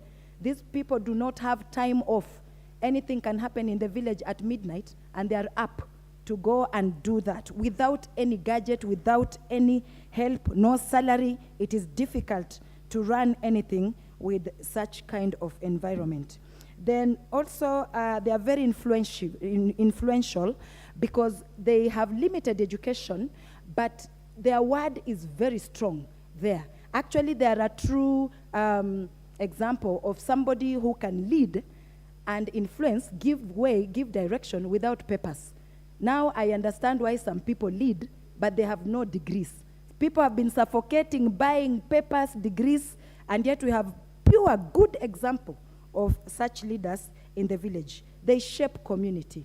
And I really, really beg that we should not use our own people or eat our own people by using them, risking their lives. Because if a rapist or a murderer knows that it is this who took my name there, these people are at risk. So it is just good to also put something, a small percentage in the budget in our country for the village elders across our nation. And it's also good to give them uniforms, because I see them looking like just anybody. You can easily slap a village elder because they are not in proper uniform. Uniform has symbol. It symbolizes authority, or it simply tells somebody where they belong. So if we have all the uniforms that were taken away from the administration police, because I see them with blue, where did the other color go? If they can start with that to give the village elders. Thank you. The Honorable Member from Mavioya, Edwin Geshoki. Yeah, thank you, Madam Speaker, for this opportunity. I rise first to fully support this motion for the village elders to be given something. Madam Speaker, without repeating what most of my colleagues have said, maybe I would want to outline the role of the village elders, especially in my constituency. One is they help in arresting petty offenders, they help in solving family disputes, sorting land boundary issues. They also help in fighting illicit drugs and alcohol, especially in our area of Mount Kenya, where this illicit alcohol has really destroyed our families. They also help in promoting education. They also help in promoting health, security, and conflict resolution. Madam Speaker, you know, these village elders are very important, but it is very vital to ensure that there is a salary scale to guide what they will be paid. And also there should be a proper job description of what the village elder should have before they are recruited. This will help in solving most of the issues. Madam Speaker, my chiefs and my assistant chiefs in Mathioya and the DCC and the ACC, they told me not to leave this house before I support this motion. Because what is happening, Madam Speaker, is every time they have a meeting with these village elders, and now there is no allowances and there are no salaries, they are forced to chip in from their pockets and try and get something for these village elders. These village elders have played a very important role. We saw it, though they were misused during the campaigns. We know the former government, the Jubilee, through the office of the president, they used to give money to try and influence the outcome of the elections. So if they are properly remunerated, we know very well that it will be a job that will be desired by many, especially when our people, when they are getting old. And these small allowances that they will be getting, it will be helping them even in the mobility when they are responding maybe to an issue there in the constituency. With those few remarks, Madam Speaker, I beg to support. Thank you very much. The Honorable Zam Zam, member for Mombasa County.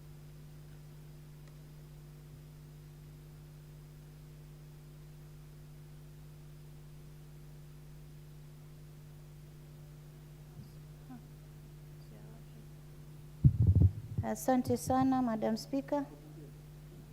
Napenda kuchukua fursa hii kwanza kuwashukuru ndugu zangu wa Mombasa kwa fursa ambayo wamenipa kuwakilisha katika bunge hili. Niwahakikishie kuwa nitafanya kazi kwa uadilifu. Na niweze pia kuambia, manake kuna tashwishi sana kule mashinani kuwa hatujafikisha pesa za ngafu. Nataka niwaambie bado ngafu haijapitishwa kama vile CDF. Kwa hiyo hata mkiona wabunge wenu, vumilieni, msiwapige mawe wabunge kwa sababu pesa bado hawajapata. Natumai pia wabunge walioko hapa wana shida kama hizi. Ningependa kuweza kuunga mkono mjadala huu wa wazee wa mitaa. Wazee wa mitaa wamejitolelea sana kwa maisha yao na wamepata changamoto sana. Ukiangalia zile kesi za watu ambao wanapigana kule, mama na baba ni wao. Ukiangalia kesi za watoto kupotea ni mzee wa mitaa. Ukiangalia kesi sijui za watu wahalifu, majambazi, ni wazee wa mitaa ndio wanaweza kutambua. Wanafanya kazi hata zaidi ya polisi. Na mimi ningependa kueleza serikali kuwa itakuwa ni makosa kuwatumia wazee hawa kufanya kazi kule mitaani, na wao wanalipa ushuru, ni watu ambao kila kitu pia wananunua na huku hawapati mishahara. Ningependa kuomba serikali ichukue kilio cha wazee wa mitaa, waweze kuwekwa kwenye nafasi ya kulipwa kama watu wengine wanavyofanywa, machifu na mapolisi, ili hawa pia waweze kunufaika pamoja na familia zao. Tunawahitaji sana wazee wa mitaa kwa habari tendeti, tunawahitaji kwa kuweza kusuluhisha matatizo mengi kule mtaani na kule mashinani. Kwa hiyo mimi ninajua pia wao mpaka sasa vile hawana malipo yoyote. Wengi utapata hata hali zao za kiafya ziko mbaya, manake mzee wa mtaa licha kuwa anafanyia serikali kazi, lakini anashindwa hata kulipa pesa ya NHIF kuweza kujisaidia. Ni hatia, na mimi naona ni aibu sana kwa serikali kutumia wananchi na wazee kama wale kufanya huduma kule mtaani kwa sababu ya serikali, na ili hali wanaachwa bure. Ni wakati mwafaka umefika, wazee wa mtaa waekwe akilini, waweze kupewa nao hata kama ni mshahara japo kidogo, lakini wajue kuwa mara hii wamekumbukwa na serikali. Sina mengi ya kusema kwa sababu muda unasi, na support mjadala huu, naunga mkono. Kutoka Mombasa County ni Mama Zamzam Chimba Muhammad. Asanteni sana, na asante sana Speaker kwa kunipa nafasi hii. Asante. Thank you, Honorable Member. The Honorable Member for Samburu East, Jackson Leku Montare. Thank you, Madam Speaker, for giving me this chance.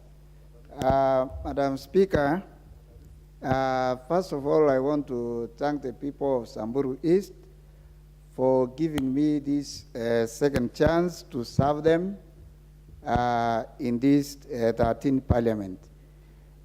Madam Speaker, about the motion that we are discussing, These village elders are very important, and they help in administration in those small units. And Madam Speaker, I know in some counties, the county government are giving some allowances to the village elders. And I think where the problem is the village elders under the chiefs or assistant chiefs. Because those under the village admins are well taken care of in some counties. And Madam Speaker, these people need to be given some allowances for their motivation of the work they are doing. You see, when you are maybe giving service and you are not even given something, they feel not motivated. And I think, Madam Speaker, the government, the national government, they are well in terms of finances more than the county government. And sometimes it is embarrassing when these people are doing their work, but nobody is taking care of them. Even when they have those meetings, they are not even given something small for their lunches. And I think, Madam Speaker, the national government should come up and try to give some allowances. Nowadays they are trying in chiefs because they have something small. They are calling airtime or something for the assistant chiefs and the chiefs. But it is not good when they have meetings, they share meetings together with the chiefs, and some of them are given something, and the village elders are not really taken care of. So if it is, Madam Speaker, okay, we will pursue this until these elders are being considered for the services they are giving to our people. Honorable member, time is up, honorable members. The motion has a balance of 1 hour, 40 minutes. The member who was speaking right now will have a balance of about 5 minutes. Honorable members, the time being 7 p.m., this House stands adjourned until Thursday, 27th of October, 2022, 2:30 p.m.